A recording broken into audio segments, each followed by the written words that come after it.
Today we are going to see, what if Naruto combined chakra and haki to break limits? Part 9. So let's get started. Naruto's hand trembled as he read the letter through and through, before he activated his dujutsu, hoping that he'd see something more to the calamity that had been penned onto the parchment paper. More so, all he had done was permanently committed to the nightmares in his memory. Unable to change or somehow interpret it differently. Reading it again, nothing else was new or changed, save for his disappointment, his anguish, his growing resentment. Tears fell from his hair-hidden eyes as he pulled out his tanto. Haku noticed that the room suddenly got tense, as if every hidden Anbu in the room prepared to enforce security in the Hokage's office.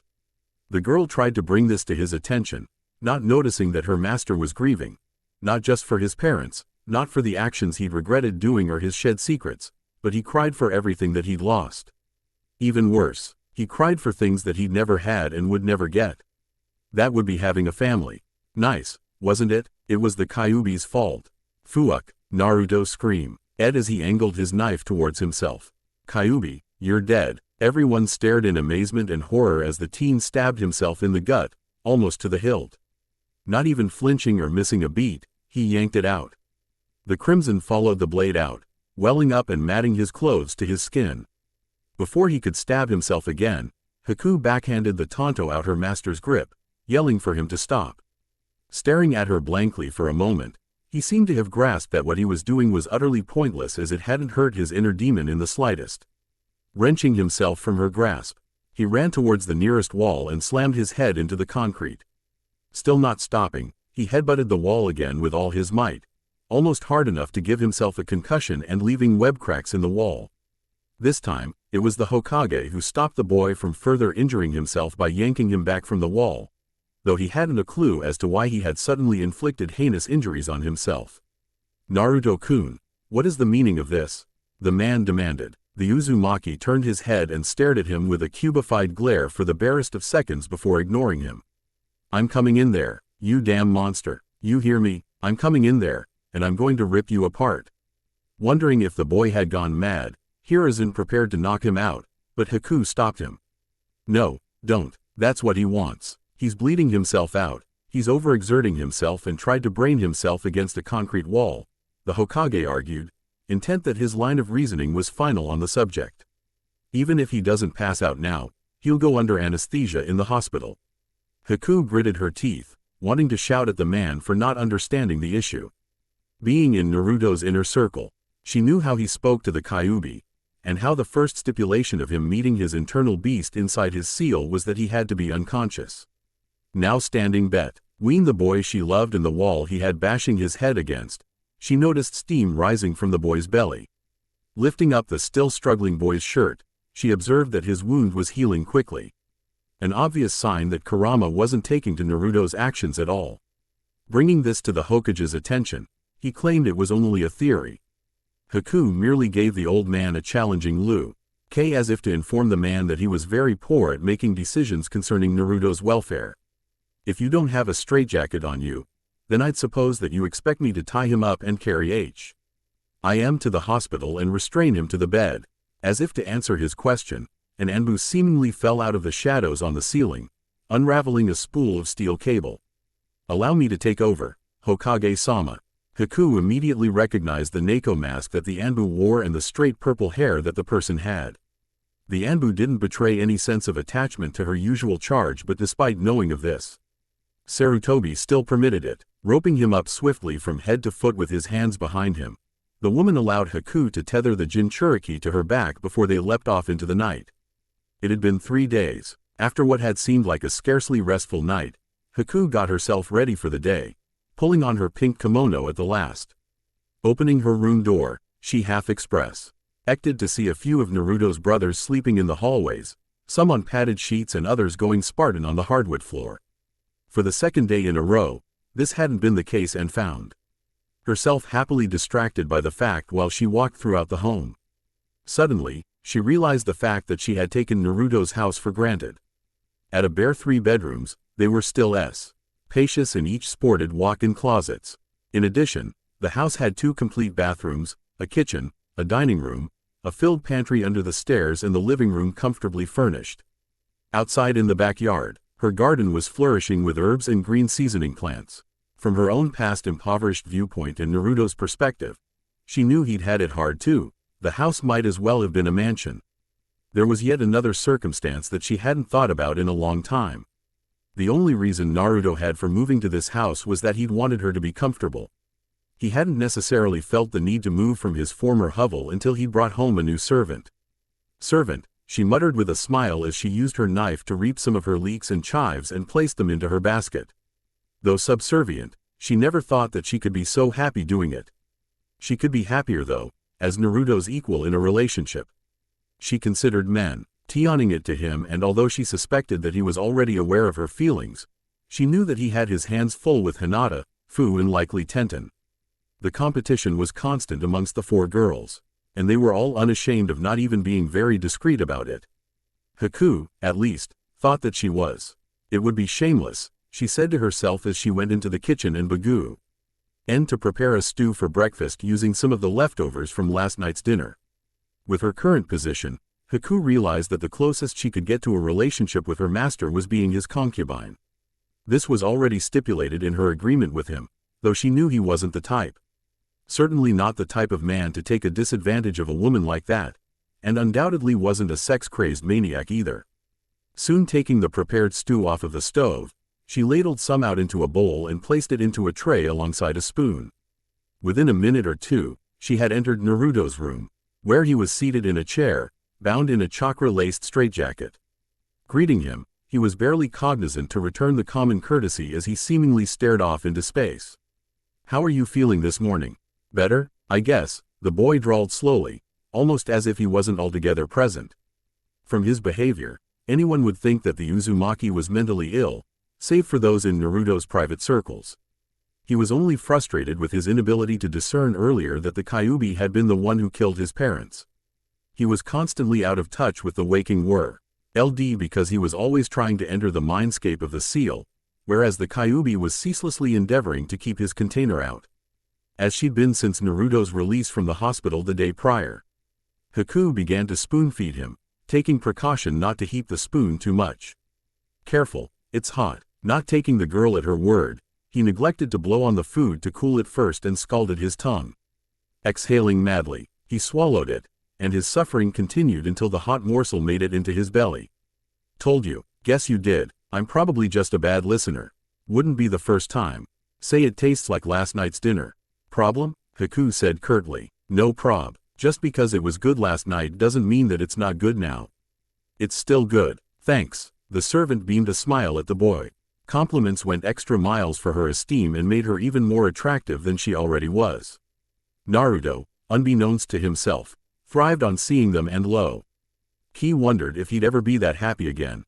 Seemingly sensing his thoughts, Haku said something that felt like it came completely out of left field as she dipped the spoon down into the bowl and brought it to Naruto's lips to continue her ministrations. "I have a lot to be thankful for." Naruto still wanted to kill the Kyuubi. Narshaku mulled over the address in his head for a moment, before facepalming himself. Even without someone telling him, he very well knew where Sakura lived. Memories of his boss following his crush home when they were still in the academy came roaring into his mind with all their unnecessary loudness and poignancy. Instead of it being unwelcome baggage or even a reminder of how much Naruto, and by extension, all of his clones, had disliked her since leaving the academy. Narshaku found it hard to. It was against his nature. That was the very same reason why he was here. He was the most forthright and didn't really have it in him to hate anybody. He'd volunteered to be the one to go to Sakura's house, although some of the others had believed that he was making a huge mistake just by showing up. The boy knocked tentatively on the door. He briefly wondered if he was in the right place before knocking harder. The knocking sounded like it echoed about inside, and just when he was considering that no one was home, he heard a click in the doorknob, and the door opened slowly. The first thing he saw was a chain lock linking the door and the frame, and a set of green eyes topped by bland-looking blonde hair looked out. "Naruto?" the person said in surprise. "What are you doing here?" "I'm not Naruto," the boy said cheerfully, pointing to the crest that symbolized lightning. "I'm Narshaku, one of Naruto's brothers. I'm the one who specializes with Raiden. Pleased to meet you, miss. May I come in?" The person behind the door inside the house could only blankly stare at the so-called brother of the village pariah, wondering if the boy was in his right mind. Who did you say that you were? Narshaku, I'm sorry if there's any mix-up. Some of the others have taken to scarring themselves to help establish their identities, but I'm too scared to cut my own face, afraid to cut anywhere. Really? Shaku, the person said as if to themselves, as if considering whether if the boy was dangerous. Shock, are you safe to be around? You're not gonna electrocute anyone, are you? I hope not. Not intentionally, if I can help it. At this response, Mebuki had no idea whether or not the boy had no tact when speaking. I'm trying to ask if you're safe to be around. Narshaku's large smile, million-watt smile, dimmed slightly. I'm dreadfully sorry, miss. I only wanted to come to Sakura's wake. Though it'd be as easy as snapping a tch stick to simply force entry into your house, I'd rather not be a bother. He still had a wide smile on his face. At this point, Mebuki found the whole fiasco creepy as hell, but still closed the door to remove the chain. Before opening it wider, seeing the boy more clearly now, she studied him. As a clone should, he looked remarkably like Naruto, save for the dissimilarity in their crest design. Also, now that she wasn't seeing his face from a sideways angle, she realized that his smile wasn't one of happiness or one of those forced ones that she herself used to make during her town hall meetings with other district civilian leaders. Rather, it was a smile that was meant to appease someone, as if the boy was used to always trying to keep people from getting mad at him.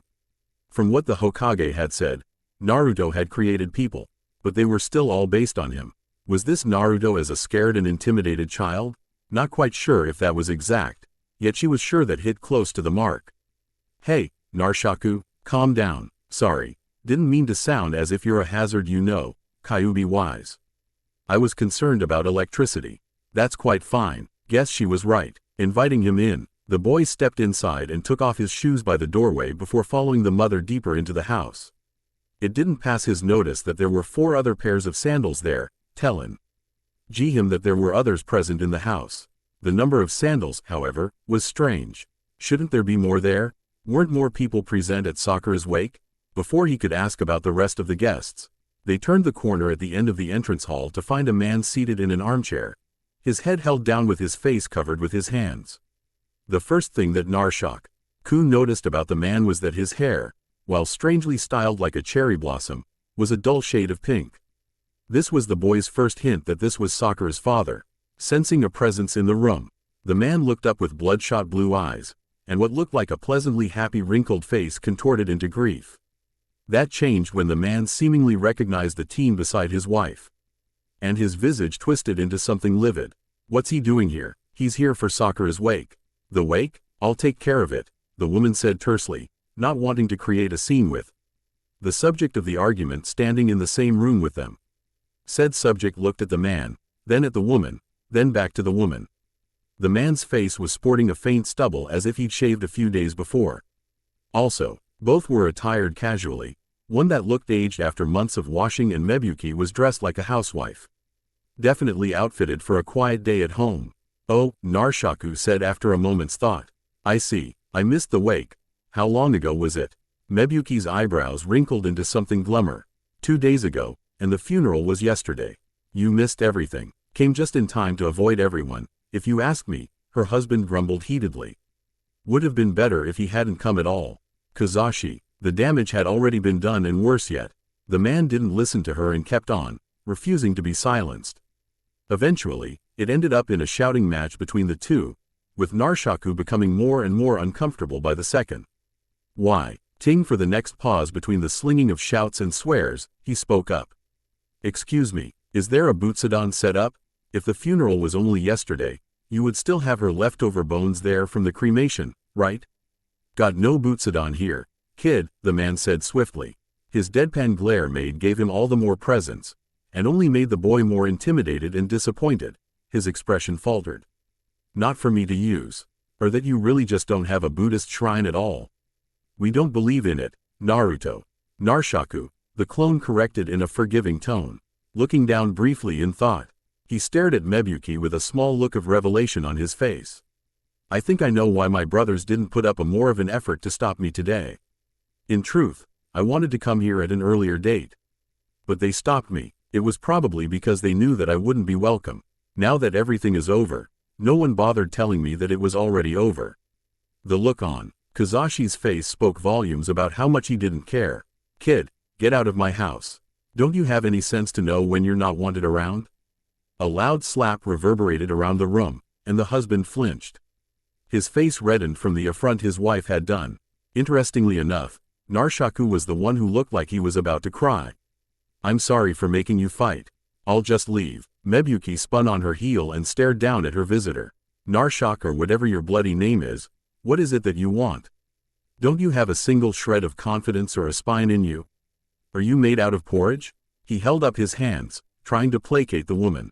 No, that's not it. I just wanted to come to the wake, but that's over. The funeral's over too, and finally, he broke down. Losing all of the little nerve he'd grown before coming to the house. Is there a family plot if the bones have already been buried? Getting no answer, Narshaku saddened further. Never mind, I'll just leave, sumimasen. Turning around to head back the way he came, Mebuki observed his retreating gait. He hadn't really answered her, and it made her wonder what she had done wrong. She treated him differently, hadn't she? Didn't treat him like a leper like most of the village did. She had tried her best to roll out the welcome mat despite her husband's resentment against the clone. Huff having been formally declared to be their own people, this boy was the only one out of the set to come. Narshaku, she called after him, stopping the lad while he was in the hall. Why didn't Naruto come? The Raiden specialist stopped, not completely sure of his answer. Without any tact as per the usual, he told the woman that he was under suicide watch by his servant and was locked up in a straitjacket. He's suicidal? I'm not in the know about all the details, but I'm sure that the straitjacket would have stopped him from coming, not the suicide thing.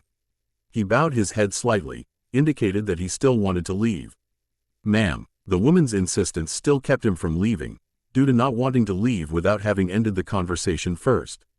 You're a clone person, and you never personally interacted with Sakura. Why would you come? In fact, why only you and not any of the others? Hell, Naruto and Sakura weren't even close, so she trailed off, having realized why the boy was there. Why it was him and not anyone else. Finally, she told him what he wanted to hear. Her bones are in her room. Please follow me. Having overheard this, Kazashi started to protest, and Mebuki turned on him like a wild animal. One more word out of you, and I'll hammer a nail into your temples while you sleep. Smiling back at Narshaku, she gestured to him to follow, and they went to the stairs. The boy meekly avoiding the man's eyes when he passed him by. After their ascension to the next floor, they made their way down a small corridor to the last room at the end to a door that was slightly ajar. Light gently streaming out, Mebuki, slowly and intently, knocked at the door and announced that she was coming inside. Narshaku understood the reason behind it, and wisely neglected to comment on it. She pushed open the door and entered in, the boy close at her heels. The interior was very Sakura-esque, that is to say that the room looked as if was occupied by someone with a slight OCD. The futon was made. The bedside mat was aired and perfectly aligned. Even the items on the dresser were rearranged with stray items such as loose change coins and hairpins were in colorful small bowls. The messiest part of the room would be the area surrounding the bookcase that was against the far wall, covered in piles of books that couldn't fit inside it. Sakura-chan, you ally need to do something about all those books, Mebuki chided aloud. She turned to the table closest to the window. There, a picture of Team 7 lay, sided by a lit candle and a lone flower in a vase. Already in the first stages of wilting death. At the forefront, there was a small ceramic pot with the kanji for Sakura painted on it in pink. She got on her knees, kneeling before it. Narshaku reflected her actions. They both shut their eyes and clasped their hands in prayer. After a bout of it, Narshaku asked the woman why she eventually allowed him to pay his respects. Is this about my husband? Don't pay Kazashi any mind. He's an ass sometimes. I was too. We don't have a shrine because we don't believe in it. He doesn't believe in reincarnation, and neither do I. He believes that there's nothing after death. She didn't mention what she herself believed in specifically, but the boy already knew.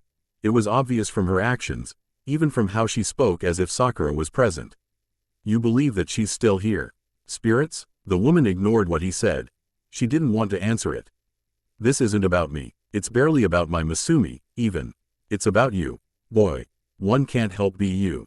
T wonder if Naruto's feat of creating permanent clones is an act of creating truly unique people, or merely copies of a particular aspect of his personality. You're his meekness, aren't you? Hearing that he was meek was one of his biggest peeves. He knew that he was just as powerful as the rest of his kin, save for the fact that he just wasn't as disposed to conflict. Meekness isn't weakness, but it came with his kindness, Mebuki said sadly, and that's one of the reasons you're here. Naruto lost something, and each of you got it. Maybe not completely, but all of you embody most of it. You're here because you have most of his kindness and empathy. That might not be completely wrong. His admittance shocked even himself. Boss has been getting kinda messed up. Acting messed up, doing messed up things. Maybe we draw more of these emotions or aspects as you said, away from the boss as long as we exist. The longer we live, the more we pull on it. It's not my worry, but it's for me to be thankful to know that Naruto cared. You existing and being here means a lot to me. It means that he has empathy, or he did. Dunno which. They were silent after this as they bowed their heads for another string of prayers. One lengthier than the previous ones. Around 15 minutes later, Mebuki cracked one eye open when she heard the sound of sniveling next to her. Looking across to her companion, she saw that his eyes were clenched shut, tears streaming down his whiskered face. For a moment, she had to make an effort to remember that the person next to her was Naruto, but in fact his clone. His brother, as the boy preferred. His kindness? No, I think it's regret. I wish I was more sure of myself, more confident. I want to live knowing that I won't offend anyone. More than anything else though, I wished that I had been Sakura's friend. I know, maybe that's the boss's wish. He didn't have many, and it would have been great to know that Sakura didn't care about him being a Jinchuriki. To have another friend, we just didn't know she'd end up not caring about his status. We're our own island. Mebuki smiled sadly. He should reach out. His world's not so small that he'd think that everyone around hates him. I thought you hated him. I'm trying my best not to, right now, anyway. For Sakura's sake? Because I have no reason to. No one does. That was what he needed to hear.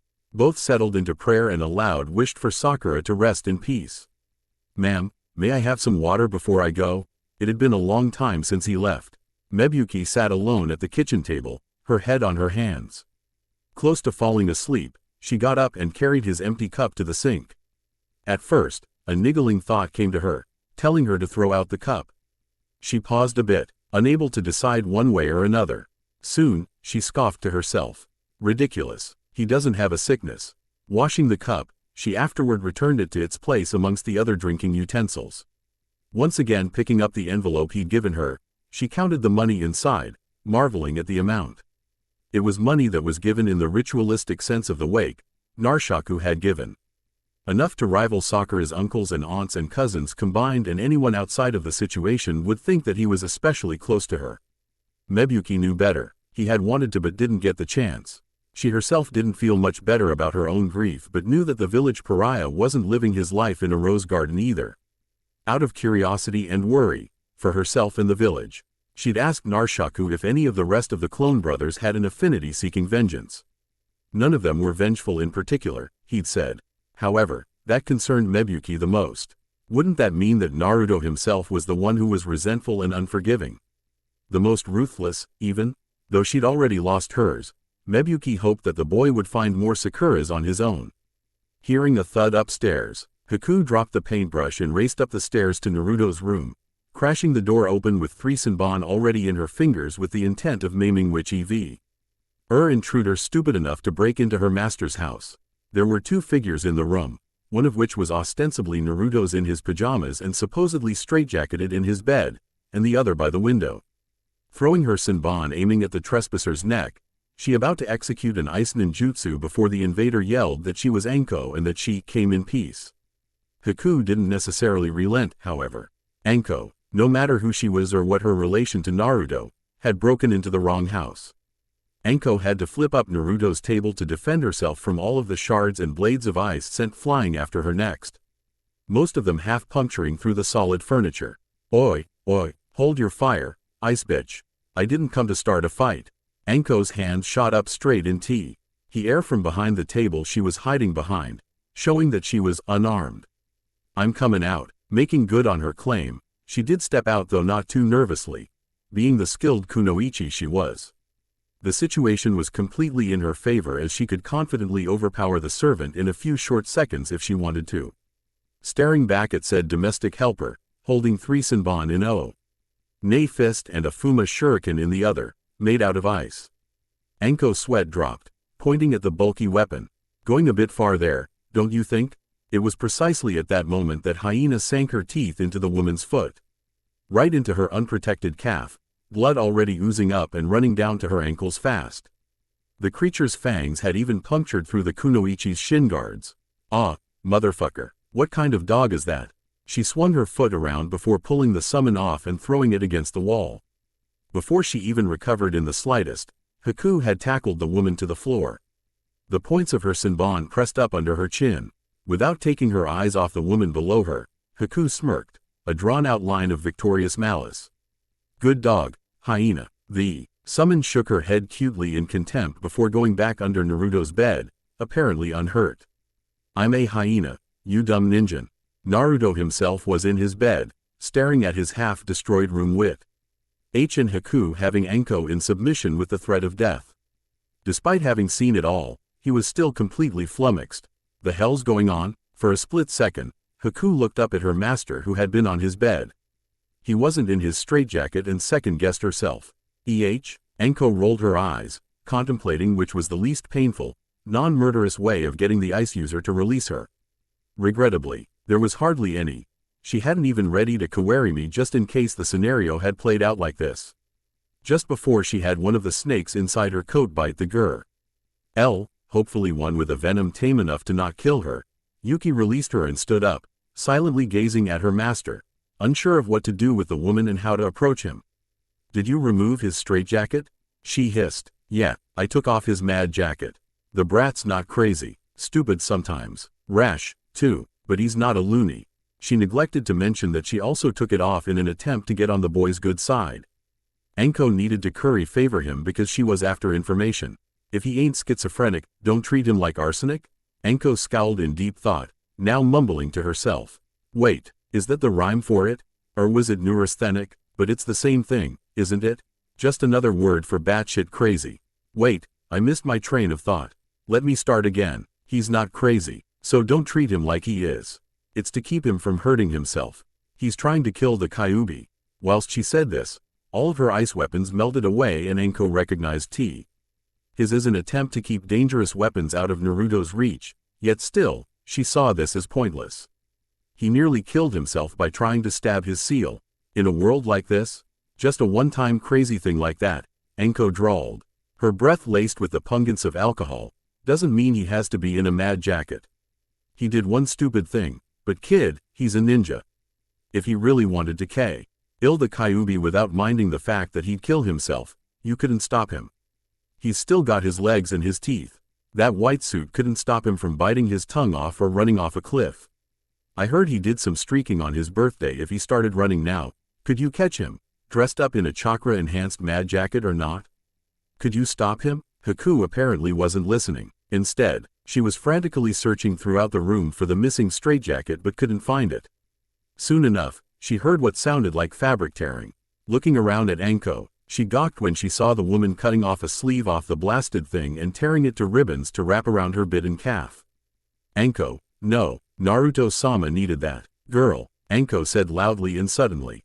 Shut up, you're stupid, and if the Hokage was the one who approved of that, I'd call him an idiot to his face.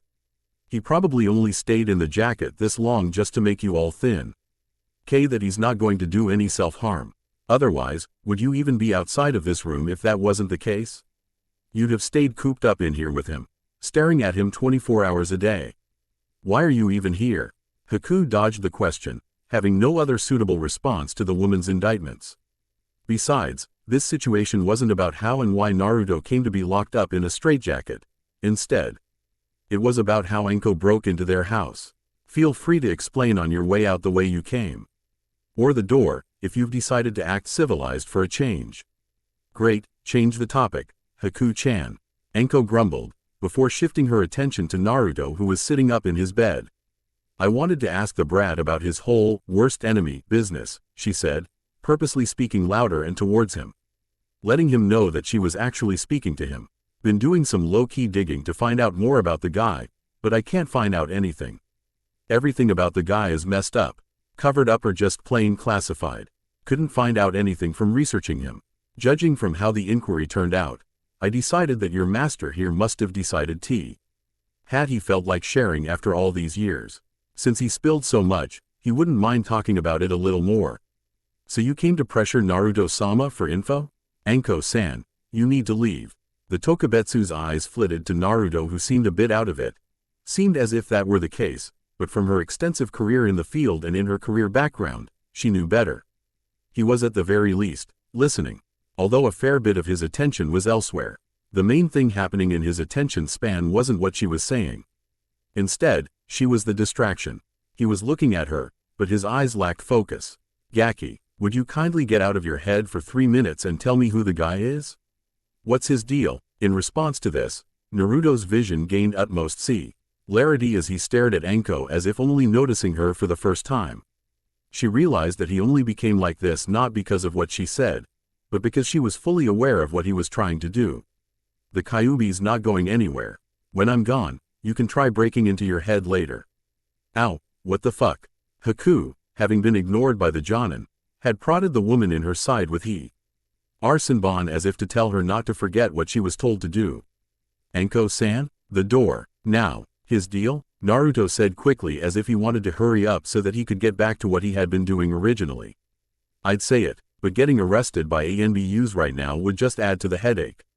There are scores of them hiding throughout the village, just for the sake of quieting anyone who so much as mentions his name out loud. Just his identity alone is a bigger secret than me having the fucking Kyuubi in my gut. It was with distaste and concern that Haku noticed that Naruto spoke about the Kyuubi with potent resentment. She had managed to skim the letter before the cage had sealed it away into a scroll for safekeeping, so she knew why he was like this. Anko didn't know the specifics, but Haku informing her that Naruto had stupidly tried to physically harm the Kyuubi through the seal on his gut was a fairly obvious indicator of it. So this fellow your worst enemy. She wisely chose to avoid saying his name. What you yelled out during the inquiry was that his real name. Yeah, that's his real name. His birth name. No one is supposed to even know it, and anyone who does gets picked up. Being the kind of guy he is, always getting into messes, he's got plenty of names all over the place. He's famous in the village, though maybe you know him by what he was called. He's Hasten, Anko blurted. The guy who was nominated to be the Yondaime. That guy's alive? Naruto grunted. But the reports weren't completely untrue. He's basically dead already. He just wants his body to never realize it. But so far as I'm concerned, he can go drown himself in a lake. He's just a sad man who thinks the world owes him something. Oh yeah? Anko mumbled, still reeling from the news and unable to process it. The no-clan orphan guy is the anarchist that's stomping everyone's shit in? Yep, the bloodline thief. You really shouldn't talk about him not having a last name. 2 of the Sannin didn't have a surname, but everyone still knows who they are. Well, the guy's not even an orphan, either. Both his folks are still alive. Finally, Naruto clamped up. Javi gone back to doing what he had been trying to accomplish before she came. Anko fell quiet too, and for her slightest benefit, Haku didn't jab her anymore with her Senbon. As long as Anko asked questions, the more she learned. The bloodline thief? She'd heard rumors, everyone did. Horror stories of headless corpses and empty skulls. As someone with a Kekai Genkai, she had a right to be worried. What if he decided that he wanted an ice bloodline next? As far as she knew, she was the last holder of it. What would Naruto do? Wait, what would Naruto have done if he still hated him?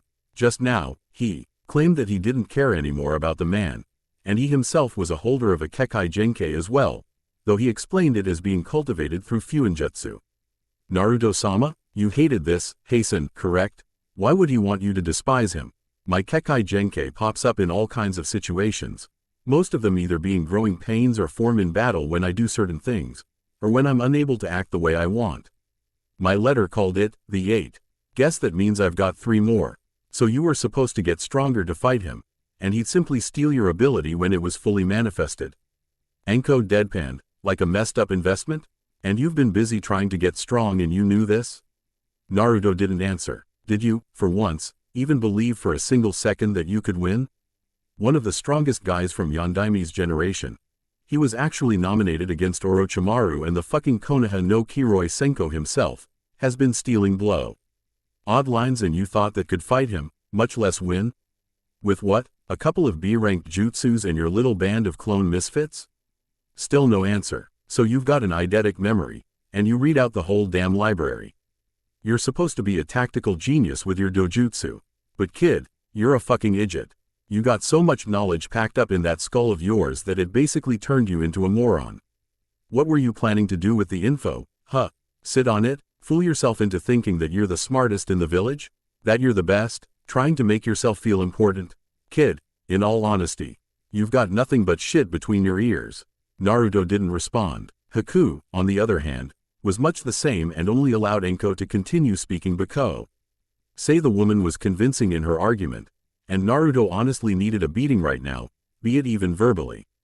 At the very least, Naruto wasn't quite so withdrawn because of his dwindling focus on the Kyuubi. Last time I talked, I got arrested. You have no idea what's going on in the village. Well, that was obvious from how enlightening the inquiry was for you. Hell, when I threatened to cause war for the Hidden Leaf village, the old man had to come in to stop you. Doesn't that mean anything to you? The fact that I knew the guy's real name was dangerous enough, and he had to stop me from saying any more. Don't ya think that means he doesn't want someone as simple as you to find out something you shouldn't? Just me? Not you. Don't kid yourself, thinking that you're special. I mean people with no clearance. You want to know more? How about you go pressure the old man? Go bother Danzo. Maybe Kaharu and Homura might talk to you. Enko didn't reply to this, and Naruto wasn't surprised. Yet, that's what I thought. Even an idiot ninja knows better than digging around in something they shouldn't. So leave it alone. Enko sulked when she heard this. Master, Haku said slowly, as if not wanting to find out something she'd regret knowing. Is it true that the bloodline thief eats brains in order to steal Kekkei Genkei? The Jonin looked up. Brains? All of a sudden, her confrontation streamed into her head. Rumors of sightings, gossips in the tavern where she drank, the blood reports. I bet he does. It'd explain all the sicknesses and blood diseases. She lapsed back into silence. Her mind was nearing the summit of madness, and she still hadn't learned anything truly consequential. Furthermore, she hadn't learned anything related as to why the bloodline thief was after her just for having Orochimaru's seal on her neck. Just what the hell was going on? Something's not right. Something. Her head was starting to hurt. The buzz that she'd had earlier from her sake was coming in as an early hangover, and it couldn't have been at a worse time. Timing sucks. Look, kid, you like helping people, right? Why can't you just help me by telling me what I want to know? Useful things that won't cause my head to roll. I'm not looking to get any of us into trouble. It's just a private thing, just for me to know. Help me out, would you?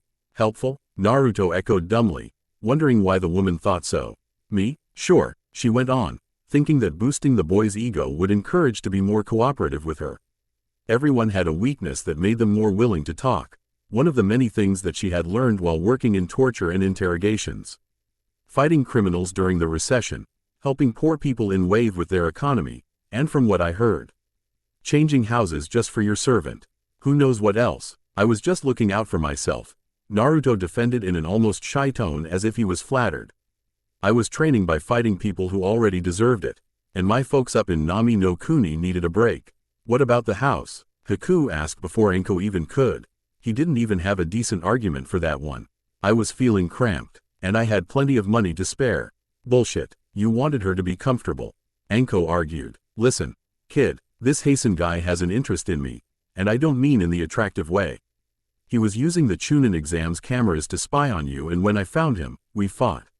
He probably would have killed me if he didn't see a tattoo on my neck. By tattoo, you mean seal? What kind of seal? Naruto asked bluntly, having more than just a simple passing interest in Fuinjutsu and knew that Ito himself was a veritable master. You get abilities from it? That's his thing. No, knowing that in order for Naruto to spill his guts, Enko knew that she would have to spill hers.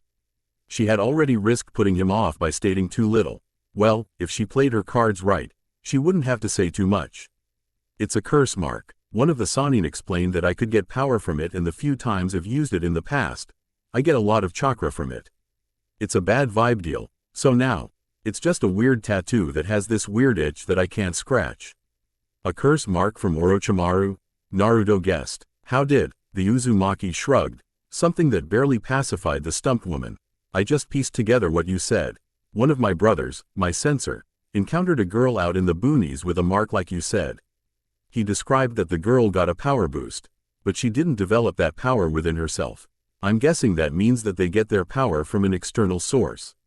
If that's true, then that's perfect. Hasten's basically dead. He can't really produce chakra anymore. His victims give him chakra along with their techniques, but if he figures out your seal and then somehow takes it for himself, then he'd basically have a replacement battery for his broken one.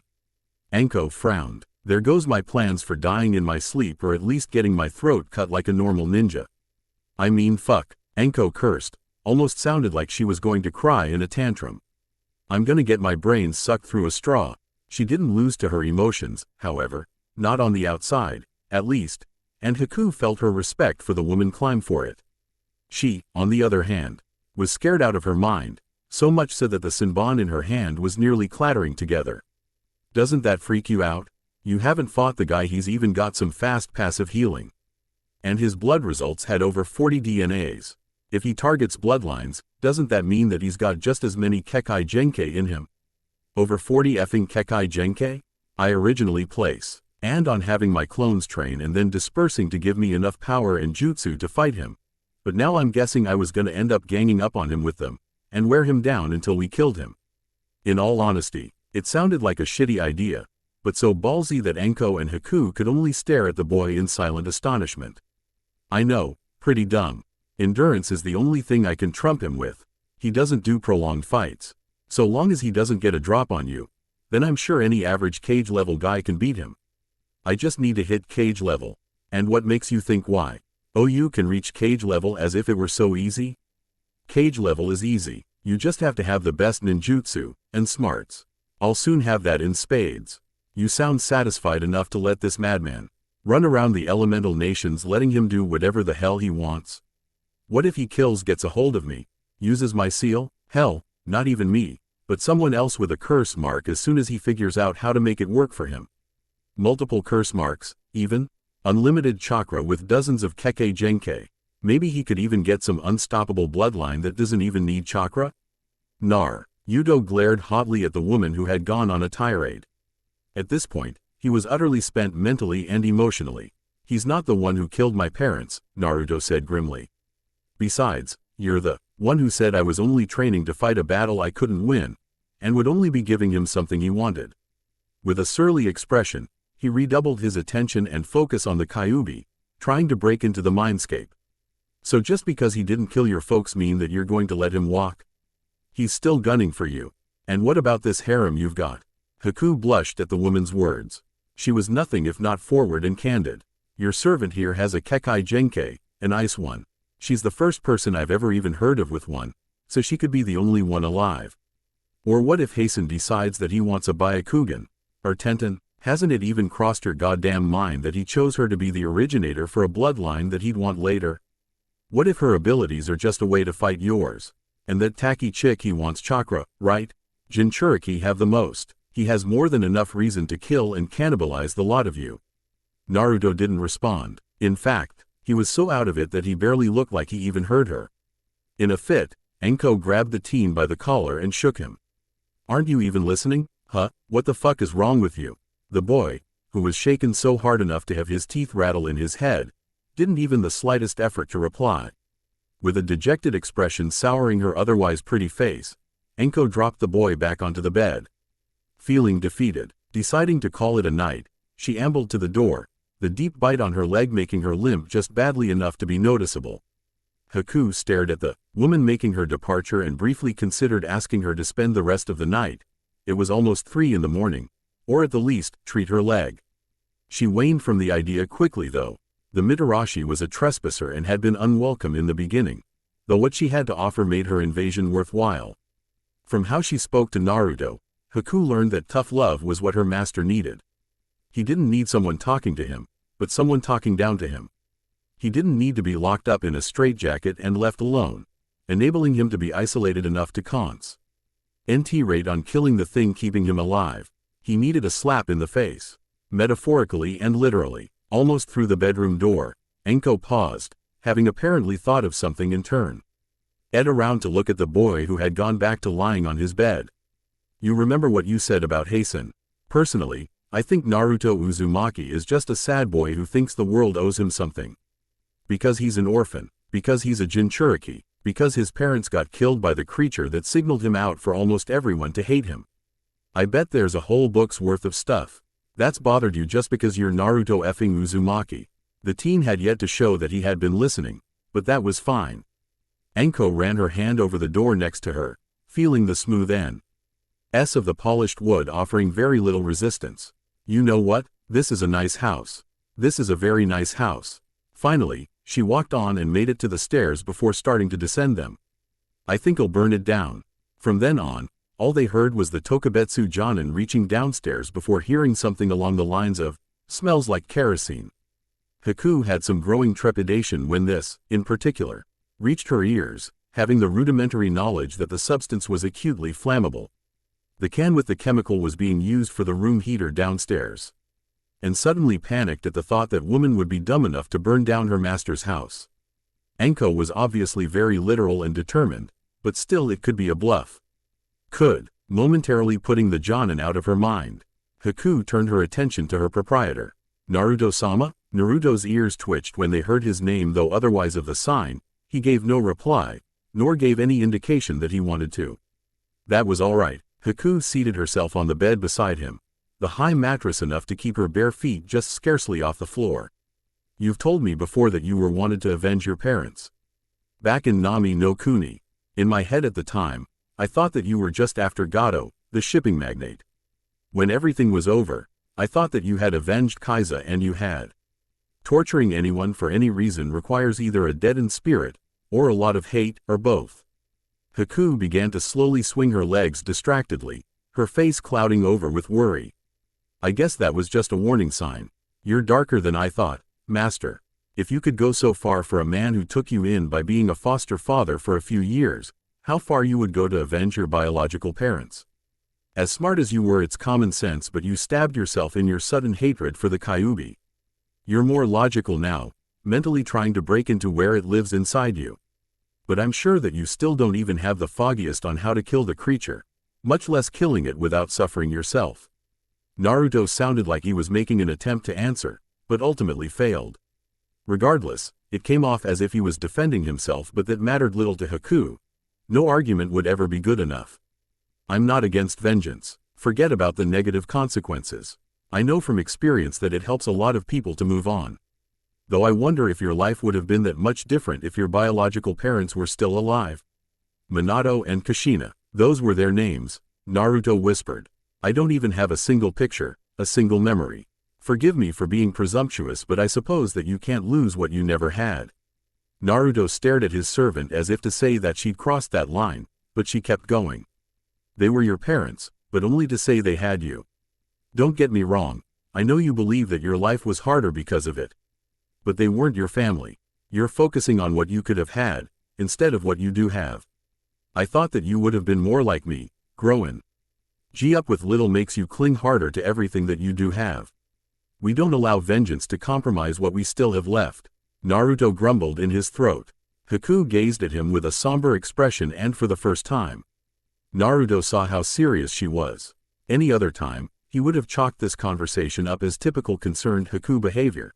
Now, she looked more like someone speaking to him on his own level.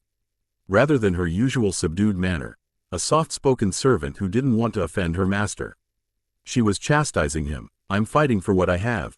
You're fighting for what you had, Haku said fiercely. And for all of your gifts, your abilities, your dojutsu, you're blind to what you have. You've lost your parents, but you still have your family. It's not so simple, Naruto shouted back, flinging himself off the bed on the other side, glaring at his servant. You can't even imagine what I've gone through, the lengths I went to just stay alive. I know about your parents. Your dad killed your mom, but you killed your dad. What you just preached was just a big hypocrisy, and everything you did or had, I got it 10 times worse. You got to know your parents, I didn't. You ate from the garbage. I didn't even get to eat. People ignored you, but people gave me the worst kind of attention. I was beaten, mobbed, burnt, stabbed, choked and mentally scarred for life. My own fucking head lets everything in and nothing gets out. My memories are vivid. It's a struggle just to sleep at night, and the fucking monster inside of me caused it. Haku stopped swinging her feet and cocked her head sideways as if rolling a curious thought around inside her mind. It sounds to me that the villagers made your life miserable, not the Kyuubi. The Kyuubi didn't starve you. It didn't beat, mob or try to kill you. It didn't scar you for life, and by all means one would think that the Kyuubi knew that it killed your parents and tried to make reparations, helping you whenever it could, whenever you wanted. From what I know, it's never refused to give you help, and worked diligently alongside you. All that's left are the villagers, so why not kill the villagers? The Uzumaki fell quiet. She had him, and from the stone-cold expression, he could tell that she knew it too. Regardless, she wasn't going to stop until he quit. Since that's the case, by all means, I'd help you. I'm your servant, your tool, use me as you'd see fit, including getting your revenge. The fact still remains that your vengeance would probably be more fulfilling if you did it yourself. It's not so simple, he said at last. We'd have to find all of them. You said that you can't forget anything.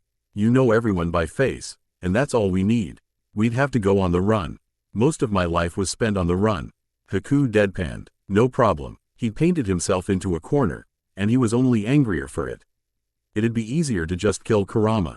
I wonder what you've been struggling to do for the past few days. Apparently, it's not easy at all.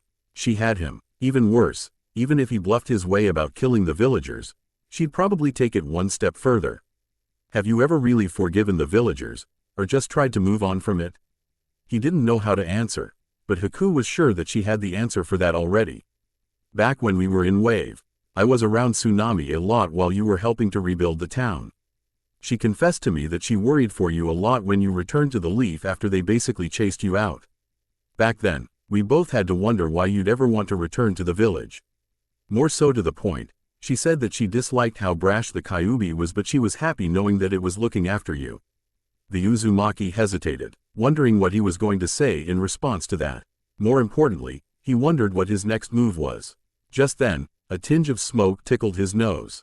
Eager for a reason to leave the argument he could not win. He was about to go see if Enko was really prepping to burn down his house. Haku was about to do the same thing, but he insisted that he check it out himself.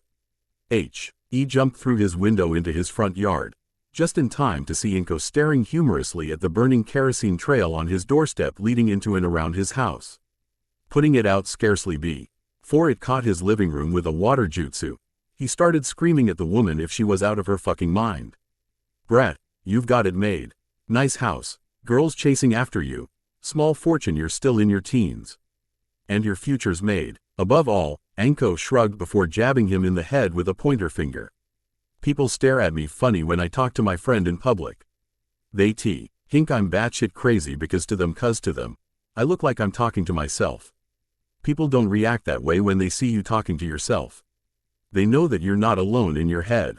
For the first time in days, Naruto cracked a smile. It was more or less the same thing that Haku was just telling him, minus the fire damage that had been done to his porch. He still hadn't forgiven the Kyuubi. He probably never will. Maybe he'd always be divvying up his attention between trying to find a way to kill Kurama without dying himself and his everyday lifestyle.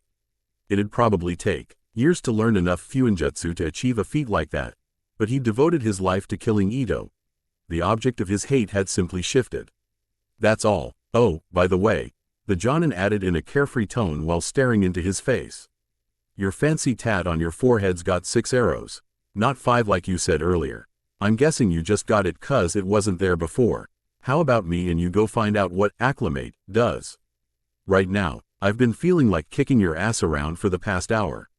Him telling her that it was 3 in the morning didn't really matter, and he didn't protest strongly enough. She didn't care, and to be honest, deep down, he felt like venting too. By the way, kid, I'm sorry for pretending to try to burn down your house. Pretend? He asked dumbly. He'd suspected that the woman's effort to commit arson was even less than basic, but he chalked that up to the fact that she was buzzed. She still smelled like she'd been drinking alcohol for most of the night before breaking into his bedroom. Yeah, pretend. If I really wanted to start a fire, I'd have started in your kitchen and living room, not on your porch. Just needed you to catch a whiff to get you running out of your bed. Dunno why you acting like an emo vegetable. 'Cause those are the worst kind.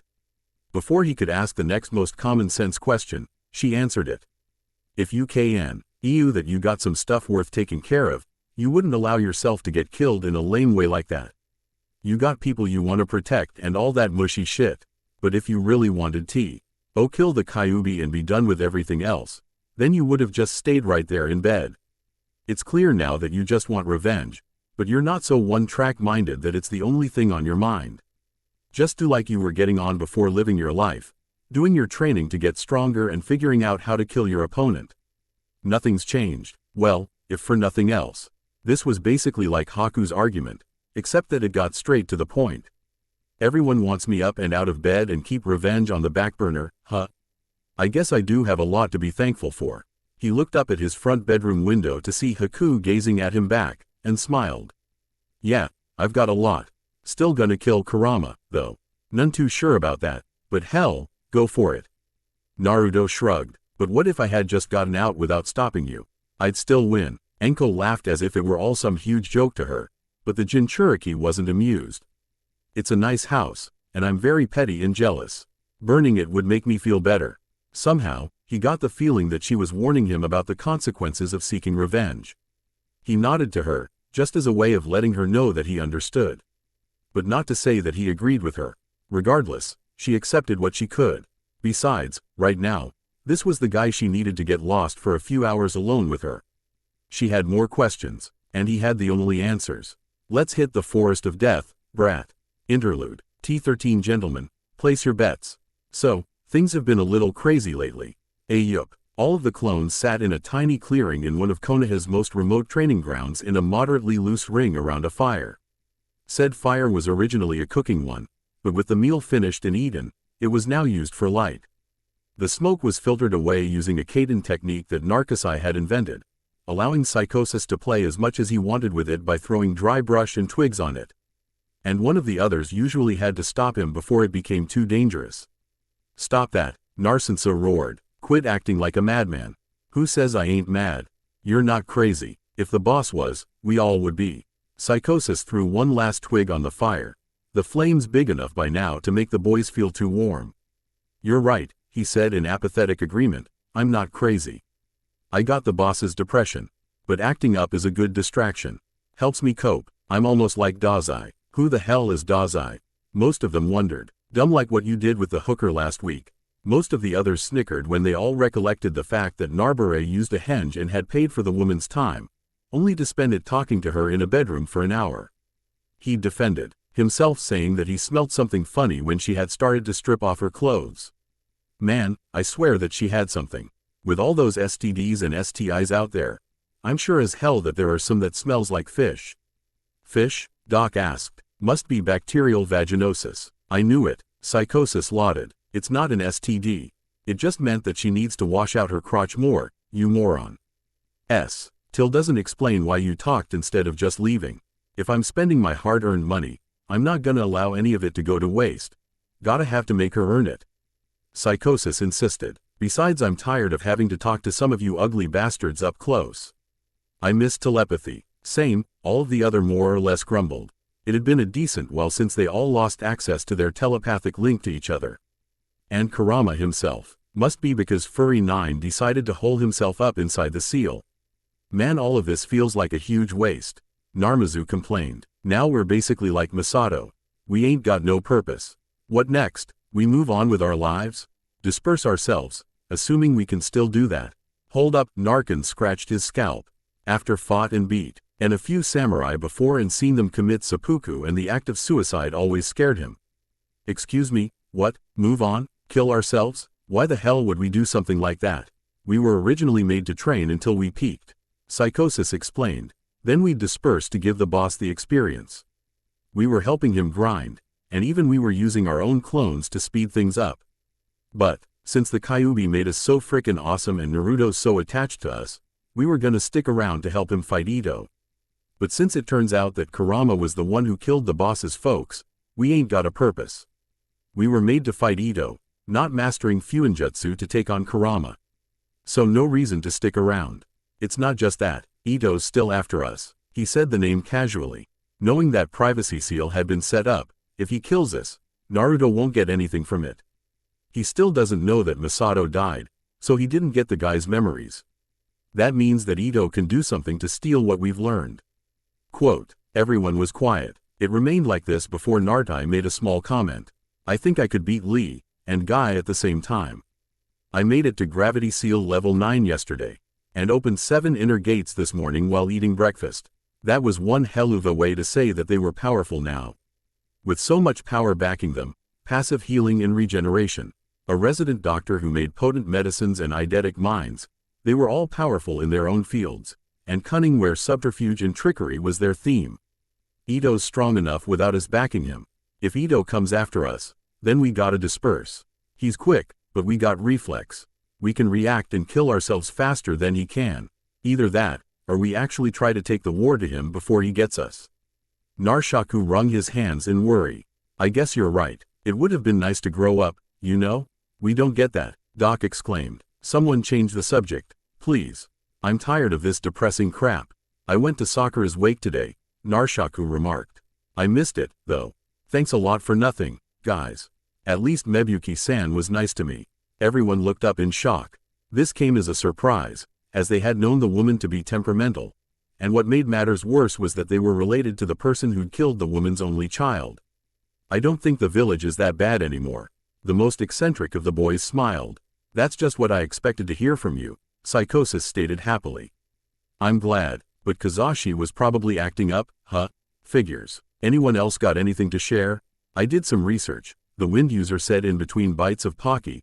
There ain't no polygamy for any reason in the leaf, no loophole. Even, that clan restoration thing is so outdated that there's hardly a chance that anyone would consider it. Boss has to pick one girl. Kinda sorry to hear, but I hope he stays with Hinata-chan. Girl's got a nice rack, and she's still young. Imagine when she gets older, he said with a perverted snicker. Here we go again, Psychosis moaned before everyone started arguing again. It was a sore topic amongst the boys, and the result usually ripped them apart into sets for long unbroken silences. Can we not do this right now, please? For the love of God, don't start. You're so shallow, another one complained. Breast size? What about personality? She's too soft, and besides, the boss would love a girl he's known for longer, and one who's more headstrong. Like Tenten-chan, she nearly made the boss turn into chick repellent. And she's fucked up in the head. Another one screamed, and she doesn't like us. Besides, she's as flat as a board. What about Fu? She likes us and is in love with Naruto. Besides, she's a Jinchuriki just like him, so she understands him better than anyone else. Narbure fumed to himself. Damn it, guys, we got bigger issues to worry about. What with Ito hunting us and the fact that we don't have a reason to friggin' exist. No one was listening to him, and after watching the argument still intensifying, he then shrugged before carelessly deciding to jump in. Haku's the prettiest, already has childbearing hips, loves the boss, and check this can score points with his master-slave kink. He then pretended to drop a mic when everyone fell quiet. Boom, she's a bitch come lately, Naruto said as if it were a fact, and Fu is better. Narsensa punched his brother in the cheek, already angry. You're a fucking sucker for exotica. Just like that, everyone fell into a state of chaos. Everyone fighting to defend their favorite girl in the harem. Just before everyone started using techniques that could attract unwanted attention, the assassination XP. RT suddenly realized something and mentioned it out loud while beating Narkazi's face in. Hey, each girl has 3 of us rooting for them. Seconds later, Narkaz executed a flawless wind bullet that, and blew Narkira into the trees that smashed him through the trunk, his yells of pain getting distant the farther he went. It was a decent while before he regrouped with the rest, barely any worse for wear. So, as I was saying before, each girl got a trio. I say we speed things along. True, won't matter soon anyway, Nartai growled. Can't wait to see when Fu beats the useless ones in the finals. So that Naruto will see who the real keeper is. With my taijutsu backing her, everyone is gonna get beaten half to death. Let's see how attractive they'll look with broken teeth and a swollen face. Fu's gonna lose. When Tenten masters Kenjutsu like me, both she and Hinata are gonna get cut down. So that was how it was gonna be, Psychosis grumbled. He briefly thought about who was Botchki. ing up Haku and realized that it was he himself, the ill-tempered censor who was the team's cook, and doormat, Narshaku. Though the last was a lightning-release powerhouse, he was too damned meek. And things got tough during team arguments and even in outside conflicts. Shit, even worse, Haku had little to learn from them, if they actually had anything compatible to teach her. Well, if all went well, he wouldn't need that much help from them anyway. Sounds like a whole lot of hypocritical favoritism. Coincidence? Psychosis asked rhetorically. I think not. Let's do it. Let's speed things up, and help the girls oust out their competition. But no sabotage though, 'cause this is for us to settle, and they all deserve a fair chance. Already, he was hatching plans to make Haku seduce the bee. So that this farce of a competition wouldn't even need to last more than a few days. Catch you losers later. Come on, Narshaku and Narsensa. And like that, the 12 clone brothers split up into 4 groups of 3. We're in the last arc, people. Anko wiped at a bead of sweat that trickled at her temple with her coat sleeve whilst leaning against the huge tree she was standing on, trying to rest up from their spar. I could go for another round. One more, right? Her sparring companion was seated on the selfsame tree branch, grinning cheekily as he twirled his tanto around his fingers in a show of dexterity. Sure, I'm not even winded. It was pleasing to the woman to see how eager and energetic he was, and the trait made her wonder what it'd be like to sire a genin team as a Joe. Nin-sensei. She normally had the opposite of a hard spot for kids, if it could be phrased like that, but perhaps it wouldn't be that bad after all. Hold up, before you start sending out murder clones like the usual, how about I test you again to see how well you can hide? Naruto raised an eyebrow in curiosity. You mean run and hide? You haven't forced me to back down even once since we CA. Me out here before the sunrise and started duking it out. Besides, I don't do run and hide. With pride, Naruto pointed his thumb at himself. I take my problems head on without hiding behind my teachers. I ain't a fodder genin from this nowadays. Tisk tisk, the aura around Anko became grave all of a sudden. That being noticed, Naruto wasn't sure if she was taking what he said as an insult or a challenge. Not that either would have made a big difference. It's because of your Kekai Genkai, huh? Wonder how your girlfriends would react if they heard you say that. The boy smirked, having an easy comeback against the woman's barb. You mean the ones who all made it to the exam finals? Nice save, Anko admitted, but bloodline limits aren't perfect. That's up to the ninjas who use them.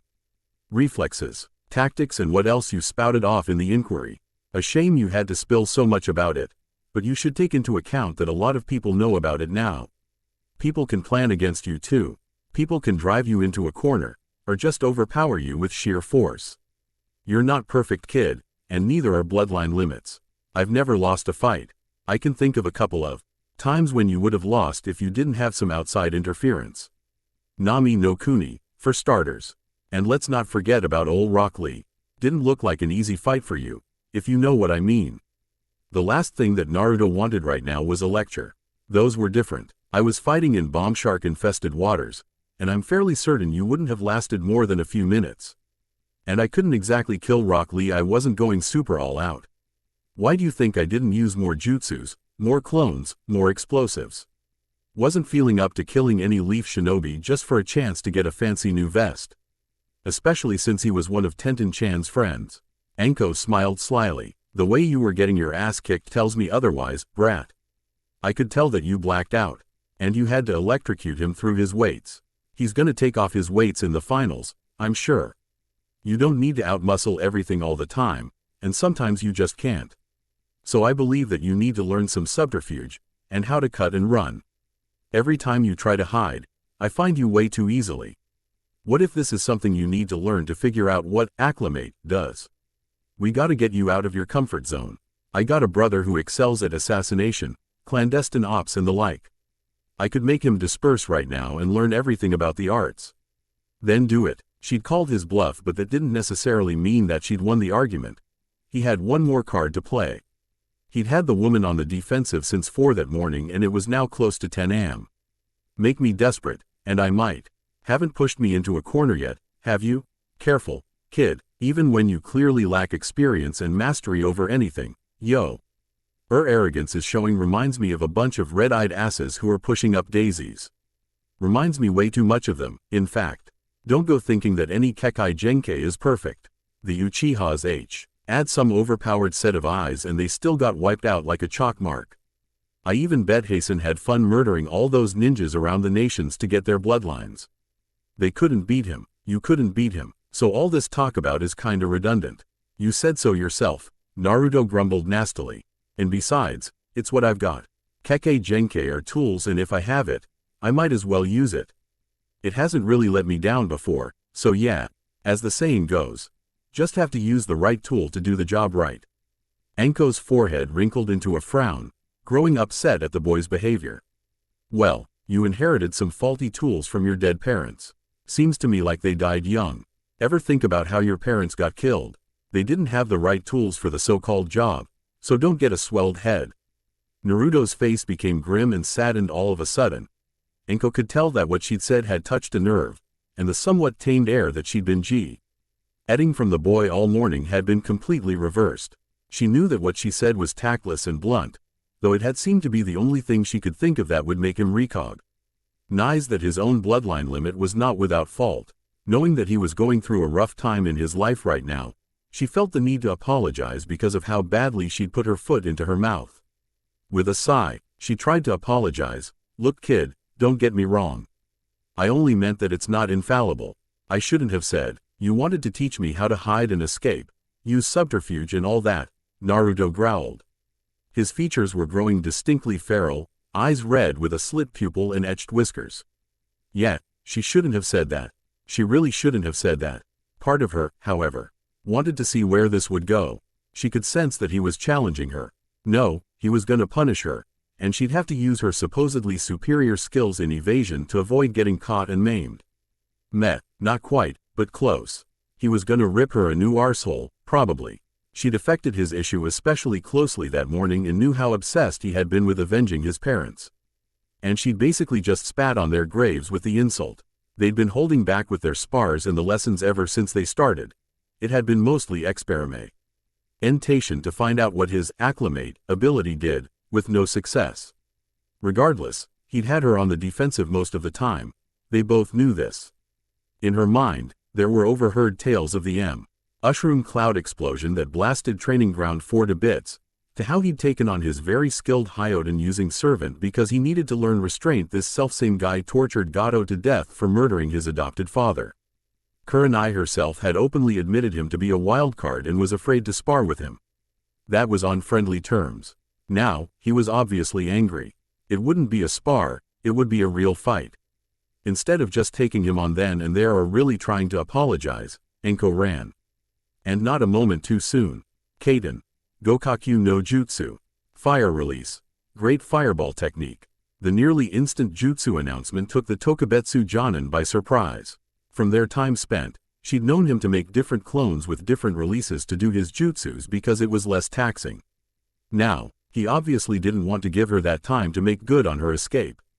The huge shapely fireball he made streamed after her like a hot menace, faster than she could tree run. Leaping aside to let it pass, the woman was about to ponder whether she should hasten her escape or to simply hide, only for a kunai with a low-grade bomb tag to fly into the fireball. It exploded on contact with the flames, at just the perfect angle that ruptured the contained ball of hell. Before Enko could properly react, a sea of flames roared out of it like a container with a huge leak before the shape collapsed. It was now basically a wave of fire and it was all heading in her new direction. Hot damn, leaning backward, she leapt fast towards the ground to avoid the burning in the treetops. And Enko felt the urge to yell or to knock the Uzumaki upside the head for what could potentially lead to the second incident in recent times that the forest would catch fire. But given Hai's shouts that he was going to break her chest until her shoulders touched, she was starting to think he was serious about wounding her. So, she could be insensitive sometimes. Sure, she'd apologize she didn't even stop to think he'd be that sensitive about a derogatory comment about his parents. Mitarashi made a note to put a stop to this before it became his character weakness. She dived into a nearby bush stealthily, before sneaking out the other side, making sure to stay out of his field of view as he approached. She flashed from shrub to shrub, making her way to the edge of the forest in a consistent direction. Always being sure that he was always looking in the wrong direction at the right time, she moved as best and silently as she could. Somewhere close by to her side, she heard Naruto land on the ground. Looking around to see if he could spot her, though he was only around a dozen yards away from her, she didn't worry about being found, knowing that she was well hidden. Keeping still and slowing her breathing rate, she peered out at him from between the thickest of the leaves, only to realize that he was still feral. From how his eyes were red and slitted, he wasn't using his tactical dojutsu that he claimed could pick up on any clues that indicated things out of the ordinary. She nearly cracked a smile at this. Guess he's trying to find me without his dojutsu. Not sure why you're playing ball in my park without it. But okay, let's play this out. She decided to wait for him to leave. He had to do something or give up searching at some point. He'd be open to a counter move then. He was very still, his hands in the ram handseal. Noting his peculiar lack of action besides this, she recalled how some Iwa shinobi often sensed for enemies through vibrations in the ground by standing still. She'd once before encountered a ninja who did this, and she learned later that it took the extremely talented a few dozens of years to master such a skill. She knew that his didn't apply to the boy in front of her. In fact, she was wondering if he fell asleep while standing up. I know you're somewhere around here. I don't have time to play nice. He finally released the handseal, having pulled all of his dormant chakra to the surface. With hardly a word, he tried to ping his chakra, much like the T-13's team sensor usually did. He was unsuccessful, and so were his next dozen attempts. So, he was going to smoke her out, then? Anko grinned widely. The boy's stamina and chakra levels were something to marvel at. Sure, but he had to start getting tired. He'd been cutting loose with jutsus for the past 6 hours, and she hadn't even done a quarter as much. Wonder how much he's got left in the tank. What's he trying to do? All that chakra I feel emanating from him I know he's trying to sense for me. But his technique's shoddy at best. At the near distance she was from him, she could feel waves of his chakra pass over her like wind, but his technique left much to be desired. That was when he placed his hand on the ground. He's going to need a lot of chakra to do that same location jutsu even for a couple of feet. It would be easier to sense for me that way, but it's gonna take a lot more chakra to actually work, much less with range. That was when she remembered. This was the boy who muscled his way through the exams with the odd seal, and was a powerhouse as it pertained to chakra. Before she could even decide whether to get ready to wait it out to see if Naruto would indeed fail or simply blatantly run, Naruto's chakra blasted through the earth, a few seconds later. He stared at the bush she was hiding in. A few seconds later, the boy took out 6 shurikens out of his weapon holster and blind threw them into the shrub. To her credit, Anko never flinched. Most thudded into her fishnet bodysuit harmlessly. One embedded itself in a branch mere inches of her left eye, and the last nicked her cheek as it cut through the bush straight through to the other side. She weathered the attacks without even a change in her breathing rate, hoping he'd think that he'd picked up on a wild animal with his sensory attempt instead of the actual person he was looking for. Or even believe that he was mistaken for even thinking that he had sensed for something in the first place. Naruto stared at the shrub, wondering if he had been wrong. Walking over to it, he stopped just short of being within arm's reach. Something was definitely off about it, and before he could even try to reason that out to himself, he heard the hissing of a snake from somewhere behind him. As he turned to look, a hand reached out of the shrub and grabbed him by the throat, lifting him up. Before he could react by kicking the woman, she threw him to the ground and pinned him. With one arm behind his back, the boy struggled to throw her off, but she refused to budge. Welp, guess that's how the chips flew this time. You lost. Gonna calm down now? Figuring out why reflex hadn't come through for him, Naruto's only response was to rasp out a single word. Kai. Naruto immediately broke free of the genjutsu, only to rediscover himself standing in the small clearing once again staring at the bush. One preemptive clone Daibakua just as soon blew the bush into nothing as well as some of the surroundings, but it was obvious that the woman was gone. Her trail was probably cold too. He didn't know which direction she'd taken and with fury, activated his dojutsu. The usual cartwheel design with the 5 silver spokes became apparent, only this time, his surrounding sclera was reddened. An indicator that he was still cubified. For a moment, he tried to access his mindscape once, but it was still locked. This felt unjust to him that he could still use Hai's former best friend's power without the Biju opening the mindscape to him, and all of a sudden, he had even more anger he wanted to take out on Anko. How could she diss his parents like that? That bitch knew what he was going through. And she said that? He wasn't thinking straight. A part of him whispered that she was just being brash and didn't really mean it in the way he'd interpreted it. That she made a good point. That he was making mountains out of molehills. Angrily, he pushed away the thought. Looking around, he spied a few signs heading into the forest that looked like Enko had tree-hopped away. A lone hard right footstep from the ground, indicating that she jumped up as quickly as she could to get away from the explosion. Naruto leapt up to the branch she'd supposedly landed on. Sure enough, his dojutsu revealed a small twig slightly broken.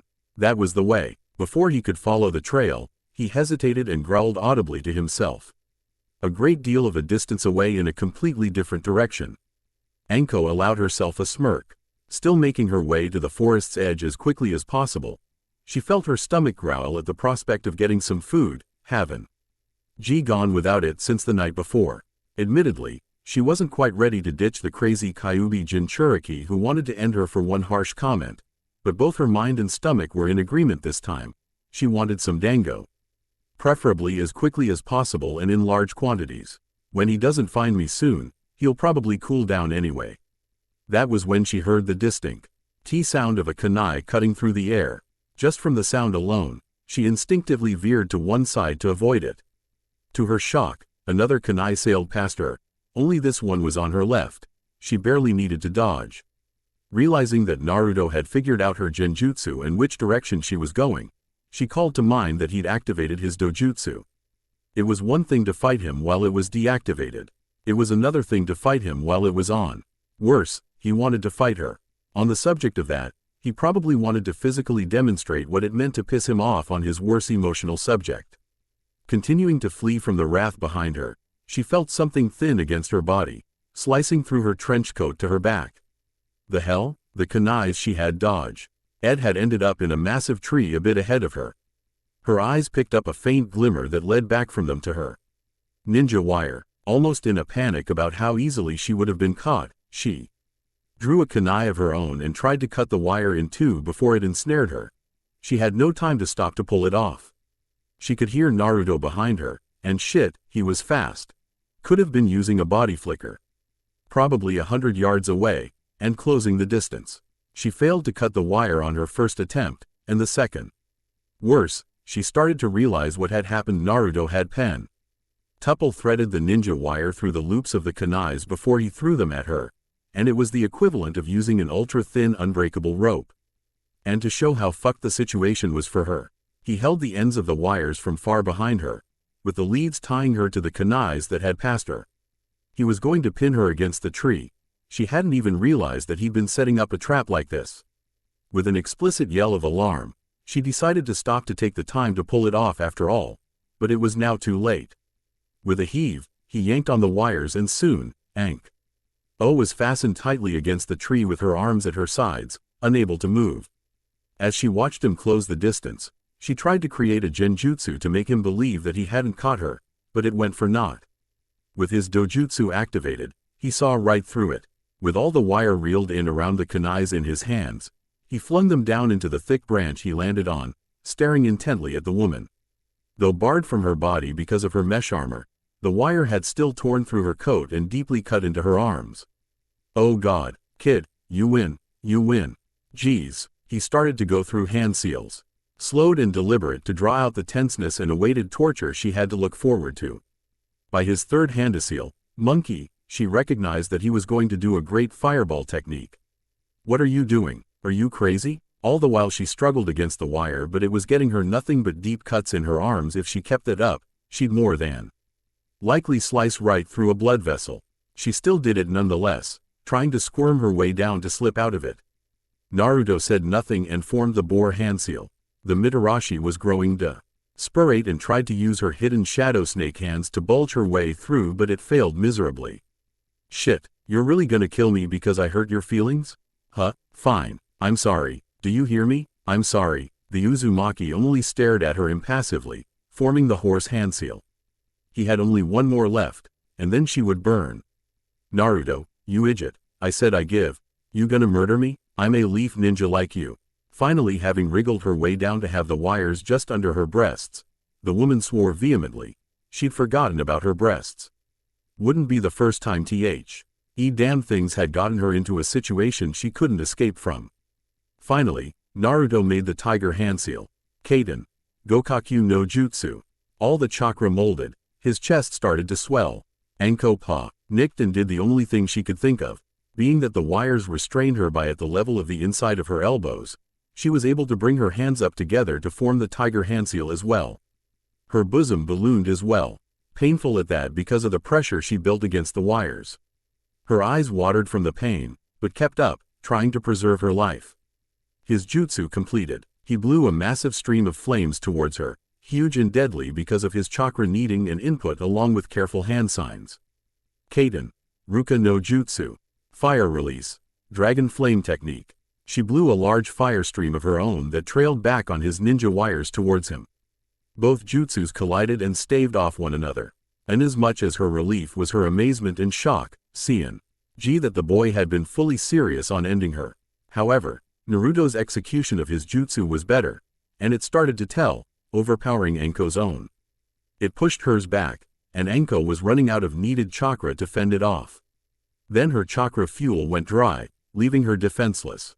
"Oh fuck," she shouted. The fires roaring in filled up her field of vision, and just as she resigned herself to death, she heard a new voice from beside her. "Master, what are you doing to Anko-san?" One of the kunais looped with ninja wire was pulled out of the tree, and a hand grabbed the Mitarashi's own and pulled her hard. Leaping backward just as the flames almost reached them, the person saving Anko performed a readied technique. Sweden. Mizu Kasukedo, water cascade. Anko looked up at her rescuer, only to see it was Haku spewing a strong water jet against the flames facing them, even while still holding onto her. The conflagration had already engulfed the tree that Anko had been tied against, and for the first time in a long time. Anko trembled a bit for a second. It had been a while since she'd been caught unprepared and nearly lost her life. Holy shit, he nearly fucking ended me. Landon. A safe distance away as the water put out most of the flames while the rest burnt themselves out. Haku released the Tokubetsu Jonin when they landed on a branch next to one another. "Anko-san, are you alright?" Sure, thanks a bunch," the woman said breathlessly, checking herself for burns and ninja wire cuts. "Old Naruto over there just snapped. Go use your charms or something and calm him down, would you?" Still as crass as ever, Haku mumbled. "How do you even know where we were? My job is to safeguard my master. Did you expect me to stay at home? Nice way to say that you followed us. I'm glad you showed up. But honestly girl, you need to get a life." Haku rolled her eyes at the woman's attitude but kept her focus on her master as she lifted a few senbon. "Didn't even sense you around. Kurenai said you were quieter than a graveyard, but damn. Anko-san, please be silent. I'm trying to save your life, though I suppose you brought this on yourself when you said what you did. I bet you feel sorry now because of how you didn't listen to me earlier." "About his straitjacket?" the woman scoffed. "Girl, that's not the issue right now, or the place to discuss this." "You're right, that's not the issue," Haku said seriously before she lunged quickly at Anko's neck with her senbon. At such a close range, the woman was caught off guard by the killing action from her savior. Just before it landed, Haku stopped just short, befuddled but still engaging. She knocked Haku's weapon-holding hand away, only for the servant to backhand her powerfully in the face, hard enough to knock her off balance and cause her to fall out of the tree they were in. Mitarashi landed jarringly, yet upright, only to stare at Haku, who landed before her. "Haku, what are you doing? Oh, you know, you had me, brat. That transformation was flawless, you even acted just like her." The explanation had me going for a second.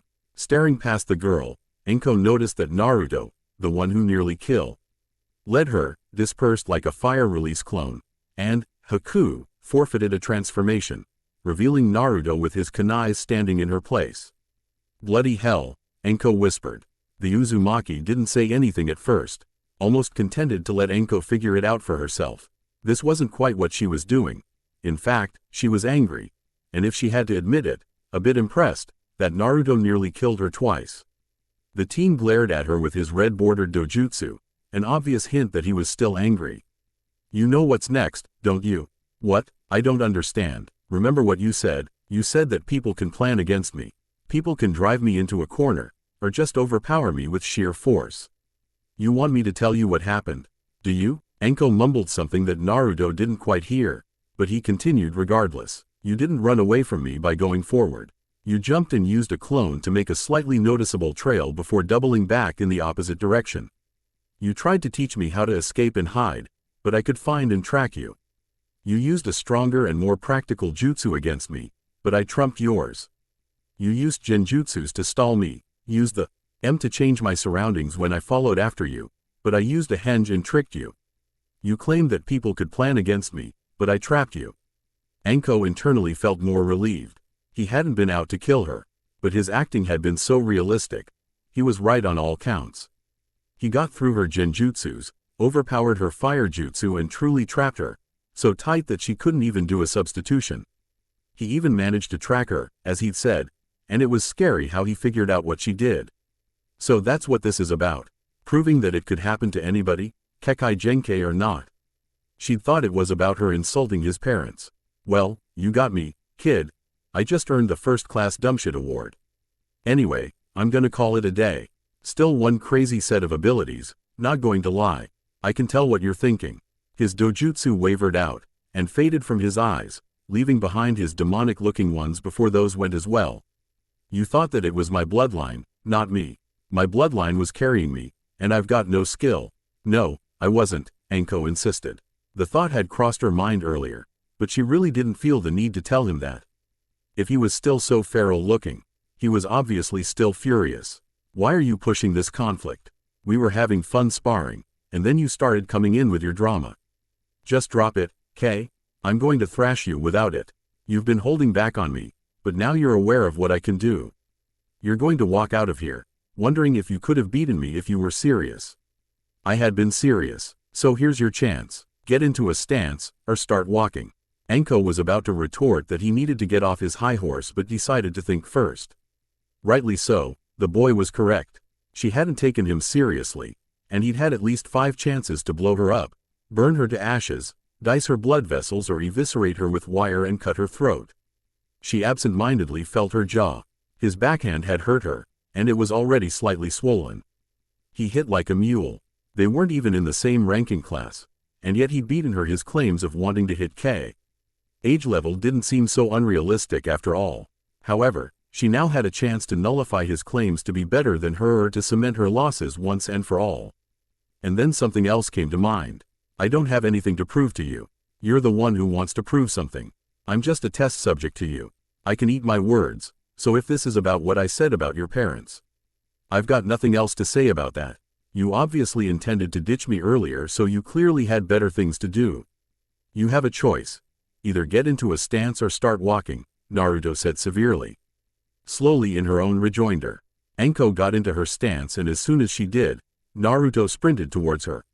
Bringing up his right hand to prepare a feint, he threw a left hook instead.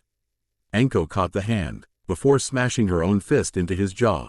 Tisk tisk, you need more technique and less brawl, Anko stated. She still hadn't released his hand in order to keep him captured, and hit him again in the same spot. The third time it happened, he jumped up and planted both feet in her gut to leap off, getting her to release his arm. Swallowing the blood in his mouth, he rushed her again. He see me. NGLY abandoned skill to kick her in the side.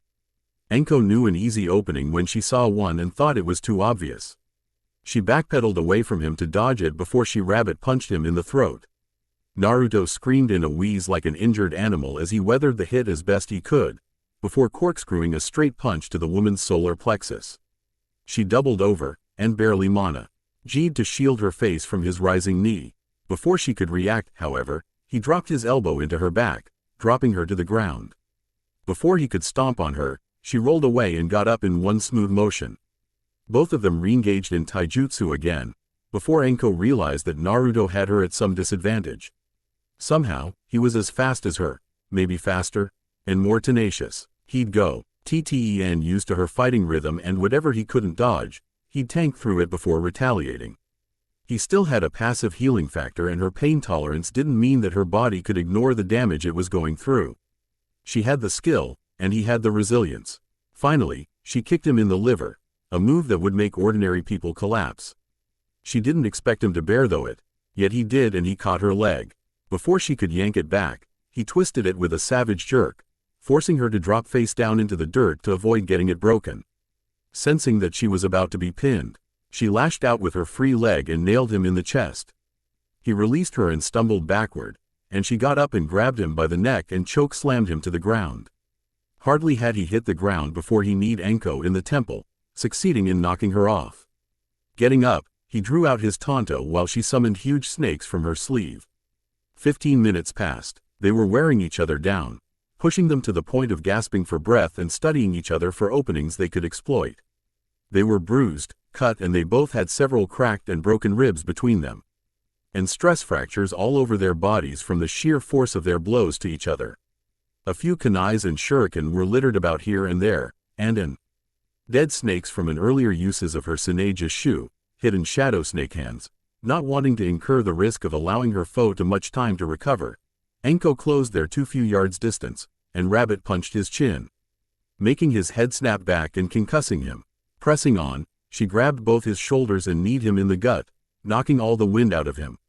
Doubling over, gasping for breath, she bent over him as well and grabbed him about the waist and lifted him upside down. One large hop and dropping on her knees, she pile-drived him into the ground hard enough to worsen his concussion at best or breaking his neck at the worst. Not willing to let him sag and fall naturally, she punched him in the small of his back, powerfully knocking him away. The boy tumbled away messily before sliding to a stop in the dirt. But he heaved himself up, blood trickling down into his face from a cut on his scalp. Yelling unintelligibly in rage, he turned off everything from his gravity seal and reactivated his dojutsu, zealous to put the woman down. To Anko's surprise, Naruto used a body flicker to reach her in a split second. Before she could properly defend herself, he thrust-kicked her leg, making her turn sharply.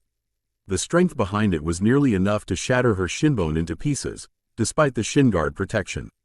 Trying to fend him off and aggressively defend herself from his newfound vigor, she tried to cuff him in his Adam's apple, but her attack didn't even make him flinch as he tanked through it again.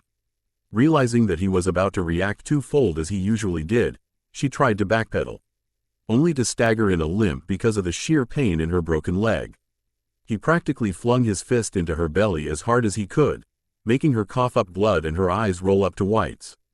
Clapping her ears so hard that it nearly burst her eardrums and made them ring, Naruto muscled a terrible haymaker in a downwards curl behind her ear, cracking Anko's skull and brutally knocking her out. With a pant, Naruto fell to his knees, groaning all the while. "I wish you won." A pair of dazed eyes rolled around heavy eyelids before slowly opening. The person was quick to grasp the fact they were in motion, given the blurred surroundings of the forest as they flew past her. In fact, it was so fast that green and brown vista seemed to practically transform each time. As Anko tried to collect her wits, all the pain in her body made itself known, particularly in her head. "Ah, goddammit," she hissed. Looking around, she found that she was tied down to the back of someone who was piggyback carrying her. The back of the person's head was hooded, and she had an anxiety attack when she thought that she'd recognized it.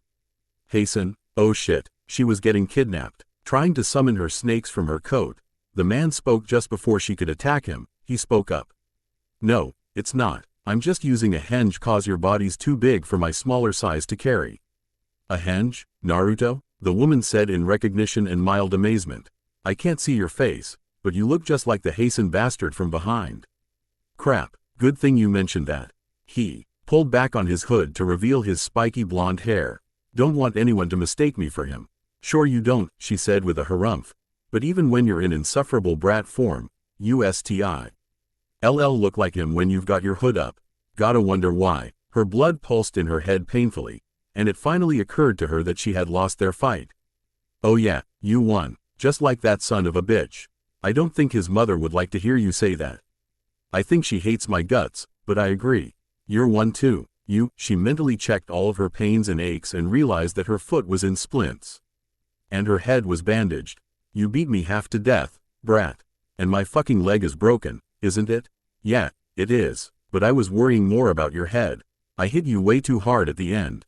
It's serious. Probably left a dent fracture. It's a wonder you actually woke up so soon. You even stopped breathing for a couple of seconds and I worried that I killed you. So you were holding back the whole time. You even got faster and stronger. No wonder why Kurenai is afraid to spar with you." There was a pause after this before Anko spoke again. "Hospital? That's where you're taking me, right? That's way too far. Gonna let one of my brothers patch you up. I have an idea where they are. It's a training ground south of here. Besides, you and I are not gonna want the attention from all of Konoha. You want me to run into the commercial district with a notorious Jonin on my back? Besides, too many questions, and I know he's great at healing. Oh, your brother is better than trained doctors and nurses? The woman replied sarcastically. I almost want you to fail. But it sucks being in pain, and besides, the woman's tone grew more subdued. I'm tired of you humiliating me. So I guess I'll take your word for it. And sorry about what I said about your parents. Sorry I said that you can't rely on your abilities all the time. Looks like you got the proficia. NCY to back it up when you're not actively using them. Don't apologize. Naruto turned his head to look back at her. You had a point. The truth was that I was angry that you were right. But not in the way that you meant. Was her intelligent response. My parents, or at least my dad, should have been unbeatable with these abilities. I wanted you to beat me, and you could have. It was close. And I was about to try using Rock Scale's armor up. Instead, I used my dojutsu at the end, and it showed me how to break you down. If I used it from the start, our fight wouldn't even have lasted that long. I haven't lost a fight since my bloodline got advanced, and I'm sure I can figure out ways to beat anybody. Ito would be able to beat me most likely. Old Man Hokage could too, but that's through sheer power alone. Or maybe I could spam exploding clones and still win. Who knows? What's your point, besides saying that you're unbeatable? Anko said impatiently. Who could have killed my parents then? My father was a cage too. It couldn't have been murder or just getting killed on the battlefield. He died during the Kyuubi's attack all those years ago. His letter said that he was writing it he and Mom were bleeding out from being pierced from its claws. It can't be so simple. He was the Kiroi Senko, as you said. This guy probably had all 8 of the abilities.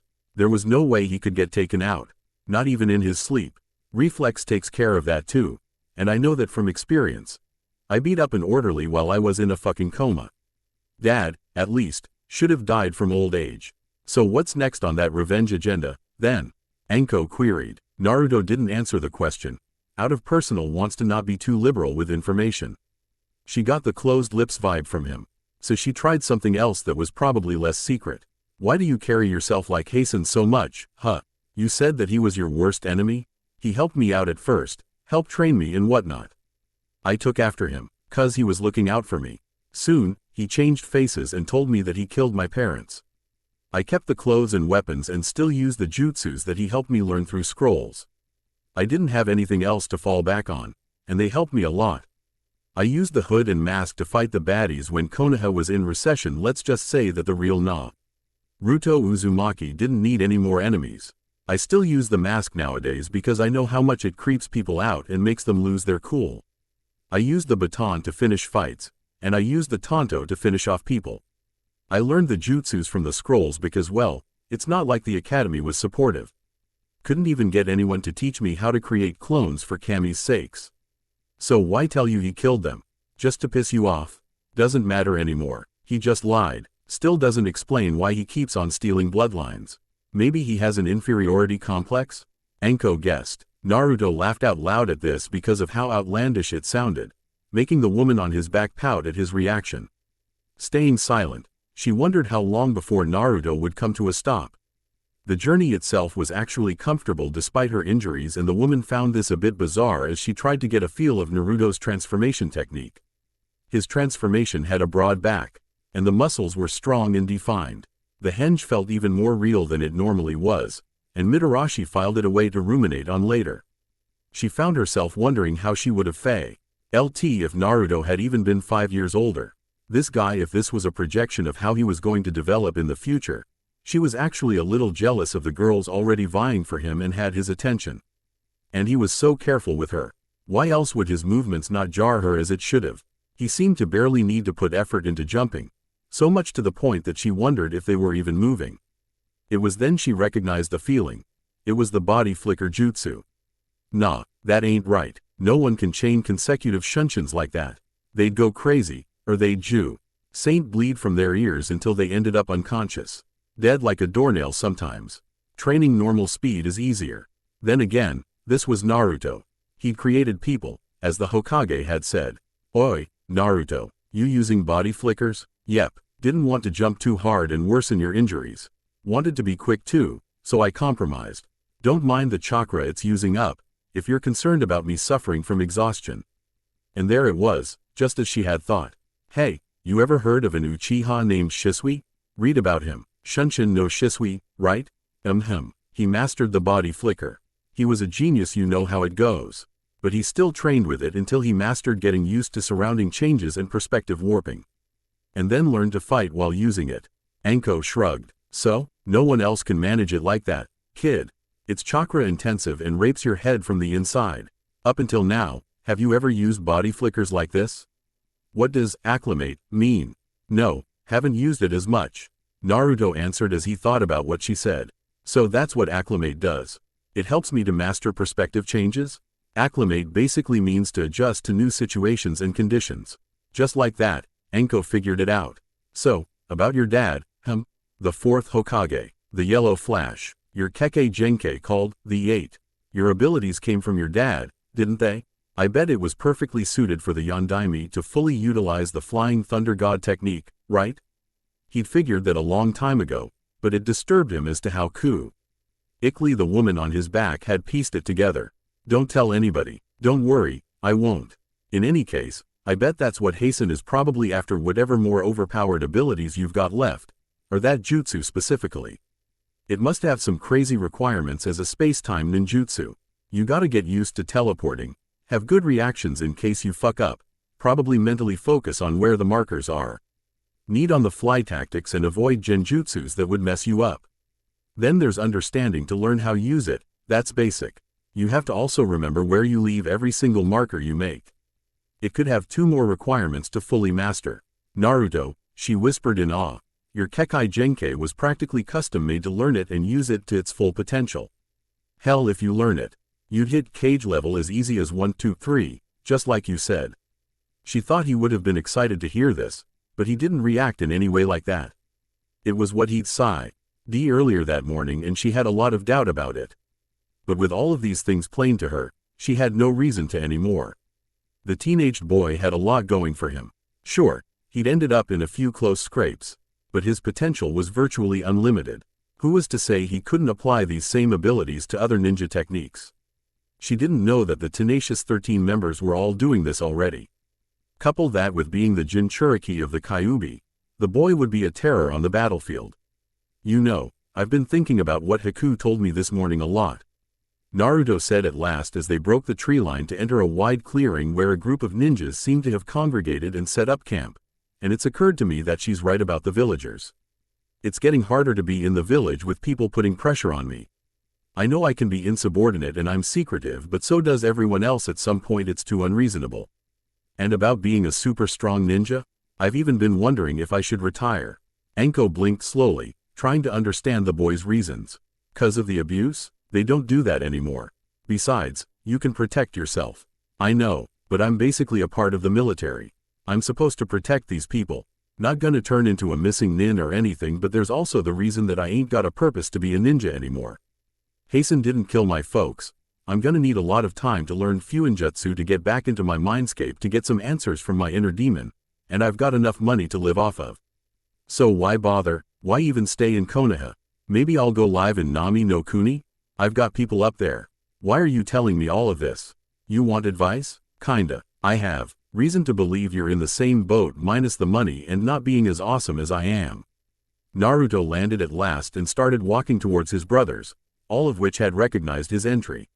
While he waved to him, the teenager let his shoulder sag in confusion.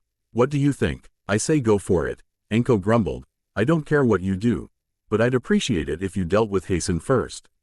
The guy's too much of a threat, and I'm starting to think that you'd actually be the only one with the right skill set to take him on. Because he's after you for your curse seal? By now, all of the T-13 were reacting to their presence with hail shouts and waves. The guy's out to get everything. I tell you, I think he's got an inferiority complex, so he could probably be out to get every Kekkei Genkai, as if he's out to prove something. Doesn't matter if you retire or not. Once you get your full bloodline unlocked, he'll get you. He might not even wait that long. And do you really want to be out of practice when he does? Shouldn't you actually be training? I guess so. Naruto then yelled for Narushi to come out and the medical ninja came out, grumbling all the while. Carefully adjusting himself to let Enko off his back so she could stand on one leg while supported by him, Naruto informed the clone that she needed medical help. Doc, by all appearances, had some umbrage to this. What the hell do you think this is, huh? Konoha General Hospital? I gotta treat people besides our own? He unfurled a large seal on his hip that he rolled out on the ground, forming the ram seal for a moment. He then unsealed what seemed to be an emergency room's worth of equipment on the spot.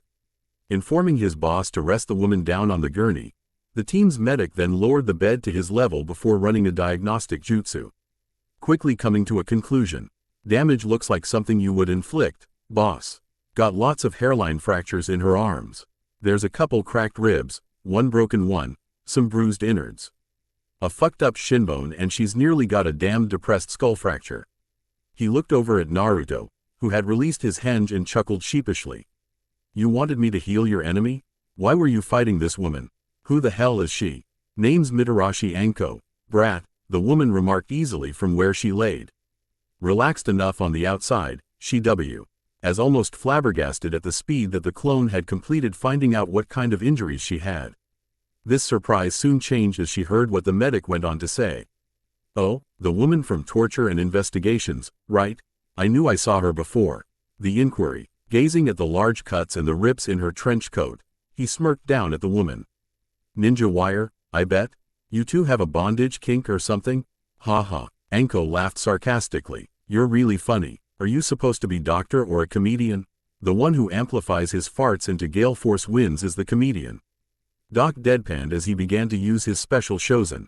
A knowing smile teased Anko's lips as she looked back at Naruto, who had the decency to look embarrassed for something that could be traced back to him. They all have a piece of you, don't they? Psychosis jumped in right at that moment, saving Naruto from potentially making a fool of himself. The boss has no comment. Turning to him, the Orcher expert became noticeably downcast. Yo Naruto, I know we haven't been able to communicate like we used to, but did you know that Masato is dead? Ito got to him, and ate his brains out. Naruto yelled in alarm in response, making the Torture clone facepalm at his creator's lack of composure. Yeah, no one got any memories from his death, so that means that Ito can kill us and take everything we know. Oh shit, and the orphanage? Are they okay? Wouldn't know, but we left Tenten to take care of them. Last we saw, everything was still in one piece. Masato did manage to poison him, so he could be hiding out, just like us. Maybe he's not even in the village anymore, but you know he could breeze in past the gates anytime he damn well wants. He could be after us next. So what are you gonna do? Anko called from her gurney from where she was overhearing the conversation. You're just fancy shadow clones, right? Just dispel already. Doc used her distraction to inject her with Pankle, lured and told the woman to keep silent while he worked. Psychosis ignored her catcall yet answered her question to Naruto's face, knowing that he wanted the same answers. We planned on dispelling, probably a little while after the exams. He thought of the bet that was going on between the remaining 12 pertaining to which girl Naruto would end up with. We wanted to take care of some stuff, is all. Get our coffins ready, say some goodbyes, all that deathbed bullshit. Oh geez, I think I might cry, Naruto said.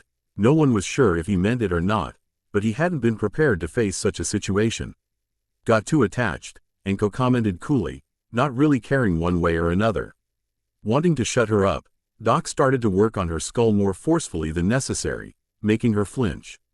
God damn it, you did that on purpose, you waddle fuck. So boss, what's with the new chick? Narcase greeted as he came on scene, clearly checking out the curvaceous woman without any sense of discretion. He whistled loudly. Wow, she's really pretty. Wait, is she a part of the harem too? That was all he said before the assassination clone tackled him to shut him before he said too. Oh much, but a lot of damage had already been done. A part of the what? Anko exclaimed. Damn, brat, if your clone says so. Then it obviously means that you're aware of what's going on with the girls since they're like you. That it means you got the hots for older women too, don't you? Had a feeling you did because you look like the type to love a teacher. Maybe I should warn Kurenai. Naruto too. Okay, a deep breath while clasping his hands, trying to clear his nerves. Anko, I think you misunderstand our relationship. The woman grinned cheekily. So I'm right about how you're infatuated with me. We've got a relationship? We do have one. See, here's the thing. You're the pain in my neck. That's it. Enko pretended to look disappointed. Ah, you hurt my feelings. I thought we had something. From the way we experimented with one another, getting into the bondage and submission vibe to set the mood. Quote, and the way you dominated me, tearing into my clothes 'cause you couldn't take them off fast enough. Oh Kami, no, that's not what happened, Naruto insisted loudly. You were so rough with me, but you got so concerned when you became too much for me to handle. You didn't even want to go straight into downtown because of inappropriate eye look because of the rips. Oh, how you gently carried me, doing everything to make me comfortable. Our soft convos, and your gentle whispers in my ear. Alright, Naruto's sweat dropped as he screamed in horror as his brothers laughed. Oh Kami, I'm sorry I called you a pain. I respect you. Okay, I'm sorry. Enko smirked like the cat that ate the canary. Damn right you are. So what's next? Doc didn't bother warning her as he prepared the next level of his healing technique whilst chewing on a tonikawota leaf and called for a few of his brothers to come hold her down. She didn't need a warning to know that the next phase of her healing was going to hurt. The boy's shosen started to turn green before his fingertips lit up in red. I finished realigning your bones, so I'm gonna fix your fractures now. Haven't done this method outside of this group, but it should work on normal people. If it doesn't work I don't really care. Reiki Hiringu, Reiki healing. Enko swore like a drunk sailor. Naruto walked through the village with Enko, one of her arms draped over and around his neck as he maintained her upright. The woman walked as if she was close to completely passing out, but he was fortunate in being able to play it off to the populace that the woman was drunk. Sure, he had to play the role of the supportive friend, but that was fine. He was back into his henge again, taking care to transform without the pesky addition of his whiskers that would give away his identity. He might have made some people think he was the Ondime's spirit or something of the like because of the similar appearance, but at least it was funny. Holy shit, Naruto, the woman moaned. I can't even tell if I'm walking or flying. That quacko, FA doctor doped me up on too much opium. Good shit though, it's illegal in Konoha's hospital now. He said tonight was gonna hurt because of the side effects of trying to mend your bones so quickly. Now hurry up and tell me where you live. As if she'd forgotten that her leg was broken, she put more weight on it to test it. It's tender, but it doesn't feel like broken glass anymore. Reckon ICA. Give the bastard some props because I hate using crutches. So what's next? I'm gonna bawl when the painkillers wear off? She scoffed. Not gonna happen. I can take pain, believe me. I dish it out on a regular basis. So I know how to take it too. Even that Dr. Clone said I took it better than some of your brothers. Turning to Naruto, she grinned. Gotta say brat, we've been ups and downs all day today. Didn't expect to end up like this when I broke into your house this morning. Enko, your address? I got a favor to ask. Instead of helping me to my apartment, could I crash at your house tonight? Nani? Naruto hissed. Are you crazy? Why would I do that? You use clones for everything. You could have just used one to drop me off at the hospital earlier, or even one now to get me home. You and I both know the real reason why. Pray tell why. You got a knack for figuring things out, so tell me. You know that Hasten's out there, and you don't want to take the chance on him ucking my brains out with a straw when I'm vulnerable and by myself. That's why you didn't use any bunchins, and it's why you're the one carrying me now. You'd think so, but even if you were in top condition to fight, he'd destroy you in a fight. Besides, I can't fight him either, so what's the point? That's a weak argument. You're a terrible liar, kid. It's that I make very tempting bait for you. Getting my brain is a plus. But you want to get in touch with him to find out how your parents really died. And as I said before, I'm vulnerable. And your big aching heart wouldn't want to leave little ol' me by herself, would you? Naruto nodded his head in sadly and reluctantly. How did I get myself into this mess? He whispered. Enko took the affirmative to her request with a sly smile that didn't reassure the teen in the least. Thanks a lot. I'll leave in the morning. I'll be a good houseguest, you'll see. Besides, I think I left my place in a complete pigsty and I can't bother dealing with that right now. I knew there was a moronic reason why you asked. The Uzumaki grumbled as he turned off towards his house. Fortunately, it wasn't that far. He could imagine that Haku was going to freak out about this. He thought about it a little while longer, and he chuckled at the thought of Haku waiting on him like a wife, only to see him bringing home a different woman. Enko asked him what was so funny, and after he told her, she didn't laugh. She actually said that she could see it happening. These girls are fighting over you, Naruto. You saw how Fu and Hinata got on when they were beside you in the prelims. If Fu's name wasn't called, you'd have a real catfight on your hands. Man, you've got a lot of luck with the ladies. Even right now, you've got quite the looker literally hanging onto you. You better behave yourself or I swear, I'll kick you out before you even get in. Don't push me, I've got enough of this romance mix-up to last me for life. Is that such a bad thing? Anko asked seriously. Call me crazy, but I think this harem thing could actually work out. I know that they're getting into each other's craw right now, but I can see them coexisting in one household. They can share you. From our spars, I know you've got stamina in spades, and you still had loads to spare. Plus you can make clones. Even if everyone wanted to fuck an Uzumaki stallion on the same night, it'd work out. You're really blunt, Anko, Naruto deadpanned. You want to join in? The woman hemmed and hawed as if she was thinking about it. Starting to think that I should. Maybe I really ought to get in on this and marry you while I'm still in my best years. Besides, I've seen what kind of man you're gonna grow up into. Easily sensing that she was trying to psych him out, he took the next step. Sure, you can join. I might as well create thousands of clones and fuck the entire village at once while I'm at it. That'd be one epic orgy. I'd be the alpha bitch though. Naruto gave up. She'd always one-up him in discussions like this. Strangely enough, he was starting to become really desensitized to the idea of furthering his relationships with all of the girls thanks to Anko's candidness and her influence, and was actually starting to contemplate it. It was true that he had feelings for all of them as much as they seemed to be infatuated with him. Things were slow going between him and Hinata when they had to drop everything whenever one of the other girls tried to mosey on in. Besides the obvious legal and moral lines being broken, would they even agree on it, or would they just see him behaving like a typical guy with a harem dream? He half expected Kurama to say something in answer to this, but there was none. He found himself missing his former best friend and wondered how he was getting on inside the seal. He called out to him in thought, but there was no answer. Naruto supposed that him beating on the door all this time would make the fox leery to answer even an ordinary, small knock. But he couldn't get his revenge, couldn't get answers. Who else was he supposed to turn to? Finally, Naruto and Anko finally made it to the house, and the disguised teen fished around in his pockets for his key before taking it out to unlock the door. They both took their sandals off once inside, and Anko released her companion to head to the couch, immediately vegging out all over it and hugged one of the cushions tightly to her chest. Oh Cammy, it's so soft. Just what I needed. I could sleep right here. Wait. She turned left and right, sniffing deeply. I smell food. You know what? Fuck this couch, I want food. Being on her back, she lifted her hands up as if she was helpless. Naruto, the kitchen. Carry me please. Get over yourself. I've done enough of that today. Anko pouted cutely. Please, Naruto-kun? Naruto merely released his adult henge and the woman dropped her facade at the same time. Ah, you're in your bratty kid version. Never mind. Would you cut that shit out? Naruto grumbled. He was famished as well, having eaten nothing since the night before, and he could tell that Anko was in the same boat. Well, she was drinking last night, so her hunger was probably worse.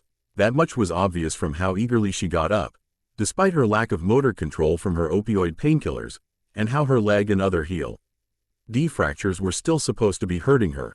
He still beat her to the kitchen though, having a head start and being closer. Once there, his jaw dropped, his face flushed. Anko nearly bulldozed I am out of the doorway, and the first thing that she saw was the fantastic spread of food that was on the table. Alright, that's what I'm talking about. The woman froze when she noticed Naruto's serva NT in the act of placing down a large bowl of rice close to the center. What the two were focused on, however, was the maid outfit the girl had on. At first sight, the black and white scheme gave that away. But it was so revealing that one would think it was meant to be a bodice to worn underneath a formal dress. It showed off almost all the cleavage that Haku had, and all the bare white stitching was nearly transparent enough to show her nipples. Her skirt wasn't that much better, almost mini enough to be considered underwear, and her thin black pantyhose didn't quite reach where it ended, but it did help tie her outfit together. Her jet black hair was released from its usual fasteners and undone, but it had been groomed to frame her face and all around her neck and over her shoulders. Both Naruto and Haku shared a silent stare. made awkward by Anko's apparent unplanned presence. The woman knew she'd messed things up, and looked down at the boy next to her, ready to excuse herself when she noticed something in front of the teen. "Yo Naruto, little Naruto-kun," saluting. Hearing this, Haku covered her blushing face and ran out of the room through the next door as fast as she could, making Anko chortle to herself. She still felt bad, and despite knowing why she felt was at fault, decided to make the best of the situation she was already in. HMPH don't know why she's running lick. That when she got the reaction she wanted. In any case, Anko said with a shrug, "Sorry brat. Looks like I accidentally messed up your chance to get laid by asking to sleep over tonight."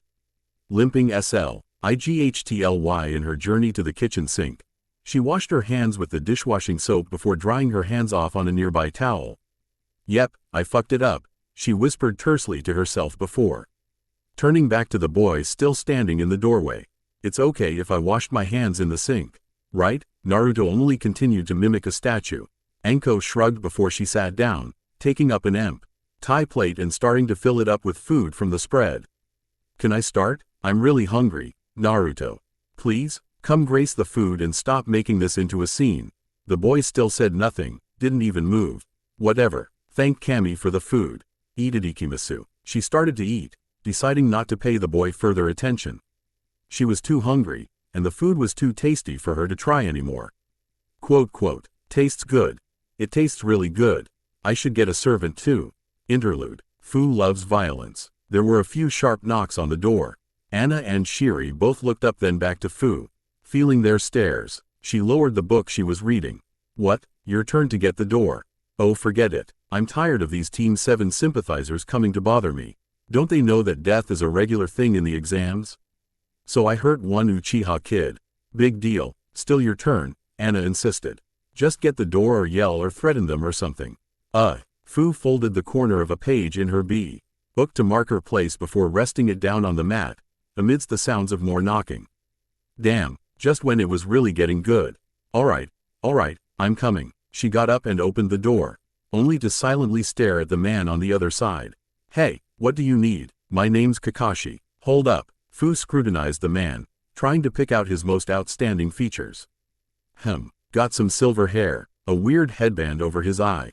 Got a mask, too. Naruto did tell me once that there's a Jonin that hides most of his face, so I guess this is him. Wonder what he wants. Kakashi, she mumbled. "So you're Scarecrow, huh? I'm just not seeing it." "Excuse me?" "Oh, nothing. My name's Fu. I'm guessing you're another one of those Uchiha fans, huh? Been seeing a lot of people lately. I can't bother giving the whole speech again, so I'll just say that shit happens. It's an exam where everyone tries to murder one another." Kakashi looked down at the girl, not in the slightest way amused. "You done?" "Almost." She slowly shut the door in the man's face, but he left his foot in the doorway. "What is it?" "I'm done now, unless you're actually here about something else. Like the girl. I'm sorry about that. Didn't mean to kill her. I guess she never really learned how to take some hits 'cause I hit other people the same way and they only ended up in the hospital." The man wasn't put off by the girl's attitude. He understood what she was going on about.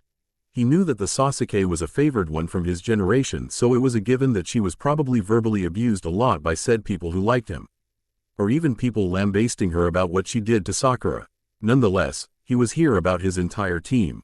Despite wanting to make it solely about Sakura, he was trying to move on. And Fu's offhanded remark about not training Sakura enough, he'd been getting a lot of that. Team 7 was going through a rough time, and he was taking responsibility. Deciding not to volunteer information that he was their sensei, he knew that he still had to get some. Naruto did mention that Fu had a reason for attacking the team before he realized that he was in a henge, so he decided to come to the source for some answers. "I understand your position, but I would only like to know why." The mint-haired Kunoichi raised an eyebrow. "Know why? Know why what?" "To be honest, I heard it from Naruto. He made it clear that you told him that you were trying to stop them from going after him. So you did for his sake, correct?"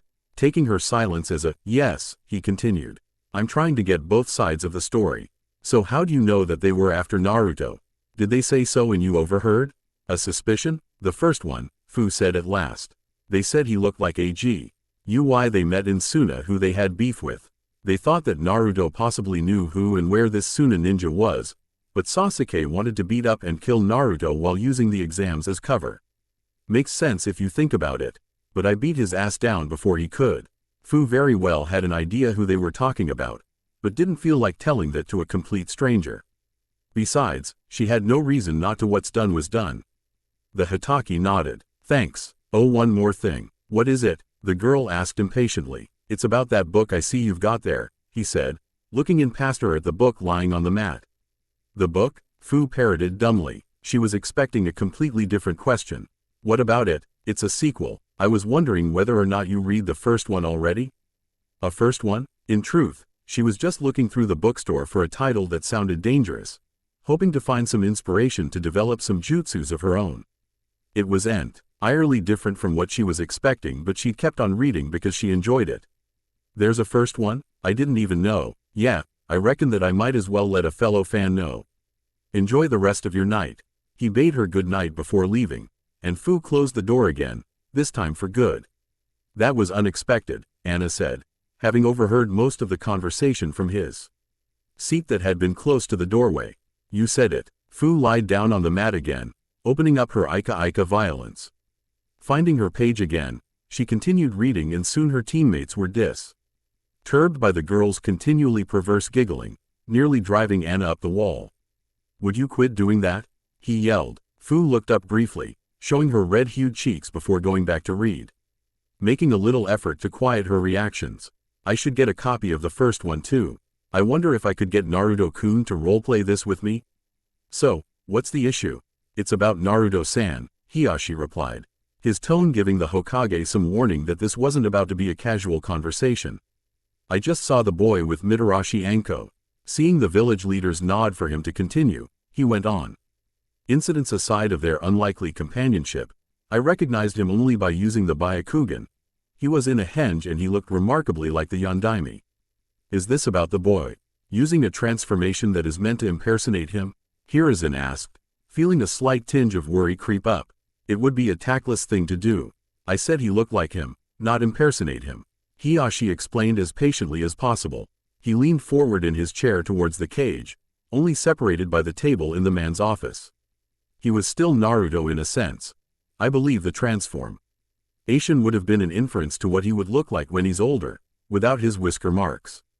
Although it was a disguise, I believe that the henge's purpose would be to be able to support the woman, as she appeared to be injured. Quote, injured or not, she has enough sense to get medical care, so I know that's not the point you're driving at, Hiruzen answered.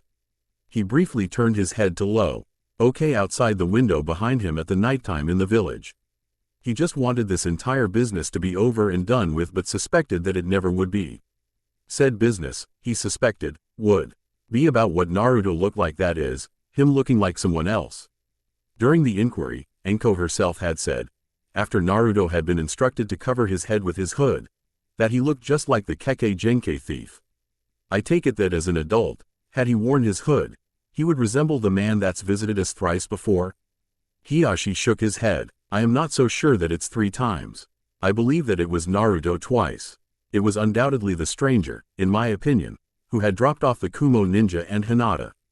Furthermore, I've come to the understanding that this Str. Anger and the bloodline thief are the same. The man stared intensely at the cage, and had it been even icier, it would have almost been a personal attack by itself. The thief, you know him, don't you? I often wondered if I should venture to say the name. Do the ANBUs apprehend everyone who repeats the name that Naruto himself yelled during the inquiry, or were they only meant to antagonize him solely? There was no safe answer. He could either say that Naruto had broken a law by revealing an extremely well-kept secret, or that he was biased towards him. Both answers would dredge up trouble, and if he remained silent, Hiashi would no doubt suspect that it was the former. That was exactly how it played out. Naruto would have been around 5 or 6 at the time of the incident. I find it unbelievable that he could intervene in Hinata's favor all those years ago, despite being as unpredictable as he is. His transformation carries far more physicality from what I could see, as his chakra network contorted to fill out his frame. For all intents and purposes, he could pass as an adult anytime he pleased, providing that he could maintain it constantly throughout daily life, pain, shock and chakra flow disruptions. I never used my Byakugan after the first encounter, and so I never expected a transformation from him. But as I was saying earlier, I believe it was the thief who originally came. Hiruzen had long suspected that too, but the very incident that had made him doubt it for so long was what Hiyashi spoke of next. The man who was captured during the incident had a swift release, and it was confirmed. Also, Hinata, although young, had a budding Byakugan. The man had no reason to help, and he would have been able to get both bloodlines via whatever methods he has. So why help? I wouldn't know, the Hokage said evenly, and I wouldn't be able to get any information out of him willingly. I've lost his trust, and while I could order him, he's already a flight risk. I don't want to risk driving him away any further. Couple that with his brethren that are still lurking about, he could leave at any time. They have a sensor on his self-made team, so I can't even chance to send DANBUs to watch his movements 24/7 because he'd eventually find out. No telling how disastrous that would be when it happens. I'd rather not pressure him any further. He'd need a large reason to compel him to stay, and I have nothing to offer. So far as I know, he has an adopted family outside of the village. He could stay with them. He's rich, and so he wouldn't need to work any longer as a shinobi. I couldn't even offer him solid proof on his heritage. To make matters worse, Hiruzen started grimly, though his tone took on a light tone that was clearly false to the Hyuga. He no longer wants my hat. You over-explain, Hokage-sama, but I understand. Hiyashi pondered what point the man was trying to make. Did he mean for someone else close to the boy to ask him about these affairs? Sly, but it could work. Perhaps he's here because of what few bonds he has here. Hiyashi asked mostly to himself, thinking about his daughter. If so, I wouldn't mind meeting with him. Someone besides The Hokage could negotiate with him to get further information, he said quietly. Going to offer him a large number of family-in-laws, Hiyashi? Sarutobi asked good-naturedly with a smile, before regret. Tably getting back on track with the purpose of the disquisition. Regardless, I can see what you're getting at. You believe that both Naruto and the bloodline thief were cooperating with each other. One or even both worked to save Hinata, with the thief leading the debut, and the follow-up visits were from Naruto in disguise. The favors he requested afterward as his reward would have been an indirect way to support himself years later. Phrased like that, we have two options. Use those summoning seals he gave us to see who comes, or we leave the matter alone, with nothing but our suspicions. What more proof do we need? He had a clone in the soup kitchen collecting food, and he had Masato in the orphanage. Admittedly, the latter came forward and offered to be the caretaker, but the fact remains. You're still not giving him enough credit. Besides, he still didn't end up going to the orphanage. As for getting answers, I say we should use the seals and bring him to us. With a trap, of course. Should it actually be the Kekkei Genkai thief? I don't keep that seal here in the office, Hiruzen admitted, for obvious reasons. And I'm sure you've kept yours somewhere off-site and in an airtight safe? The Hyuga clan head gave a curt nod as an answer, making Sarutobi smile. What would you do should you confirm your suspicions? Hiyashi made no reply. He had none to give, as he hadn't thought that far as yet. I am not entirely sure. Naruto's defeated a Chunin on what should have been his graduation night. Then he managed to outsmart and kill an elite Iwa Jonin on his first mission, from Ko's explanation, by himself. He and his clones defeated Mist Anbu hunters, Zabuza Momochi himself and his lackeys. 3 missions, with large crises averted and accomplished with flying colors. Frankly, I believe he doesn't even need to be in the Chunin exams. Wily, yes, insubordinate at times, and sometimes downright selfish when he feels biased against. Were it not for these demerits to his record, he would have been promoted a long time ago out in the field. Many have gotten their rank promotions this way. He's strong. Is that your point? I want to know how strong Hinata's suitor is. She knows that she'll have to leave the clan if they fully pursue a relationship, and it'd be good to know she's in good hands. The hands are powerful, but I want to know what drives him, and why.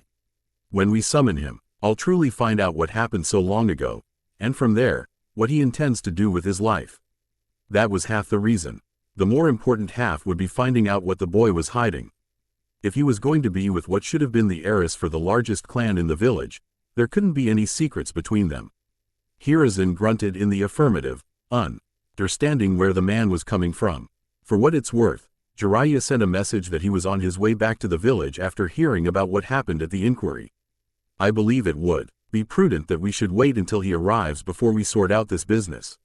Maybe then I can find out what he'd really been doing with Ito. Chances are if it's actually him who shows up, Jirai, Ya and I together will finish him off once and for good. It's time we put him out of his misery. Hey, Haku-chan, you okay in there? Naruto knocked on the door a few times but got no response. Haku-chan? He listened keenly at the door but could still hear nothing. He thought that since he was her master, he could kick the door in any time he wanted. He owned the house, and he owned her. She was his tool, his servant, his slave. He didn't barge in. She wasn't his. He made sure that she was comfortable. Everything she did was of her own volition, and he made sure to help out around the house. Whenever something was amiss and she was resting, and she rarely overlooked anything. In that sense, she was equally an owner in his house, and she deserved her space and privacy. But damn, he needed to find out if she was doing okay. Was she ashamed of what she was wearing? Probably not. She had been wearing that skimpy thing waiting on him. Embarrassed because Enko mentioned he had an erection? Why? She got the reaction she wanted. Was that she wanted? Or was she looking for something else? Or Enko? She would never have expected to see Enko coming back to the house. That had to be it. What should he say about Haku's choice of clothing? And how the fuck did she find out about the kink? Fucking Narbure. I bet he told her. And she wanted my reaction. To do what? To sleep with me tonight? That's what Enko had said. Was she right? So if he sent Enko home, would that make her want to still carry that out? Or was it permanently spoiled? Did he want her to do it? A bead of sweat started to run down Naruto's hot temple. He was that close. Sure, the dream of every pubescent teen getting laid. He backpedaled away from Haku's door and sat on the door, leaning against the opposite wall in the hallway. Maybe if he was a little older, and if the circumstances were different. Yes, life was short as a shinobi, and Ito Udatane was on a warpath against bloodlines and as just waiting for the right time to rip his head clean off. As Enko had surmised, he had just as much reason to cannibalize his loved ones too. He had no idea when he was going to die, but it was likely to be soon. At the rate that his Kekkei Genkei had developed, it would be finished within the next 2 months, 3 to 6 if he was lucky. So why not? Naruto gulped a swallow of air. There was already a knot in his throat. He could imagine them, romping in her bed until both its creaks and their cries were loud enough to disturb the neighbors. It was something he wanted. More importantly, it was something she wanted. If he gave in, not considering the others at all, even if they didn't exist at all, she would become just like him. Zabuza had insisted that she was likely to kill herself if she lost her purpose, and her purpose was being his servant. Contrary to how things were meant to be, she was actually subservient to him for her own sake. If she lost her post as his servant to be his lover, notwithstanding the fact that he wanted it to happen, she would lose a purpose without having another one to immediately step into. In his mind, not his age, against his wants and desires, that was the sole reason. He saw her again in his mind's eye. Haku had grown, and she was filling out. Girl or woman, it was hard to tell which she was, and coupled with his libido, he didn't care. He got up and approached the door, and knocked on the door. Maybe later. Okay, I think I'm glad that Enko's over tonight. I've got no doubt that if she wasn't here, I would have been in your bed right now, or you'd be in mine. Maybe later. Naruto took a deep breath. He wasn't past the point of no return yet. Sexual euphemism aside, he could still salvage the situation for Haku's favor, but chose to continue. I'm exactly where you are right now. You don't need to second-guess where you are in my life. It's not a competition for me. If anything, I'm the one trying to win over 4 beautiful girls, and if I'm not careful, I'm gonna end up alone. For better or worse, I'm glad to have you here as a servant. I mean, it's your choice, but it's nice to know that I'll always have you around. Shit, that didn't sound too right. I mean, I appreciate you and everything that you do for me. Might have turned into a real hog without you around, and you know the family. The family loves you. Well, everything was coming out wrong now. Damn, what were the right things to say? What was he supposed to say? He felt like ripping his hair out. Hinata-chan has it in for you, and she thinks that the three of you have a better chance than her, especially you since you live with me. Oh crap, I'm saying every blasted wrong thing. He hissed the last to himself. I like the outfit. No, I really like you, Haku-chan. You don't need to try anything to prove it to yourself. There was still no answer. Fuck, he yelled aloud in his mind. He was about to walk away from the door when he heard the click. of the doorknob from a door far down the hall. It opened, only to reveal Haku coming out of the guest room. Naruto's eyes widened when he saw her, wondering if the girl had heard everything that he said and started to believe that she hadn't. Absent-mindedly, he took note that she was dressed in her pink kimono, having already changed out of the maid outfit from earlier. Besides the sensuous nature of the said outfit, he thought that the simple clothing she now wore already did much to highlight her already above-average prettiness that was common among Karigakur's sylvan inhabitants. From the large eyes to the delicate features of her face born of the cold, the girl sworn to him was lovely in her simple way. "Did you need something, master?" she asked as she approached him. He dumbly pointed past her at the door she had emerged out of, and she immediately understood what the teen meant. "Oh, I was airing out the guest room. I thought that Anko-san was sleeping over tonight. Did I presume wrong?" Naruto took a deep breath, trying to settle himself. He could tell that it was going to get hard to live with Haku, and that was in every sense.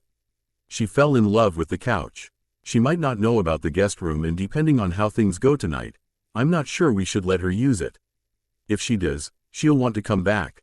Or worse, Haku giggled, she might not want to leave. Exactly, Naruto answered with a smile. So about dinner. We should probably get downstairs before she eats it all. She's even hungrier than I am, and knowing how your cooking's great, it might not last long. That's so? I'll be down in a minute.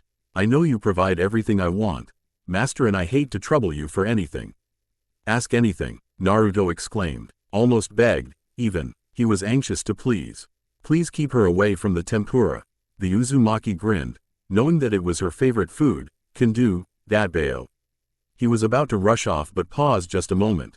Just a minute, did you, hear any of that just now? She stepped closer into Naruto's bubble, and the boy froze as she leaned forward and whispered in his ear. I wonder what an expert of the silent killing could possibly hear when she's only 2 doors down the hall? Well, gotta get to that food. Naruto struggled to get out as he turned away quickly, trying to get away. Before he could escape, however, Haku grabbed him by the collar and pulled him close to her again. Oh Kami, I know where we stand, master, but it's even nicer to know where I stand with the others, she said calmly, meaning the other girls. I am unsure if there is polygamy of any kind in the Leaf, but if there is, and I've allowed myself to hope that I'd be more than just a concubine. Oh, that's what she was worried about, Naruto thought to himself, still barely allowing himself to breathe. If there isn't, I'd appreciate if master made as much effort to court us as we do for him, as each of us wishes to have him as a life partner. Naruto ruminated on that for a full minute, and what she said made sense. Equal efforts from both sides, why just let them throw themselves at him? That wasn't fair to them in the least, and if that was how things were going to play out, he'd end up like Sasuke and his fangirls. You're totally right. Say, how about letting me cook tomorrow? His teeth edged each other briefly. Knowing that she was inclined into doing everything by herself, she would probably say that she would prefer to do it herself. She released her hold on him. We could do it together. It'd be a first. Guess he figured her out wrong. Sure, the boy answered, smiling broadly. For now, I'm going to make sure that Enko doesn't devour everything you work so hard to prepare. He allowed him to leave before she retreated into her room. Once inside, she locked the door and released her hinge whilst opening her closet, revealing that she had been in her maid outfit the whole time. She didn't want to head downstairs, knowing that the Tokubetsu Jonin, with a clear state of mind, might notice it for what it really was. Already deciding to change into something casual, she chose the same kimono that Naruto had seen her in. Turning on the light to help her see better inside the closet, she took the outfit off and hung it up on a hanger, and did the opposite for her kimono. Finally putting it on, she turned back to stare at the sultry maid outfit and the nearly 24 more alternatives behind it that Narbure had undoubtedly snuck into her wardrobe earlier. Psychosis, you mad genius, was all she said as she exited the closet and turned the light off. The bright morning sky had a lone small cloud, easily hinting that it was going to be perfect weather all day. At only 8 a.m., Asuma and Kurenai were already out and halfway up the street walking towards Naruto's house. It was an errand for one, and the other had elected to follow him to show him where her student lived. House, guys prospering. Been hearing rumors through the Jonin grapevine that he might turn into a flight risk because of that shitty inquiry mess. If he's got a house, doesn't that mean that he's got roots here? He paid for that house in one lump sum of cash, Asuma. Besides, from what I can tell that happened in Wave, he probably has enough money to buy at least 2 more houses like it, plus furnishings. He'd have no problem leaving it behind to rot. And would you blame him? It's his home. He can't just go nukenin' like that. Besides, he's special. He could retire. And if he wanted to escape, we couldn't stop him. He's been AWOL out of the village twice and no one even realized. If he wanted, he could swamp the nations with clones every few months and no one would ever find him. But that's moot, 'cause he wouldn't leave. Have a lot of faith in him, don't you?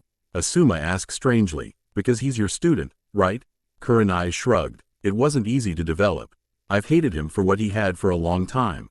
If his ninja art-educated teacher had it in for him, imagine the rest of the village. And to hear his measures to make his life tolerable here, I should readily assume that it's natural that he'd want to leave. Enko, however, said that he wouldn't unless the village pushed him any further. She's got a profit mouth for some of these things. I'll believe her, and if he does leave, it'll be because of us on a whole.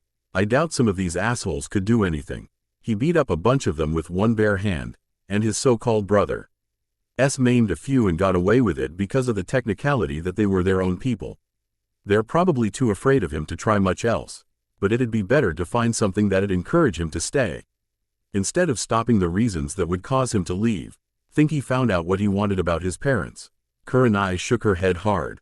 Between you and me, nothing's changed, so I doubt it. Besides, hatred doesn't have to be physical. And what about the name of his so-called worst enemy? Don't think we should say it out loud. Tried asking my old man at home about it, and he told me to drop it. Guessing it's work-related and probably even bigger than Naruto's heritage and him housing the 9 tails. Probably best to leave it alone. Problem is, this guy and your student has some mix-ups. And with how young the kid is, it's probably been happening for the past 5 or so years, right? Asuma asked rhetorically. Could be. So what are your plans for the Chunin exams? Going to watch the fights? What else? Kurenai nearly boasted about her team all making it to the finals but belayed the action.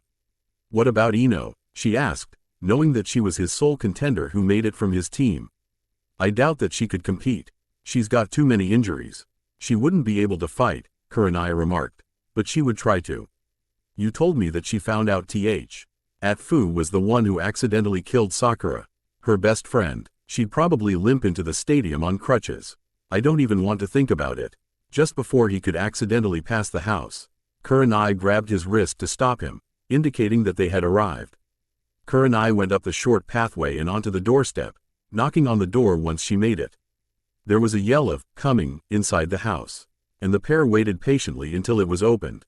Once it was, the pair gawked at the person on the other side. "Oh, mornin', you two," Enko welcomed. "Came by for breakfast?" "Sorry, we just finished." "You finished everything that was still edible," Naruto yelled in the background, apparently having overheard what she had said from somewhere further into the house. "Master, I want her out of the house." "Oh, don't mind those two," the Mitarashi scoffed. "They're like animals over food. You should have seen them last night. I was eating some tempura, and the blonde brat at me with a table knife shouting that it was Haku's own. And this morning, I decided to cook breakfast to make it up to them and I had a little bit of an accident with the eggs. But you know, can't make an omelet without breaking a few. Am I right or am I right? What happened to all the eggs? I thought we had over 2 dozen. Is that what that grease fire was?" Haku cried from the kitchen.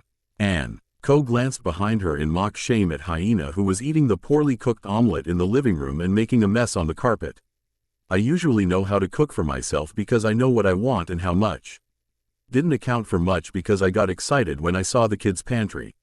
So, the Tokubetsu Jonin perked up as she fully returned her attention to the two outside. "What can I help you with?" Asuma gestured at their friend's whole body. "Why does your coat have so many rips?" No, Kurenai interjected vociferously. "Why are you even here to begin with? And what's this last night business? Did you spend the night in a genin's house?" she hissed, not wanting her voice to carry. "Oh, it's the same answer, you see," Enko explained as if the whole thing were nothing more than a gag. "I was sparring with the kid and he tore me up with ninja wire. The gaki beat me up pretty badly. When I lost, I used my feminine charms and I ended up here at his house sleeping off a fractured skull and a broken leg." Kurenai blinked. Asuma nodded as if in belief, but his facade broke easily. What? True story. The fuck it is. Does he look so good? Asuma demanded, trying to look past her into the house to see if he could spy the Jinchuriki. Kurenai once again backtracked to the real meat of the issue and had to seriously ask her companion if he even believed the story in the first place. Yeah, I think so. The kid's not exactly normal. Asuma, think. She said that she lost well actually. I guess that's not so much of a stretch. She's not serious. She said that she slept off a goddamn broken leg. Anko tapped her head and smiled humorously, and a skull fracture. But I'm overall more impressed with the leg. Almost feels stronger than my right one. And you both. No, that's the one that takes the lead when I'm dishing out ass kickings. Forget it. Just get Naruto. We need to talk to him, so tell him it's urgent.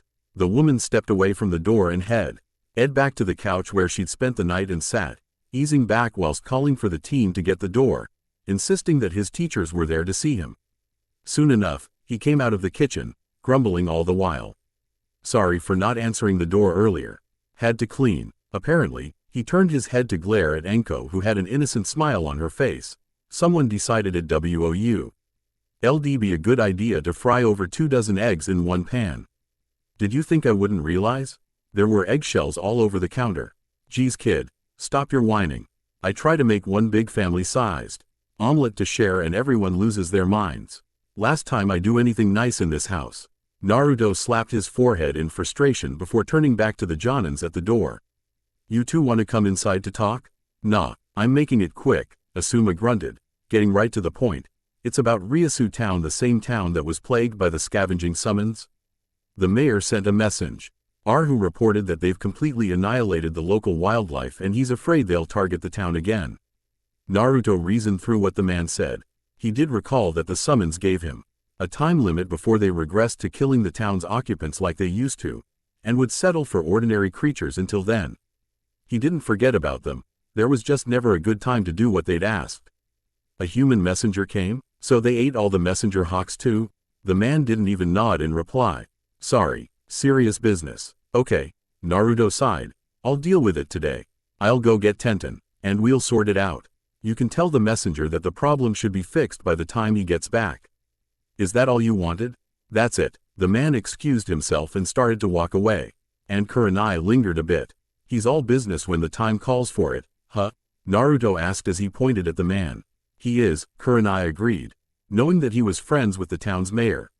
She looked through the doorway at Anko again. About what she said about you beating her and healing her, is that true? Oh, hell no, I didn't heal her. My brother did, my team's doctor. She was sleeping through the side effects. Well, mostly slept, 'cause she kept Haku-chan up half the night with all that groaning she did in the wee hours. But yeah, I beat her. Anko coyly asked whether or not she was the one who actually kept his servant up, snickering the whole time. Don't start that innuendo crap, he ordered as he turned to face the Tokubetsu Jonin, and I'll have you know she's got great hearing. Naruto almost cringed when he thought of how Haku had reacted the night before. He had to discover that for himself, and it was shameful that he hadn't thought of it before. Kurenai stroked her forehead, trying to wrap her mind around this and the odd behavior that her fellow Jonin and student kept carrying on with. So as I see it, she suffered broken bones, healed and post-side effects. That was completely healed inside 12 hours? The Uzumaki nodded. You know, the Leaf would be sure to appreciate something like that, Naruto. What else can your medic do in such a short period? Delicate surgeries? Does he make any medicines? Naruto smiled almost slyly. Old man Hiruzen said that the clone-created members of the T-13 aren't a part of Konoha. Oh, and say hello to Hinata-chan and Shino when you see them.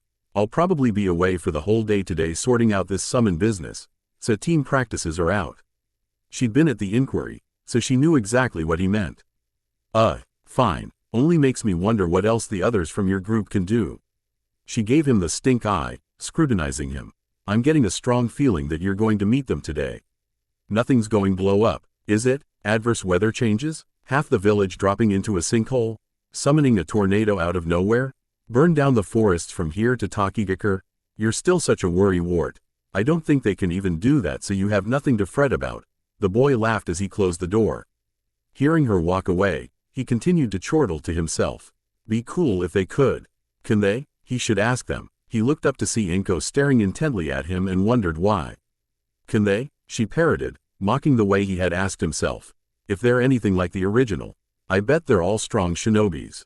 The Hokage did disavow them at the inquiry, but this way they could make themselves useful and officially in Konoha. Maybe I could convince him to hire them. We're all ninjas, so what's the difference in how they're assigned missions? Could be straight from the cage's mouth or a coded message from an Anbu, so who cares? What's the incentive? Strong shinobis, Anki said matter-of-factly as she got up and pointed at him, especially the eccentric ones, like to find strong shinobis that they can go all out against. Getting missions that specifically point out where high-value targets are located tend to be the way to show them where to go ballistic. They see it as a way to grow and improve, and I can tell that you're just like that too. Chances are that your merry little band of misfits are the same since they're basically you. If they win, they can count it as training, and you'll reap the benefits next month. If they fail and die, well, they were going to kill themselves anyway, right? That's going kinda far. I would have been fine with a spar or two with them and see where it went from there. If they want to help the Leaf, then fine. His response was slightly acidic, and Enko furrowed her brows at this. He noticed her reaction and rushed to do damage control. No hate against the Leaf. Just no real love for it. I say, to recall that you admitted at the inquiry that the QB used to joke about destroying the village again because you'd bitch about not having anyone you care about. You'd say that it shouldn't. 'Cause he might end up killing all the wrong people again. That's not exactly what I said, and I'm not gonna have that argument with the guy who can't forget anything, Enko stated, cutting him off before he could finish. The village has a couple of diseased trees, I'd be the first to admit that. Most of them, though, are some old geezers who don't know when to let things go. Got their ads so far up their own asses that they can taste what they had for dinner the night before. They keep looking back on their lives with this mirror mentality, feeding themselves, poor me, and think that things won't ever get any better. It can, and it will, and if it doesn't, then you make the best of it, laugh it off and try your best to look epic when you screw up. Naruto's sweat dropped. Where do you get these motivational speeches from? Enko laughed, once, and ruffled her hand through his hair. You get this, might as well, behavior when you've worked as long as I have in torture and interrogations. Speaking of that, my one-day vacay is over. Time to get back to the grind. She looked down at herself, considering her clothing for a brief moment before heading to the door. Gonna swing by home first. Change into Wednesday's coat or Ibiki's gonna bust my chops. Later, kid. You need anything else, feel free to swing by. You know where we are. What do you mean by Wednesday's coat? Naruto repeated. Enko casually flipped the Jinchuriki the bird. Yeah, as if you don't have a closet full of identical clothes too, you hypocrite. She closed the door behind her, and the boy was left alone with his thoughts. Guess she's got a point. Besides, being epic is my thing, after all. He jumped back into a chair and allowed his taut nerves to calm. After a few minutes gathering himself, Haku came into the room. Finding her owner unwinding in one of the living room's armchairs and called to him to ask if he was about to fall asleep. He cracked open an eye and smiled at her. Nah, I feel great though. I can tell. She gestured at the door with a thumb, and the blonde understood the silent question. Yet, she left. Don't worry, if she shows up again, I'll give you fair warning. Again? Hyena asked from where she was sitting in the other chair, having gone without notice from the two since daybreak. What, you two don't like her? I think she's okay. I get feeling that if I had met her a long time ago, she could have been the one to teach me how to do a clone jutsu. Naruto stopped abruptly, recalling what the woman had said, but I wouldn't have made the T13. I wouldn't be as versatile without shadow clones, and you might have ended up killing me in Nami no Kuni. It's a good thing no one taught you properly, nay? Naruto took a while in answering, but still in the affirmative. It would probably be a little difficult breaking his current mentality to instead look on the positives, but it was true. He did have a lot he should be thankful for. The pain would always be there, always reaching up from old wounds that never really healed, but for now, he had a decent balm for it, for however long it lasted. I'm gonna get ready, have to find Tenten-chan, round up some of the guys and summon a whole army of dangerous creatures that eat things right down to bloodstains. He considered his already hefty schedule and wondered if it would be enough to fill his day. And maybe a spar afterward if I'm still up for it. You need me to bring back anything? Haku replied, I only need you to remember what we have planned this evening. Of course, of course. And please, Haku begged as she took notice of the large greasy spot on the carpet and pointed accusingly at Hyena. Send that animal back home. She keeps tearing up my bedsheets and makes a mess all over the place. Animal? The summons screeched at the top of her lungs. Naruto took to the suggestion easily. It was no secret to him that the creature and his servant didn't get along for unclear reasons. Though it remained cordial to everyone else. Naruto rolled his eyes at their antics as they began quarreling with each other. Sure, the journey to the orphanage wasn't in any way eventful. Naruto noticed the usual glares from a few civilians from time to time, but save for that, his walk was relatively normal. Then again, perhaps it was normal because of the usual level of hatred and bias dispensed out to him. From where she traipsed behind the Uzumaki, Hyena noticed the ill-favored looks that her master got from the crowds, and it displeased her. Master, perhaps me and my K-in should have nested close to Konoha instead of Ryasu town. We would have much more trash people to eat. I guess so, Naruto replied. But I think that town is a lot more problematic than Konoha. Lots of messed up bullshit was going on over there when our teams went on a mission there. You killed civvies, but we've got ninjas here. We might have ended up killing your family. We're more than capable enough to kill ninjas, Hyena stated as if it were a fact, and each of our 6 factions outshines them in at least one area. My father and his friends could have killed you and Tenten easily, but my father captured you. Slightly harder to do, but still easy. That was true, Naruto conceded, as he blacked out and anything could have happened to him and his friend while they were unconscious. Your kind staying close to here might have ended up in a human-summoned creature war. Now I'm getting excited. You guys are powerful, and I'll probably need your help in the future. He realized she was also getting dirty looks from the villagers, but he hoped that it wouldn't bother the creature as much. He was in a good mood and was resolved to stay in high spirits. Is that where Tenten lives? Hyena asked as they approached a lone apartment-type looking building at the edge of the residential area. I thought she lived far from your house. Nope, not that far. But it was far before, Naruto said thoughtfully, recalling how he had to piggyback carry Tenten all the way from his former district to this one on his ill-fated birthday years ago. Not that far now. We really should visit one another, but we don't. We had a fight about the guy that I placed in the orphanage. When she found out that he was a clone of me, and she took offense to it. Back then, I decided that she'd be safer on her own, but she confessed that she would have preferred to stay with me. But now, I can't even believe that Misato's dead. I didn't even get any memories, or maybe that's for the best. Is it? But does that mean that Udatane got them? Does he have the memories of everyone he eats? Or does it mean that organic clones don't pass on memories? What if I don't get memories from my brother when they leave me? The boy rambled. You talk too much. The summoned creature bounded by a jump to catch up with Naruto, who had started walking more briskly. But back to Tenten. It seems to me that she likes you, and you like her too. You humans sure like to make things complicated. If you two were like my kin, you would have mated with her already and be done with all the problems. Naruto rolled his eyes in response to this. But the creature was not put off. It'd be the same with the others too. Even Haku. Speaking of her, you got something against her? I hate how she's always cleaning after me.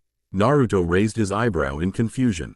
I'm a scavenger. My entire extended family are all scavengers. It's who we are, and what we're all about. Things can get dirty, and you can never stop cleaning. Eventually, I'd clean my own mess even if I had to eat it. My omelet stain had better be there by the time I get back. The taste in the rug is going to last long, like a cow's hoof. Naruto blinked. He didn't even remind her that he intended to send her home after he sorted out the summoning problem. So you're angry at her because every time she cleans up after you, she's throwing away all of your leftovers?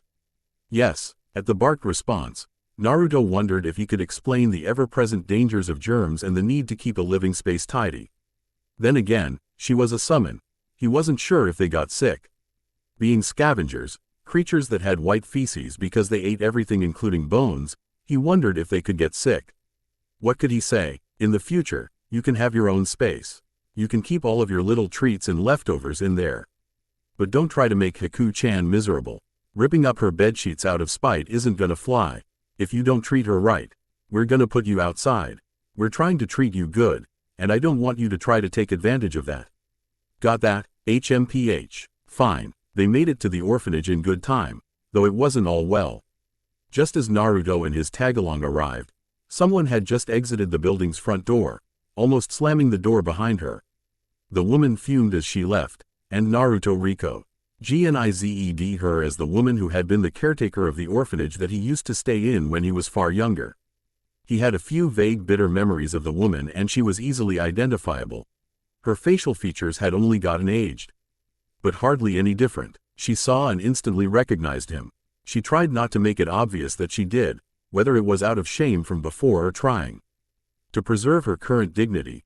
About whatever was bothering her now, Naruto didn't know. Their encounter was still in each other's favor. As they were about to pass one another, Naruto moved to one side to give her a wide berth. "Good morning, ma'am." "Hey yourself." Just like that, they pretended not to know one another. They were both prepared to let it go. And yet, the woman didn't allow it. She turned and looked him dead in the face, catching him in the act of glancing at her. "Been hearing some talk from the inquiry that you can't forget anything." "Yeah, what of it?" Naruto asked, already knowing where this was going, yet not knowing why. "Do you remember me?" she asked rashly, as if unafraid of the answer. "What do you want?" Naruto asked as evenly as he could, trying his best not to sound cross. "I love children, but I lost mine on October 10th, she said blankly. "Sorry." Damn, at least he now knew why she treated him like fucking garbage.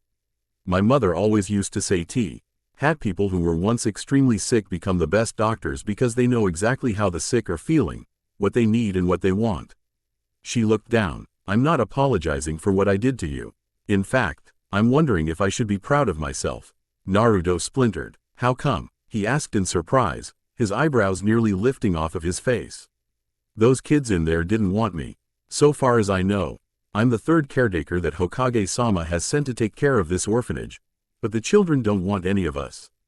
Hunger strikes, pranks, swearing to do bodily harm, etc. You name it, they did it, trying to get rid of us. I don't know why they refuse to allow us to help them. My orphanage suffered and fell apart years ago during the economic recession, and only because of that.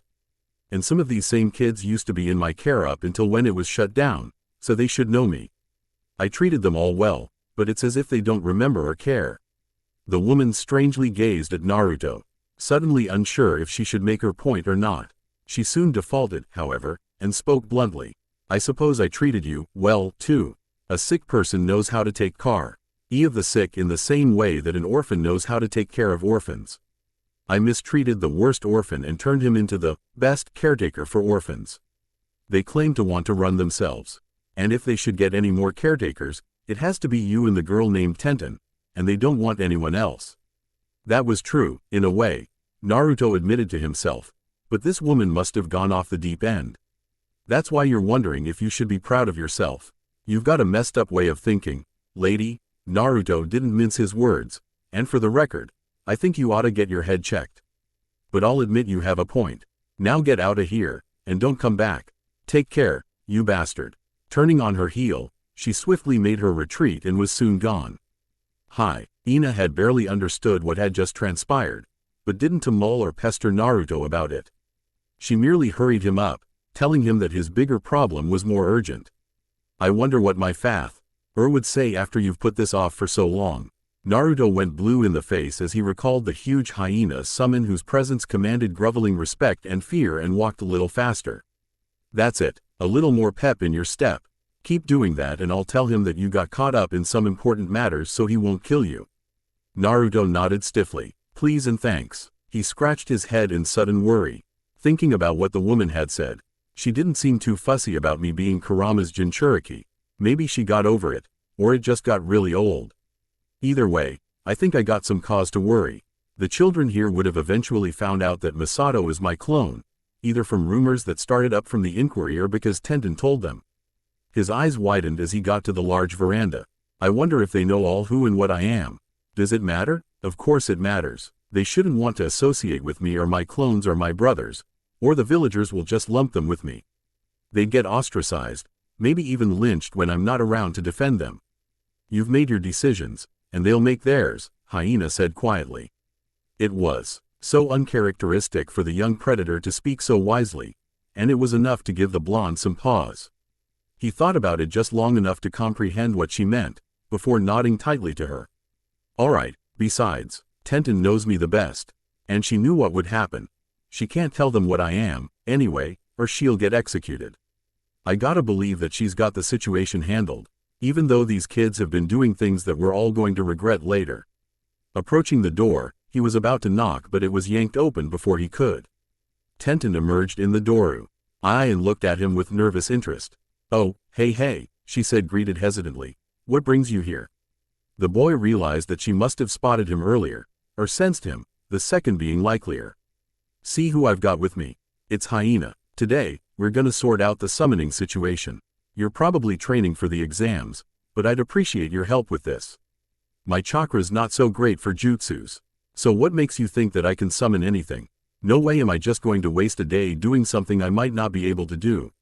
I gotta train." Sounds like an excuse. Come to think of it, why are you still here? I thought that you were going to move out and find somewhere else to live.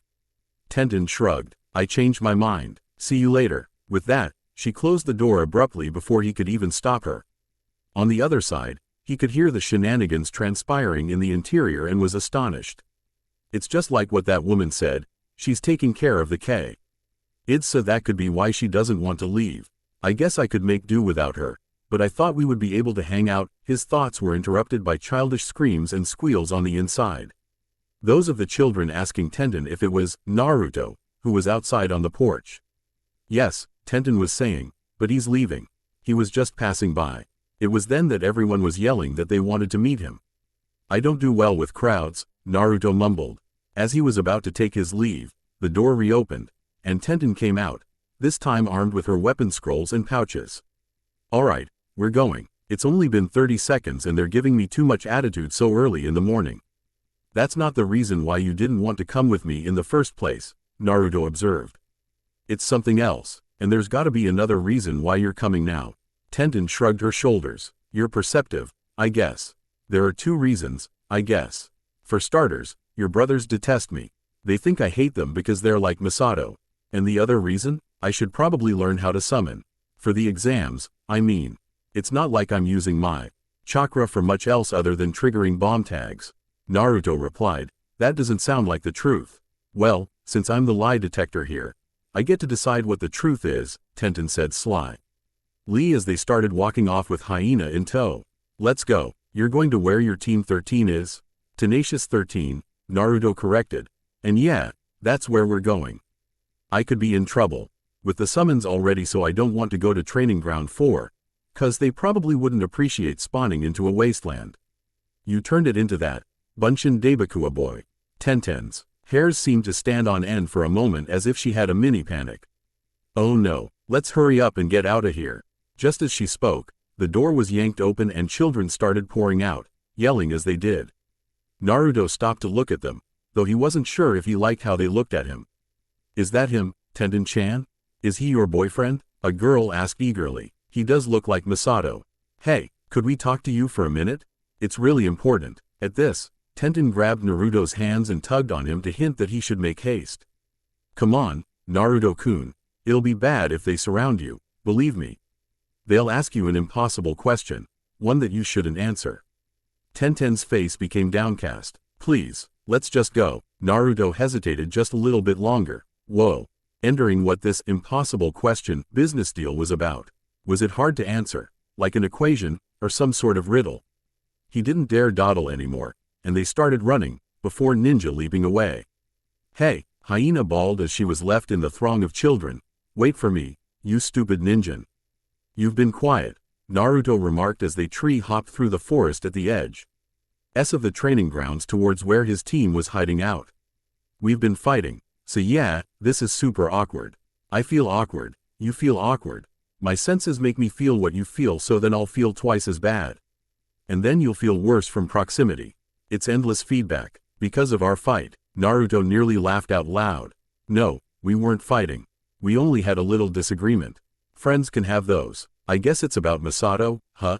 I probably should have stayed at the orphanage with you." "Nah, you were right. I've heard what you've gone through on your way back to your apartment. The village reminded you every day that it hates you, and it's now that I understand you stayed away all this time. You didn't want us to get hurt." "I didn't want you to get hurt," Naruto said quietly, "and believe me, I wanted to come over there all the time. Sooner or later, orphans would get adopted or grow up, and I'd have time to join before Masato picked up another kid off the streets. But I didn't come. I couldn't, and they all understand that, Tenten said as they continued to tree hop. Sensing his emotions, she rushed to amend what she said. I didn't tell them that you've got the QB in you. But I might have pushed it a little. I told them that you're a Jinchuriki.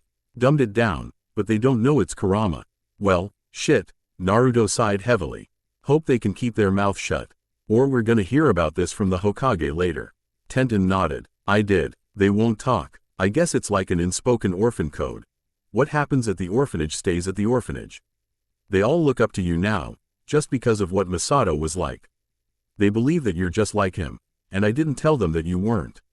'Cause it's the truth. Finally, they came out into a clearing and spotted what looked like a small camp where the T-13 were camping out.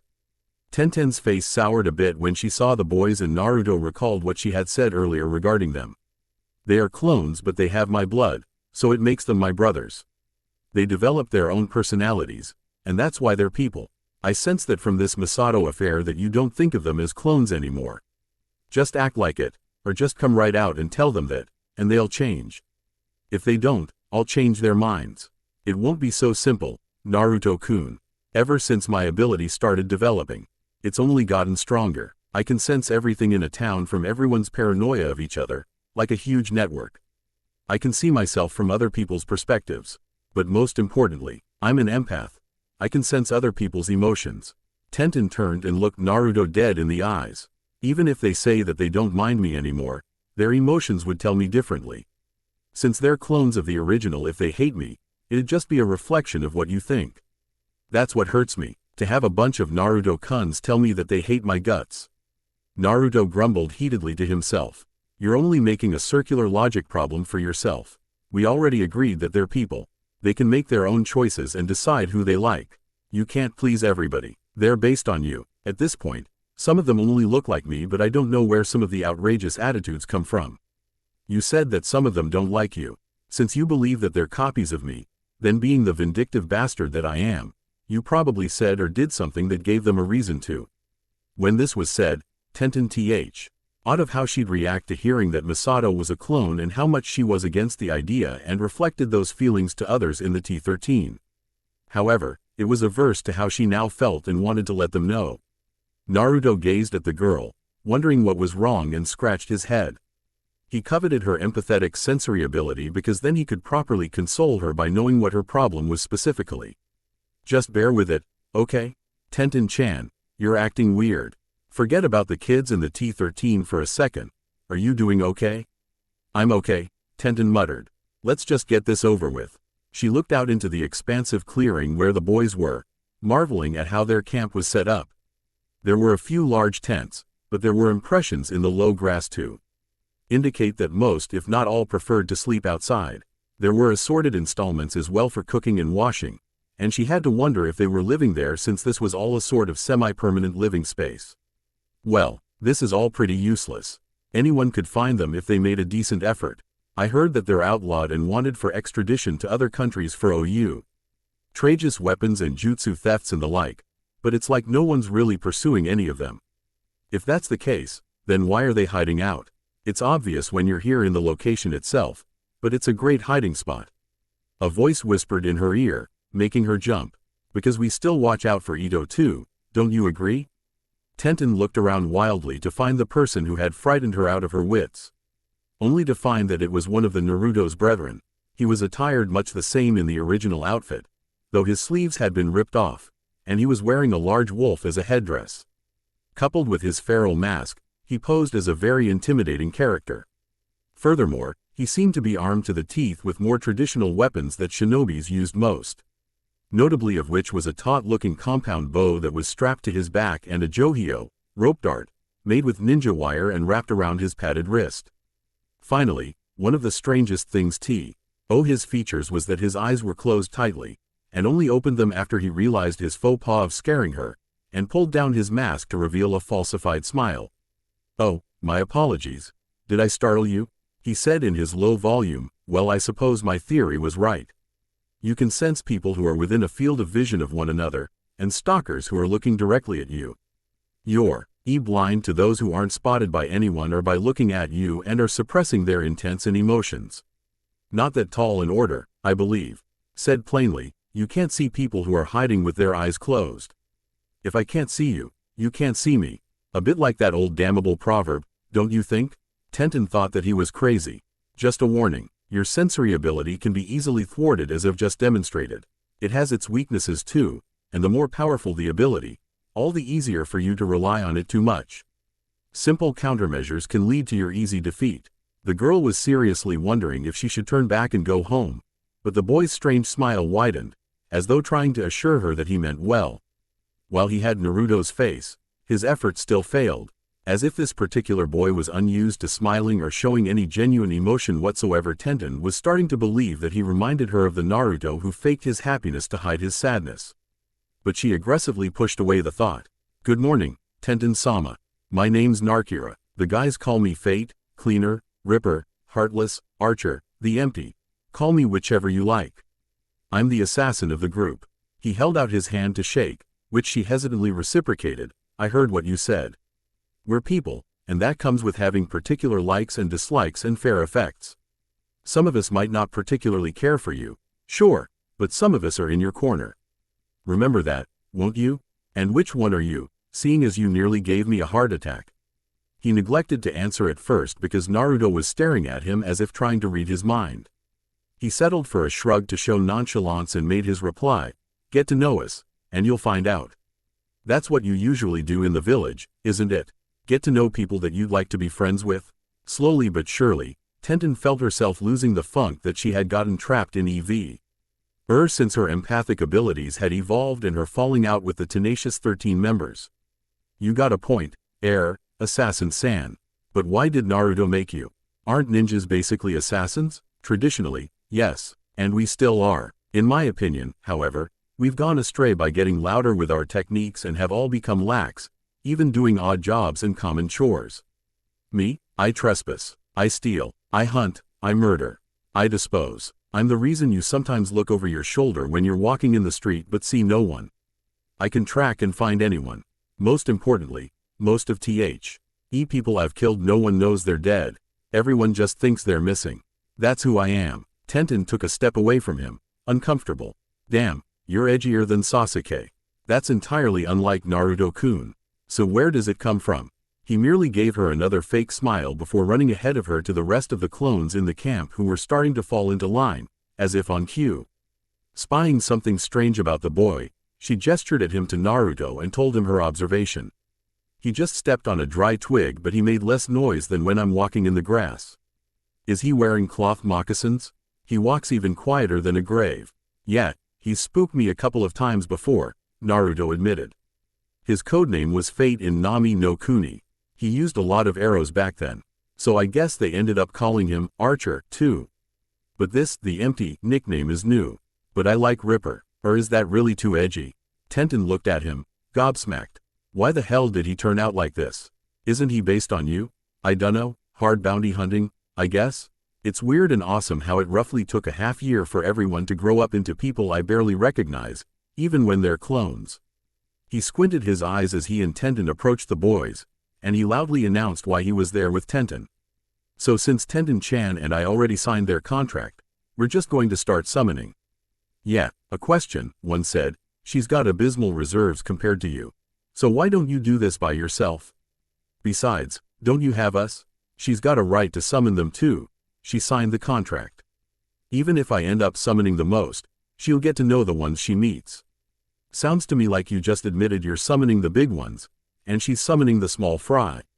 Narmizu remarked bluntly. Mizu, if you don't shut up, I swear to God. We were all thinking it. You didn't have to say it. Narkin roared as he thumbed open one of his katanas. You want me to cut your legs off at the knees? Leave her alone. Naruto sighed deeply and looked at Tenten, who seemed unfazed by what they were saying. I'd get involved, he thought, but Tenten-chan hasn't said anything. She was the most frank of all the girls, and he knew that anything she felt like saying, she'd tell him instantly. You guys are killing me. Tenten-chan, meet the masters of the shinobi aspects, T13, aka, my headaches.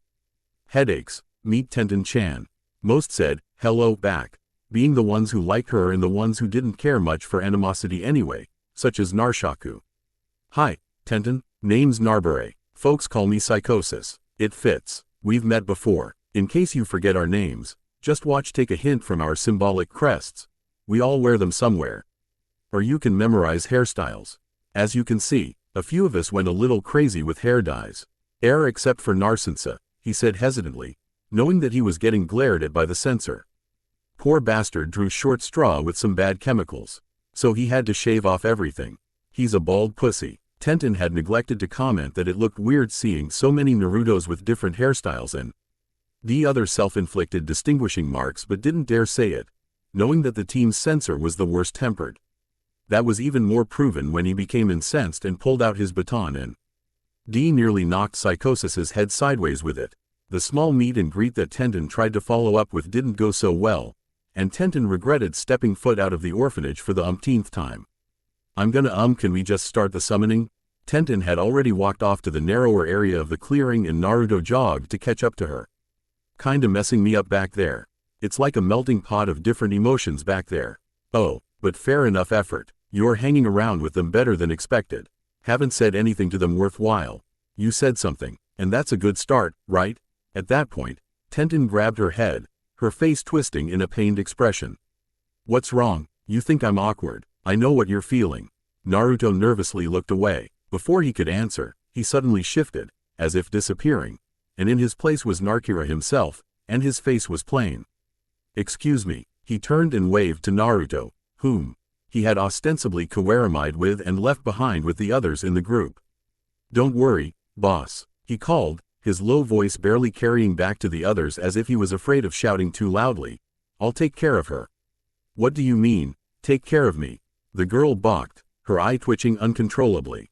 It includes more than you realize. Tenten-sama, the boy deadpanned as he watched Naruto wave them on. He's giving me the, okay. Do you know what this means? Your question must have put him off. But not to worry, we'll only take a few hours, and then you'll be back with him by lunchtime. And what if I want to go back and join him instead right now? Why would I stay with you? Simple, you were making things awkward. But you won't with me, for one simple reason. And what's that? Please do not be offended when I say this, but I mean that I'm like a wall. You won't feel awkward as you've so said. Simply because your abilities will not SP my emotions and reveal them to you. I have very little of them.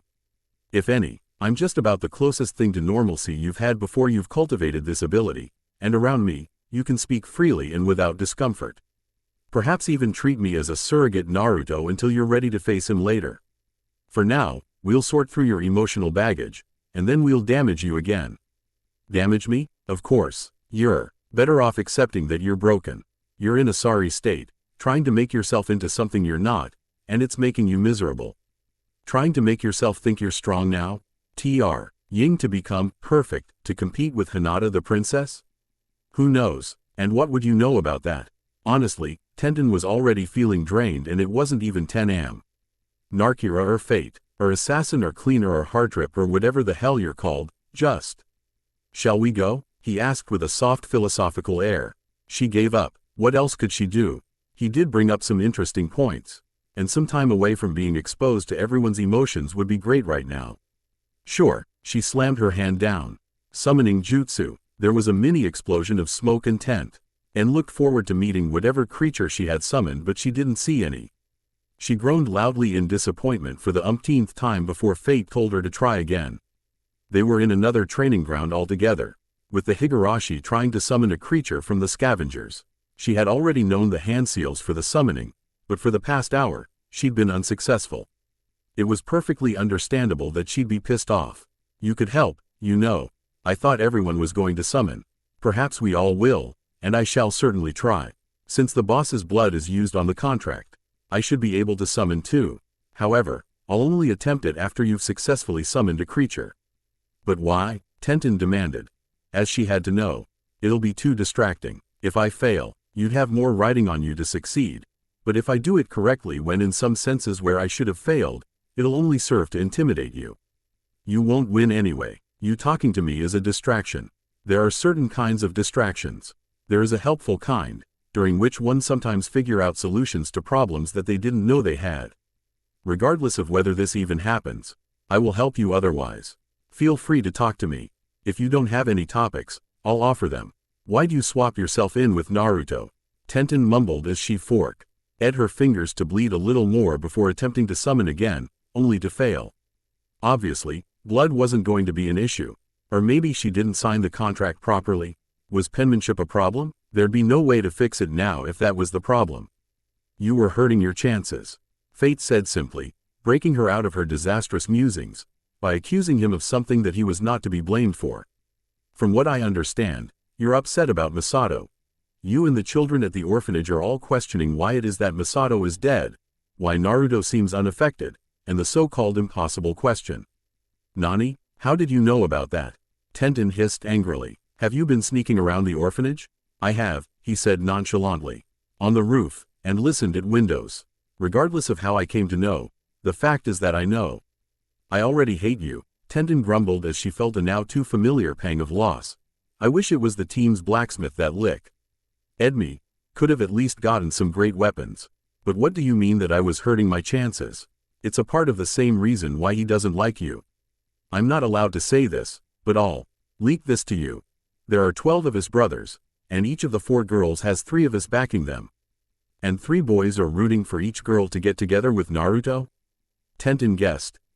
Indeed, the rest of the boys basically don't really care for the other girls or outright dislike them. Fate told her that she caught on quickly, but she merely said that she could sense their emotions. I already know who else seems to like me. Or at least, likes me more than the rest. There was that one guy with 3 swords, and his hair was black. There was another guy, but he was standoffish as if he didn't like being around anyone. It was the one with this mask helmet thing and the metal faceplate over his mouth. That particular boy had a lot of pale scars as if from large burns that didn't heal properly where his skin was exposed, and Tenten found it strange.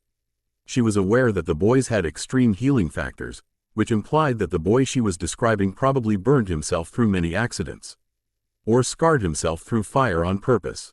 It is fortuitous that you have such powerful allies, Fate said, markedly louder than his usual volume, and not just the one who's ready on the verge of mastering Kenjutsu along with combining it with chakra-enhancing techniques.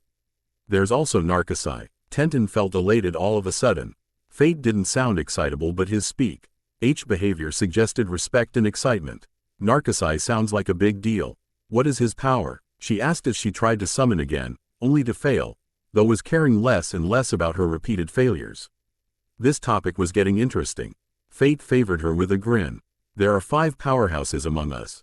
They are the ones that practice elemental ninjutsu, Fate explained. They are HEAD and shoulders above the rest of us in that regard, and in raw power. Their chakra levels are much larger than ours as well, and this is in considerable part due to their efforts at mastering high-level ninjutsus that require it. Furthermore, they were the 5 that were specially made for that purpose. Specially made? We are all special, understand that, but only in the average sense. 7 of us are more or less the same, and we grew in one study. Mastery of the sword, mastery of taijutsu, mastery of torture and mental attacks, mastery of assassination. He pointed at himself, mastery of medicine, mastery of weapons and traps, and mastery of scouting and sensory techniques. We are all proficient in our respective areas, but for those who were meant to specialize in elemental ninjutsu, Kurama took more time and effort to make them. Their cores and network were custom-built and primed for a single affinity, so potent that their jutsus are second nature or even more than that. Normally, chakra needs to be converted through steps and the usage of hand seals, but they can bypass most of those measures. They already have their control almost perfectly down pat. That powerful, huh? Also you're saying there's a pecking order? Tenten was already impressed and did a poor job of hiding it, as well as her interest. It was good to know that she was being backed by such a power few. Member but told herself to not get too excited as there were 5 of these members. Chances were that one of the girls probably had more than one. Besides, one of the so-called lesser members, whose talents she coveted, wasn't in her corner either, that being the weapons user. What was with that? Anyhow, there is no pecking order, we can all kill one another if needs be. It's just a matter of how thoroughly one can destroy their target, be it a single enemy or an army. I don't fancy taking on an army. Those 5 definitely can. Tenten's hand stopped going through hand seals, having forgotten about summoning. These 5 guys sound stronger than Naruto-kun. They might be, though if the boss got serious, he could fight them using their weaknesses and his advanced Kekkei Genkai, I presume. However, the main reason why you should respect Narukasai is because of 2 reasons. The first being that he is one of 2 powerhouses whose capabilities aren't limited by his mindset and behavior. The second reason is that he has mastery over fire. Fire? That was definitely a badass element in her books, as everyone knew how destructive it could be. In fact, she used to dream of incorporeting it into her techniques but had to abandon it. Sounds good, but I can't learn anything from him? What good is having him backing me? I can bet that the other girls would be learning from the rest of the guys. And then I'll probably get my ass kicked all over the stadium soon. I'm sure you'll work something out. Now then, please continue to summon. Try, in your case. Before that, what do you mean that I was hurting my chances? You were making everything awkward. Do not misunderstand. We 3 like you for it.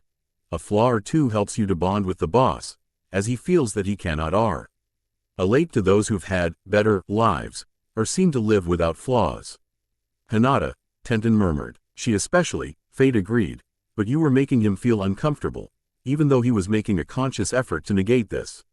You brought your feelings from the orphanage with you. Even worse, you've already mentioned that something's been going on at the orphanage, and it's making him needlessly concerned. You should tell him what the children have been saying. Screw that. That's even worse than whatever bad vibes I've got. But I don't need to put that question on his conscience too. He doesn't deserve that. I don't even have the right to tell him, not after how I reacted about Masato. You should tell him and get it over with. He'd appreciate the honesty. Hasn't he already done so? Almost immediately, Tenten thought of the incident in Ryasu town and how she nearly botched the date between her crush and Hinata, and his relations with nearly every other female for the rest of his foreseeable life. You are friends, very good friends. More so, he's trusted you with all of his secrets and you with him. You have nothing to hide. Very good foundations, wouldn't you agree? She supposed so. Continue trying to summon. He peered closely at her attempts after that, as if seeing something that wasn't quite there, but Tenten chalked that up to her imagination. It was lunchtime. Narcissa had cooked and had already let them all know that they were all an insufferable lot and ought to be poisoned for laughing at his bald head, but the stew was good so they didn't pay him much mind. So how's it going so far? Fate's been good to me, Tenten admitted, even though he creeped me out at first, and smells like he's been making love to a tree. But my summoning has been a huge failure, though. I can't summon anything. I already had a feeling it wouldn't work out. And your brothers have been talking shit about my chakra levels, but it sucks that even more knowing that they're right. How about you? Summoned a fair amount of them, I guess, Naruto replied carelessly as if he didn't mind telling her of his success right after she told him of her miserable ineptitude. I knew it would have been a bit of a long shot for you to summon, so I've been pressuring Doc to take a look at your coils, so you can pass by his tent. Maybe he could do something about it, or even make a chakra pill for you. Who knows? It could be that all you need is a boost. I need all the help I can get, 'cause these summons creatures could number well into the hundreds. Probably thousands, since they could have their kids in litters and eggs. Tenten looked at him sharply. That's a lie. Sure, so I can do this all by myself, Naruto said feebly, disappointed at being caught so easily, but I don't want to. I wanted to do this with you. Besides, as I've said this before, I'm not summoning them by myself. You've got as much right to summon them as I do. We both got kidnapped and NEA/RLY got eaten just to sign that contract. So don't listen to any of their crap about you can or can't do. They can talk all they want. Everyone is their own person, Tenten mumbled. That's what they insist, anyway. Naruto looked as if he wanted to tell her off, but he tried to be as understanding as always. What's up with this attitude, Tenten-chan? You've been like this even before you came with me today. Are you in trouble? Any problems you want to tell me? I'm good for helping you out at any time. You know that. Tenten smiled amicably when she heard this, knowing that he fully meant what he said. Is this about the orphanage? Are the kids getting antsy and want to leave? Money problems? The villagers giving you a hard time? He thought a bit, seeing that his rambling questions didn't receive any answers. I'm betting that it's about Masato and this so-called impossible question. You gonna tell what that's all about? She didn't respond, at least, not right away. She thought back to what Narkira had said, that being of their relationship built on nothing but trust and understanding. It was part of the reason why he even forgave her so easily after her bullshit on their multi-team mission. Should I tell you because we're friends, or should I tell you because it's your orphanage? The kunoichi queried. Naruto didn't give it any thought. Because we're friends, and it's bothering you. And because it's bothering you, it's bothering me. And because it's bothering me, it's bothering the rest of the others. I've been hearing some of them complaining all morning about your moping attitude this and period that. The boy scrunched up his face at the last. That's not actually the problem, is it? She knew she was despondent, but was it that obvious to others? No wonder even Teen Guy had been treating her so differently of late. She finally gave in. Not that, it's about Masato. She looked at Naruto's face and saw his frown. Yeah, I'm sad about it. Already grieved for him, but I'm still sad about it. It was when he died that I fully realized that I was crying over somebody that you and Kurama made. But he bled, and he didn't disappear. No smoke. His body was left behind, and whether or not you got any memories, the fact that he died meant that he was somebody, and he's never coming back. Naruto queried. How does this relate to the question? Tenten held up her hand to make him pause. I'm getting to that. Anyway, after he died and I replaced him, I managed to keep things going. I still had my kunoichi stuff to take care of, so I delegated lots of everyday tasks to the other kids to help keep the place in tip-top shape. Like a pyramid of duties. Simplest stuff like raking and sweeping go to the youngest, indoor cleaning goes to the older ones, the difficult stuff went to the teens and me. Decision-making went to me too. Smart. Thanks. No one's complaining about that, 'cause chores is a normal thing. It's just replacing Masato for CER. Toying things I can't do, that's the actual problem. I can't be an orphanage parent for them. I don't know how to tuck them in at night, just the way they like it. I don't know how to keep track of their favorite things. The stuff they're allergic to, I can take care of them in their essentials, but I don't know how to care for them in the way that they need. I get it. I was in the same position, Naruto said, reminding her of when she was catatonic. It's the same reason why the orphanage exists. After all, just because I couldn't do the same thing. It's kinda unfair to ask a kid to take care of another kid, much less a large group of them, but I'm getting more and more convinced that it's not such a bad thing when it concerns the two of us. This morning, the WAM, and that you and the kids chased out told me that an orphan knows how to take care of orphans because they know what their lives are like. Masato was based on me, but he started at square one. I'm sure that he didn't get everything right the first time, but he's had years to grow through trial and error. Even more than that though, I'm pretty sure that you're gonna do even better than him. How do you figure that? Simple. You're an empath. You can sense what others are thinking and feeling. It can be invasive, sure, and it's probably making you feel funny when you're around a large group of people or new people you're unfamiliar with, but it's suited for taking care of those children. Know when they're hiding their problems from you. Know when they're sad but smiling to hide it. Hell, why? You can even figure out what kind of people they're uncomfortable around and know who to red flag, like bullies and possible abusers who are blackmailing them. Tenten was genuinely surprised to hear this. Persuasive argument aside, she could see her newfound powers working out in the orphan's favor, even though it was something she'd soon be targeted for. You really think so? Yeah, they were quiet for a while as Tenten especially pondered where she now stood. She'd finally overcome her melancholy, but there was only one thing left. The point of their conversation. So about that question, I think I'm gonna par with Narkira for a while longer. Is that okay? I'm trying to get used to my powers and I'm getting better around him because he's so emotionless. Huh? You want to keep hanging out with him? Naruto scratched his head in confusion. If I had to be honest, I'm actually jealous. In response to his candor, the girl leaned over and kissed him on the cheek and smiled. Don't worry, you're the one for me. It's just for a little while longer, and then I'm all yours. I'm the one who should be jealous. You've got people to go home to. I bet Haku has you eating out of the palm of her hand. Tell her to watch out. Of course, they all knew about one another. They were all vying for him, and if he was honest with himself, he wanted all of them. Moral degeneracy aside, and Ko had brought up a good point about polygamy. Why not? However, if he was keen on courting them all, he couldn't keep favorites, and they all had to get equal attention. Well, we can hang out when you're not busy, but I'm not sure for any time past this week, 'cause we've got to train for the fights later. And I want to at least meet you in the finals. Just gotta beat Hinata and Fu first. Naruto wasn't sure to respond to that, so he wisely kept his mouth shut as he watched her leave. He hadn't forgotten what the question was, but he didn't bother her about it. It either didn't matter anymore because he helped her get over the issue, or it was something that his brother could better help with.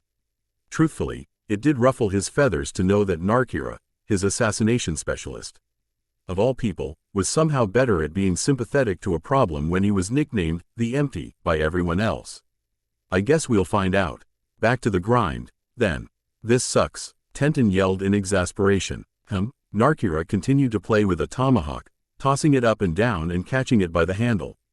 How so? I still can't summon anything. For just the tiniest second, she felt a questioning vibe exuded from him and she went on. I've seen them. Hyenas, huge lizards, with venomous fangs and razor-sharp teeth. Crows, vultures and some dogs, at least I think they were dogs. There were so many creatures there, big and small, fat and thin, brutish and intelligent, deadly and useful. I can't summon any of them. This is so unfair. Perchance, did you ask to be conceived? What, did you ask to be born? Quote. Tenten's eyebrows furrowed in confusion. Of course not. What kind of idiotic question is that? You seem to be saying the same old thing that everyone says sooner or later. Life is unfair. Tenten-sama, life is fair to everyone, simply because it is unfair to everyone. Everyone is meted out some benefits, and some curse. Kaharu Udatane lost a leg in one explosion, but she's got excellent chakra control. You've gotten away from many explosions and triggered so many more, and yet you still have both legs, but your chakra capacity is faulty. It's simply a matter of problems. Everyone has them. Well, some people have all the luck. Even look at Hinata and Fu and Haku.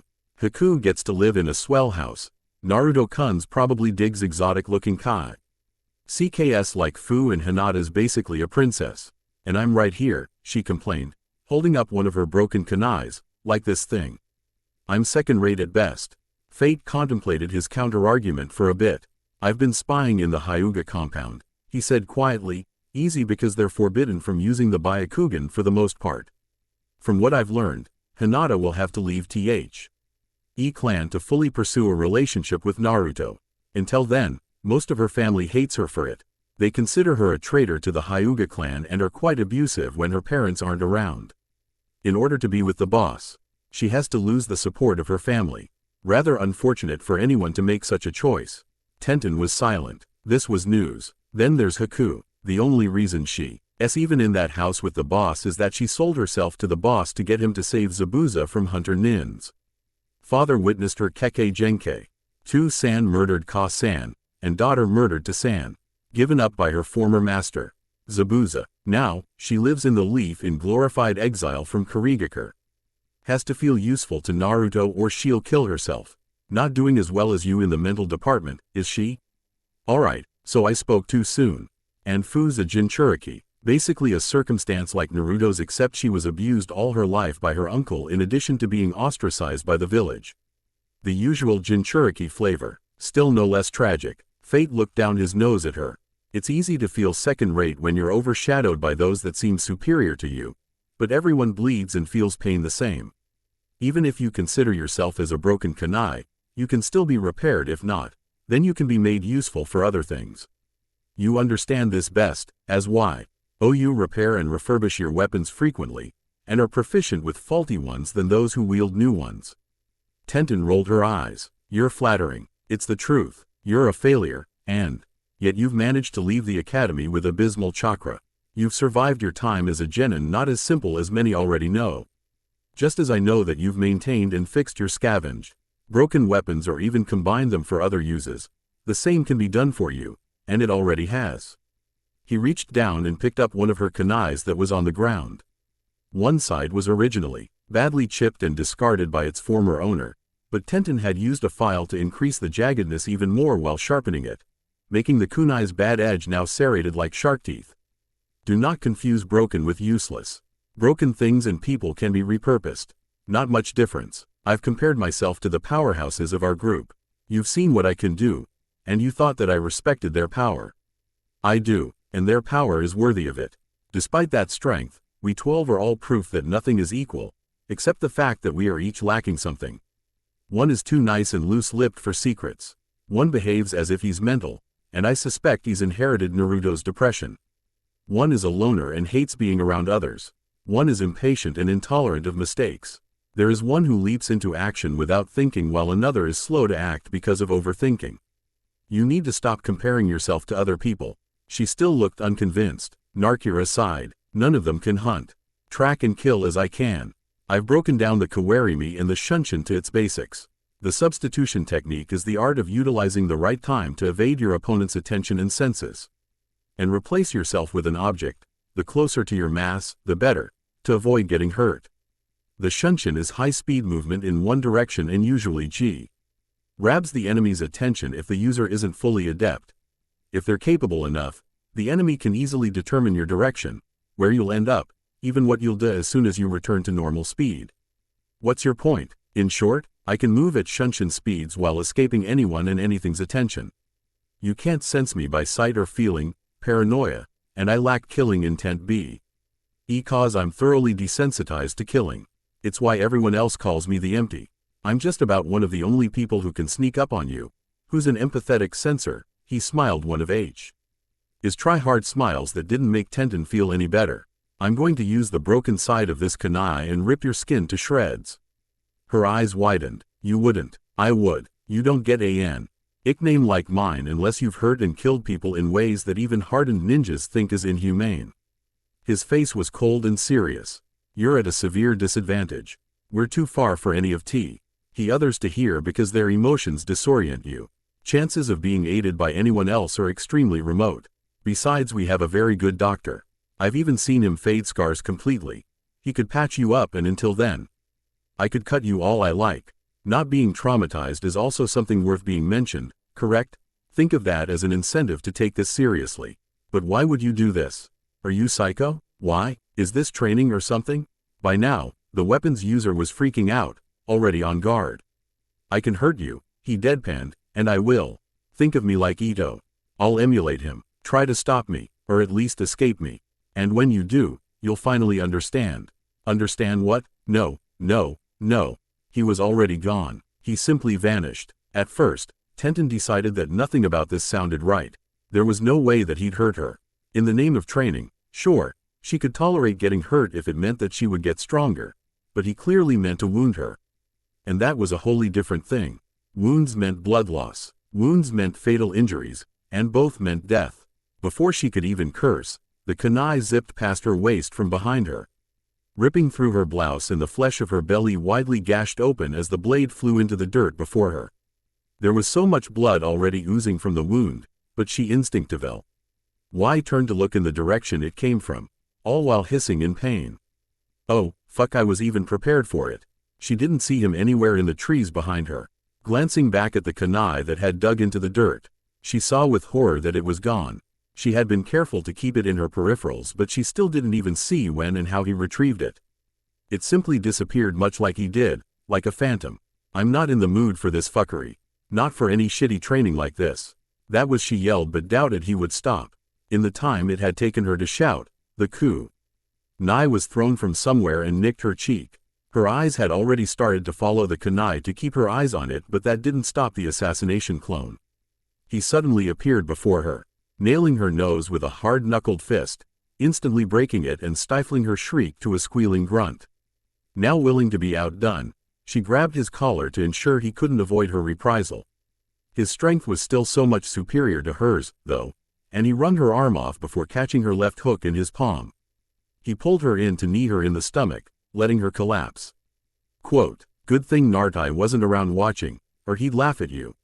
You had better learn to do better than that, 'cause he's gonna back Fu and teach her some of his taijutsu. I might break your face, but he'll teach her how to rip you apart like wet paper."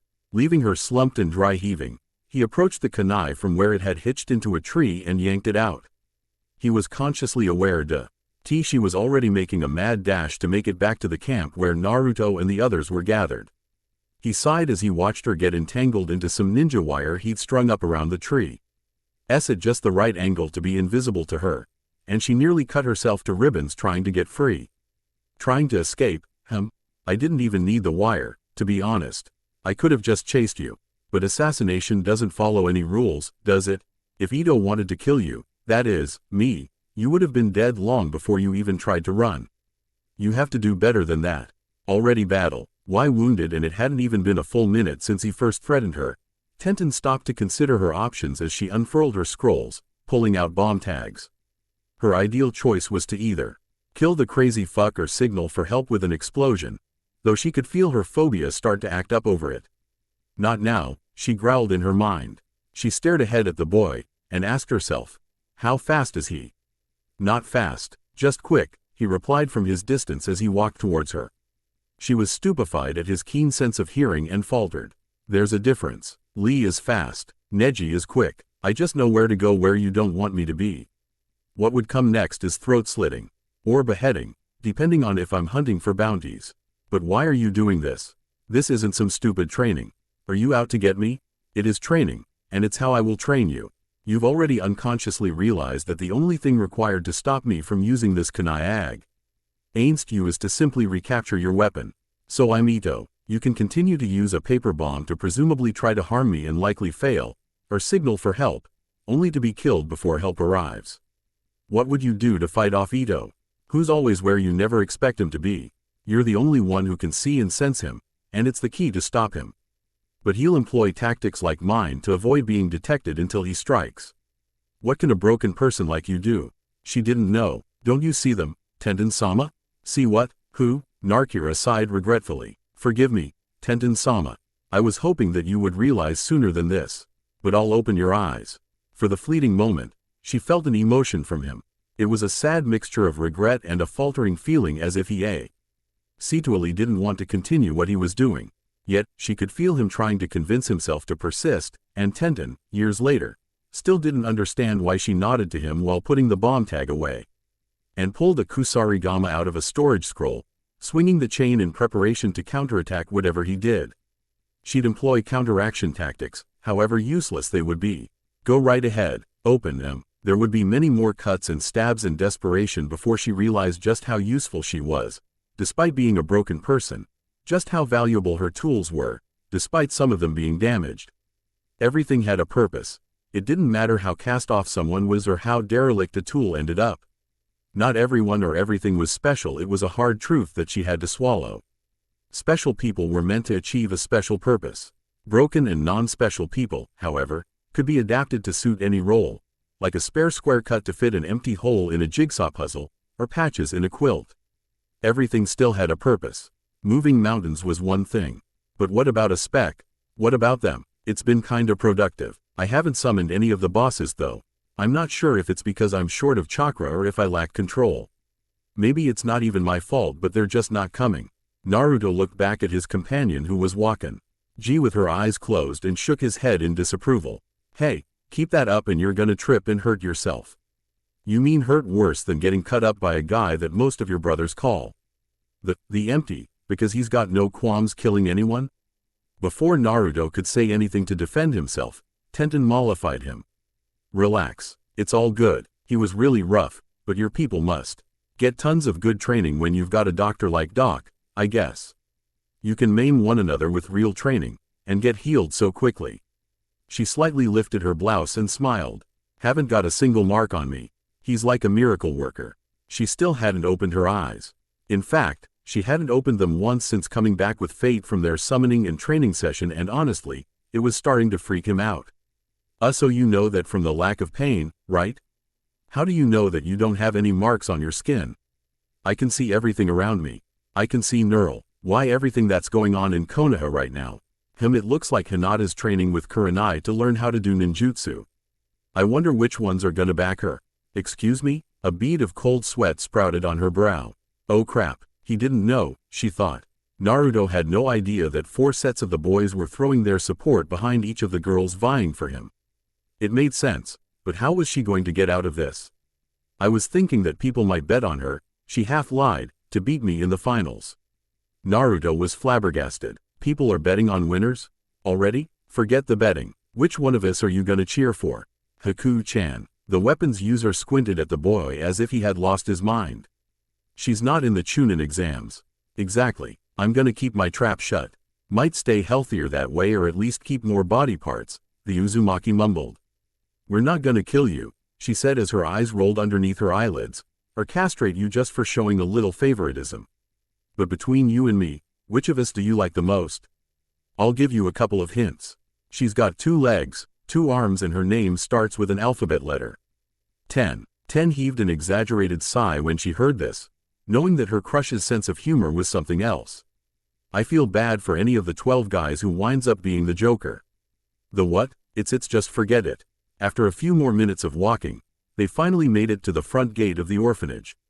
Out in the front, a few children were weeding a growing garden, and another was hacking the dead leaves from underneath a nearby peach tree. When one of them noticed Tenton and her companion, they hailed out to her, bringing her arrival to the attention of the others. Eventually, most of the orphanage's occupants caught on to what was transpiring outside and started to stream out. Not again, Naruto grumbled before he looked over at Tenton, who'd only just opened her eyes. You need me to cut and run again, or can I say, hello, this time? You can stay. It took her a bit for her eyes to focus, but she was still able to see enough to determine who was before her, and she called them all by name. Just as Masato had done before her. Looks like you guys have been keeping busy, huh? Of course, one yelled as another cheered when they saw Naruto. Gotta keep the place in ship shape in case you bring anyone by. See, you brought someone by. They had clearly been expecting Naruto to come back with her. Is he staying over for dinner? One of the older ones asked. We've got enough for it.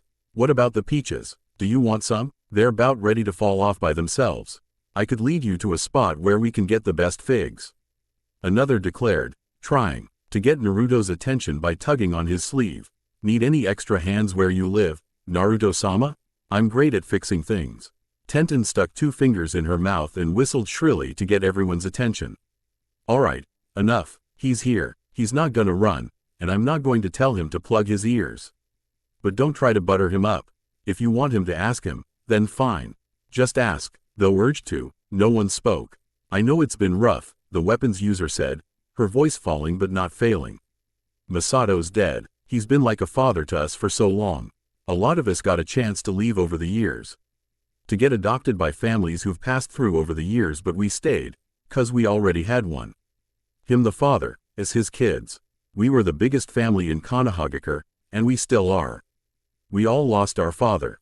He was a good person, and he didn't deserve what he got. He didn't deserve to be hated because of who he was, to be mistreated and killed. He didn't deserve to die without an official funeral. Nothing in the village paused. Not even a single person in the village took 5 minutes to pay any respects. It was as if he never even existed. It hurts, believe me. Naruto was starting to get a sense of what this question was. With that realized, he was now thoroughly uncomfortable and was more than ready to leave. In fact, the only reason he stayed was not only because that would leave a bad impression, but because he wasn't one to leave a friend when she was emotionally worn down and needed him. She was crying. He knew how to take care of us, and he was the best at it. He made the time to get to know each of us a little better every day, and I can personally tell you that it's not easy. He called us by our names, comforted us when we were upset, told us stories, and her tears were running faster than she could wipe them away with her arms. Look, everything's wrong. First, he can't come back. He can't be remade. You can't just decide that when you break a toy, you have to get it replaced in the same way. The same scratches, the same dirty marks, the same personality and voice you gave it in your head. He's a person, just like us. Second, he's not a clone. He's more human than a lot of people, and it's not fair to ask Naruto-kun to remake Masato. He can't, and he shouldn't have to. It'd be an insult to the guy who's resting in peace in his garden out back. Third, he's not ours anymore. He had to leave us. Did you all forget that? Tenton screamed at the children. It's just not fair, someone mumbled in disappointment. Yeah, it's not fair. Someone told me today that life is fair by being unfair to everyone, and I still can't wrap my head around why that bullshit happened to him, and I don't want to. I know you've been murmuring, wishing for him to come back, and I do too, but it's not fair for you or for me to project these feelings on me. I'm not Masato, and I never will be. I can't replace him. I'm just a girl. Hell, I know for a fact that 3 of you are older than me. He left me with this responsibility, and what I want is for you all to let me try my best. You let Masato do his, and please let me do mine. That's all I ask. There wasn't much of a response in her favor, but there were none opposed. none that she could feel. That was promising, in of itself, knowing that they all accepted her. She was one of their own, after all. A bit after they had mostly trickled away, a small boy ran up to them, one of the recent arrivals to the orphanage in recent months. For a moment, Naruto was fearful that he would be asked to try remake Masato anyway, but that wasn't to be, as the boy clapped a ripe peach into his hand and gave him a piano-like grin. I never knew him that well. It'd be great if you could have fixed him, mister. But that's okay. Still, have a peach on us. Plenty more where that came from. Sweet, too. Naruto grinned sheepishly when he heard that, and scratched the back of his head with his free hand. Hey, careful who you tell that to. A friend of mine loves sweet things, and if the word gets out, she might end up chowing down on your tree. People can do that? He asked in disbelief. The world's pretty big. By this point, I wouldn't be surprised to find that people like that exist. The boy could only shake his head and walk off, muttering about the semantics of eating trees, and Naruto and Tenten laughed. He took what you said literally. You're talking about Fu, aren't you? Better hope she doesn't find out about what you said about her, or she'll punch you. Naruto flinched. Yikes. Anyway, I gotta go. Have plans with Haku-chan. Date plans, Tenten said matter-of-factly. Naruto said hesitantly, yes? Oh, behind Hinata's back? Wait, you're dating everyone now at once, aren't you? So when are you asking me out? Well, this was already going well, he thought. At least she wasn't overreacting. We can do it tomorrow. Is tomorrow good? Naruto-kun, Tenten said, feeling like facepalming herself. We're still gonna be summoning a bunch of creatures. Our chakra will be shot. We'll be exhausted. And we'll probably end up doing some training too, so we'll be dirty and sweaty. Come on, do better than that. How about the day after? That's better. It's good to know you can compromise. That's good for relationships. With that, he waved goodbye before leaving in a shunshin. And it was for another minute before a trio of ninjas alighted beside her from seemingly nowhere in different directions, making her roll her eyes for what had to be the 20th time since Naruto came for her earlier that morning. Man, I swear that you guys have to be the edgiest in the Tenacious 13. Could you be a little more easygoing and relaxed? Or normal? She added the last through clenched teeth. One was Fate himself, who was dressed like some hunter, survivalist. Narkin, who was the team's swordsman, was dressed like a ronin in black with two katana. One either side of his waist and a nodashi on his back that was almost as long as himself. Narkasai, who was Tenten's personal powerhouse backer, wore a red balaclava cap in the area covering his Oath was a metal filter mask and had a seal on it that read, "Safety," on it. Apparently, it was dangerous for him to exhale freely unless he wanted to burn down his surroundings, Fate had explained earlier. Other than that peculiarity, he was dressed much the same as Naruto, though his voice was a bit hollow sounding because of the mask. He's too powerful to even control his breathing or something? Is that even possible? Tenten questioned herself in disbelief. Who are you calling edgy? Narkin asked. I think you mean, badass. Nothing more, nothing less. Got Naruto's bravado over here, Tenten mumbled. No, is it pride? No, it's not that. You have his ego. Oh, cripes. And what about you, Narkasai, was it? What's your character quirk? She stared at him intently, trying to get a sense of what he was feeling.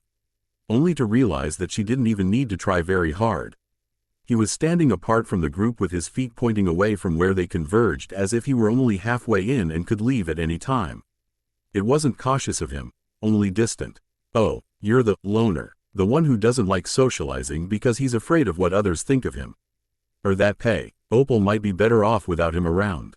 The boy shrugged in response and Tenten took it as an affirmative. See, this is what I'm talking about. Is anyone even really normal? I know Naruto-kun can be a little odd. But really? You get what you get, Narkasai rumbled before his filter let out a bit of smoke. We've been watching. Seems like you've done well for yourself. Keep practicing with those sensory powers. It's a real shame that our blacksmith and censor aren't too keen on you. But we'll do our best to ensure that everything works out. I'll help you learn how to convert your chakra into fire release and channel it into your weapons. Not that you'll ever be as awesome as me, Narkin interrupted. But I'll teach you how to better use your weapons. Knives, short blades, swords, whatever you throw or swing. And I'll pass on my quick draw to you, the assassination clone added, and how to master ninja wire. The best offenses are the ones that no one can see coming. Tenten smiled at them. Though they were weirdos, They were her weirdos and based on one that she loved. Not that I don't appreciate it, guys, but this sounds like a lot of work for just the Chunin exams. It's not just for the exams. The brain-sucking bastard is still a threat so long as he's alive. And he's a threat to you, especially since you're wearing his handiwork on your forehead. He could attack anyone, anytime. You ought to know how to defend yourself at least, or be capable enough by the time we have to go. Go? Go where? No one answered. Okay, it's a secret for now, Tenten murmured. And your emotions are telling me that you don't feel like sharing. Fine, but I can't fight him. I can only watch out for him, and that doesn't mean much for the orphanage. One of us will always be guarding here, Narkin assured. And if I see him, I'll cut him down to bite sizes for the dogs.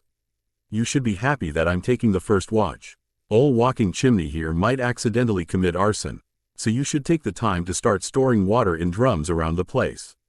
Folks in the land of tea put up his picture up on every bounty board up there because he coughed with his mask. Off and burnt 4 acres worth of tea farms. Are you kidding, or is that really necessary? Tenten asked worriedly. Narkasai chose not to answer, and that didn't make her feel any better. Already, he was leaving.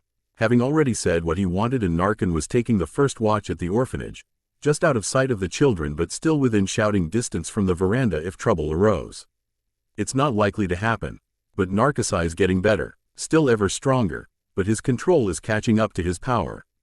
He'll soon be able to breathe normally like the rest of us, Fate remarked. So how goes it? Feel better? A whole lot better, Tenten answered with a grin. I can see everything. It feels great. Wasn't like that at first, he commented as he watched her hold out her index finger expectantly. You barely saw anything, even with your gifts. Now you're like all the best things that the clans of the village have to offer. A shame that it took you so long to realize it, yes? I know, but you saw them first, didn't you? Of course. He watched the lone fly land on her finger and peer upwards at her. You've been summoning them all day. You were upset at your seeming failures that you failed to notice them. Every attempt summoned a single fly, but no one notices them, do they? You were looking forward to summoning hyenas, jackals, crows, lizards perhaps. But in all of your failed attempts, you've summoned flies. Though they are small, that does not make their lives any less important. For all of our brutish strength and immense chakras, none of us, not one without a chakra system like yours, could save them, and they would have gone unnoticed, unsummoned. You've done justice to the creatures. You've enabled them to return from whence they came. People may dislike them, see them as pests to be killed and forgotten easily, just like how people erringly see you, but you've recognized their talents. They're everywhere. They see everything. They then see things slower with higher perception. Exactly. Perfect for an empath sensor such as yourself.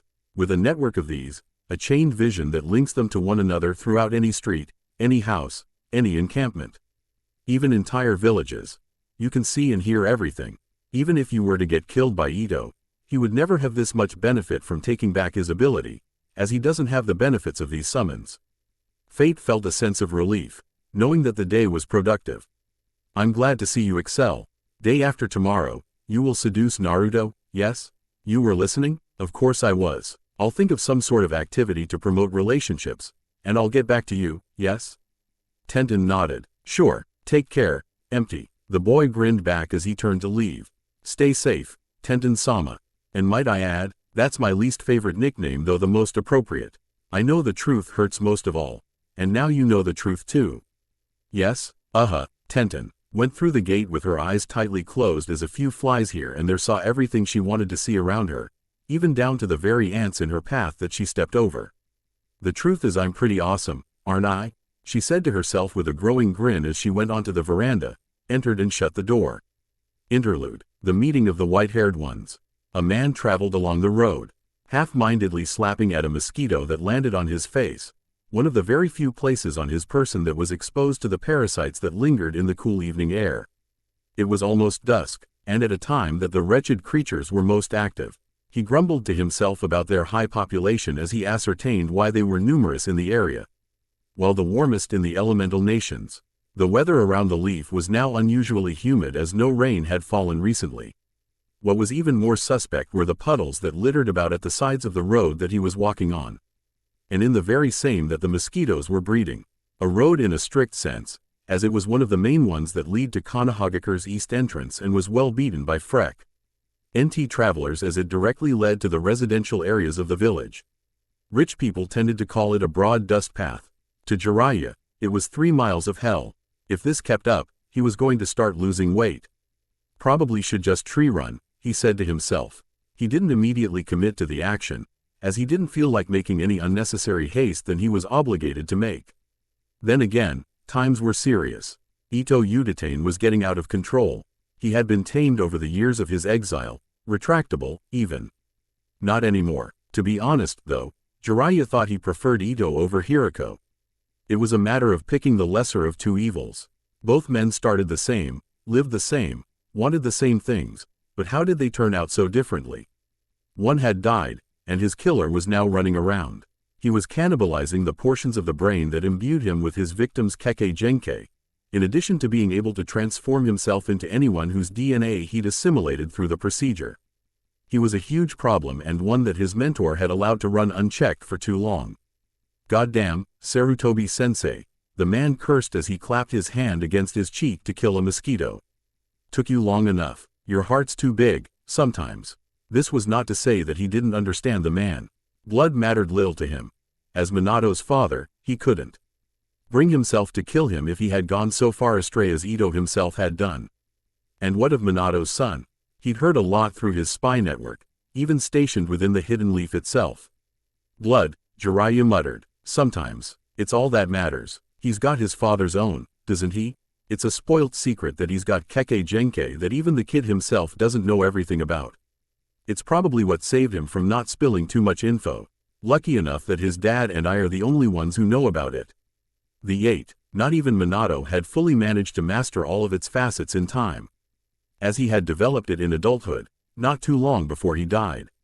With Naruto, however, with so much potential in his shadow with the Kyuubi's chakra, groundwork already done in his machinations by creating specialist clones, the boy would probably end being legendary within the next 2 years. Only Ito and his clones' probably deadly backlashes were left to worry about for now. Besides the disturbing and puzzling movements of the Red Dawn. I shouldn't talk shit about the old man when I haven't been here for Naruto. Wonder how he's been, nowadays. Is he eating properly? Does he have a lot of friends? Too little? Any at all? Is he under surveillance and protection? Does he have a girlfriend? Here he's got a pretty girl maid. Heh heh heh, he guffawed, laughing loudly in the evening time.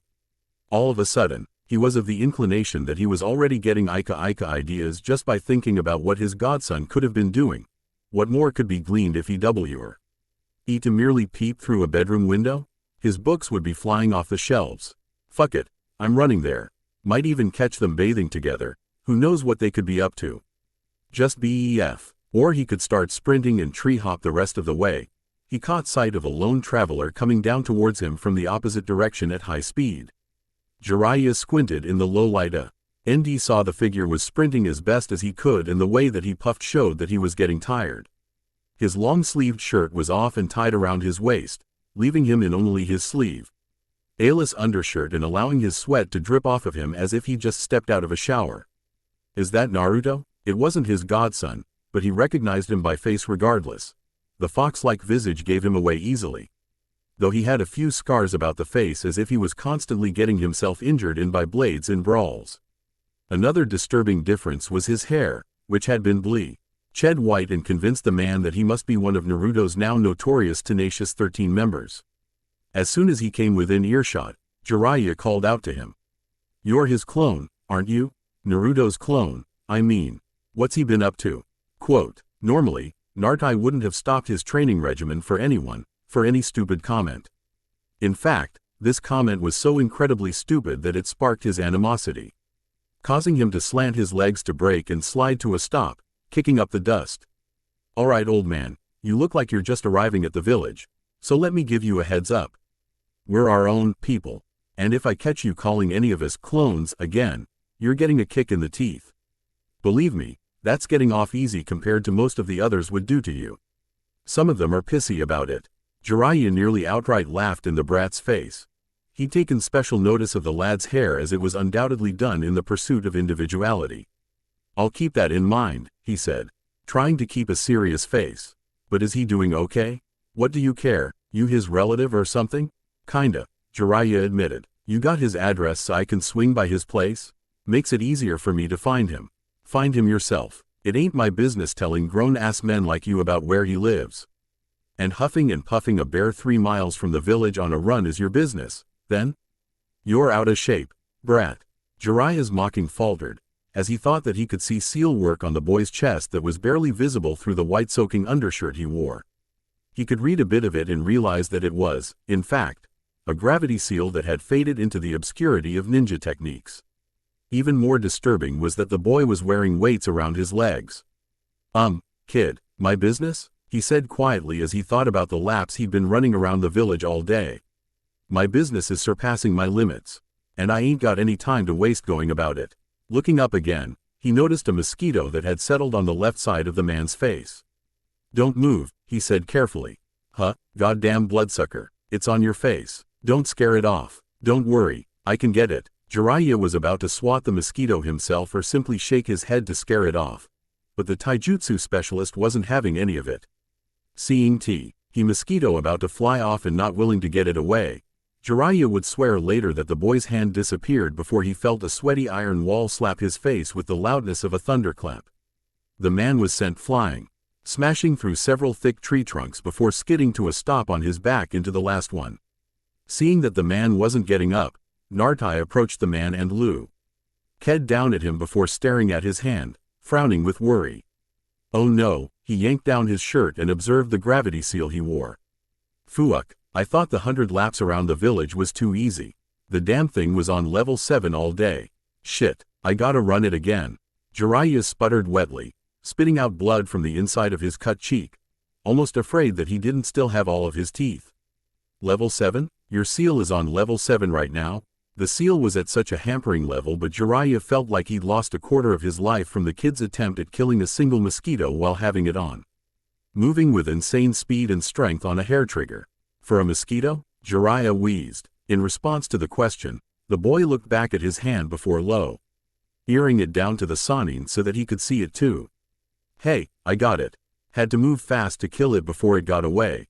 But I got it, Naruto declared as he gestured at the tiny bloodstain on his palm. Now we've got one less of the bastards flying around. Attracted to the blood and warmth of his body, another of the insects landed exactly on the bridge of Jiraiya's nose. It sunk its proboscis eye into his flesh deliberately as if in no rush. The man stared at it with crossed eyes with horror as Naruto watched it carefully, rearing his hand back to kill it, tensing up even more than before, till his muscles bulged. For Jiraiya, it might as well have just been Tsunade's fist, and he felt a rush of PTSD course through his spine, making him rigid. Don't make any sudden moves or anything, Oji-san, so just relax. What's your name? Quote, Jiraiya, the man whispered, as tense and afraid as a rabbit cornered by a fox. Alright, Jiraiya, we don't want to scare it off, so don't move. The end.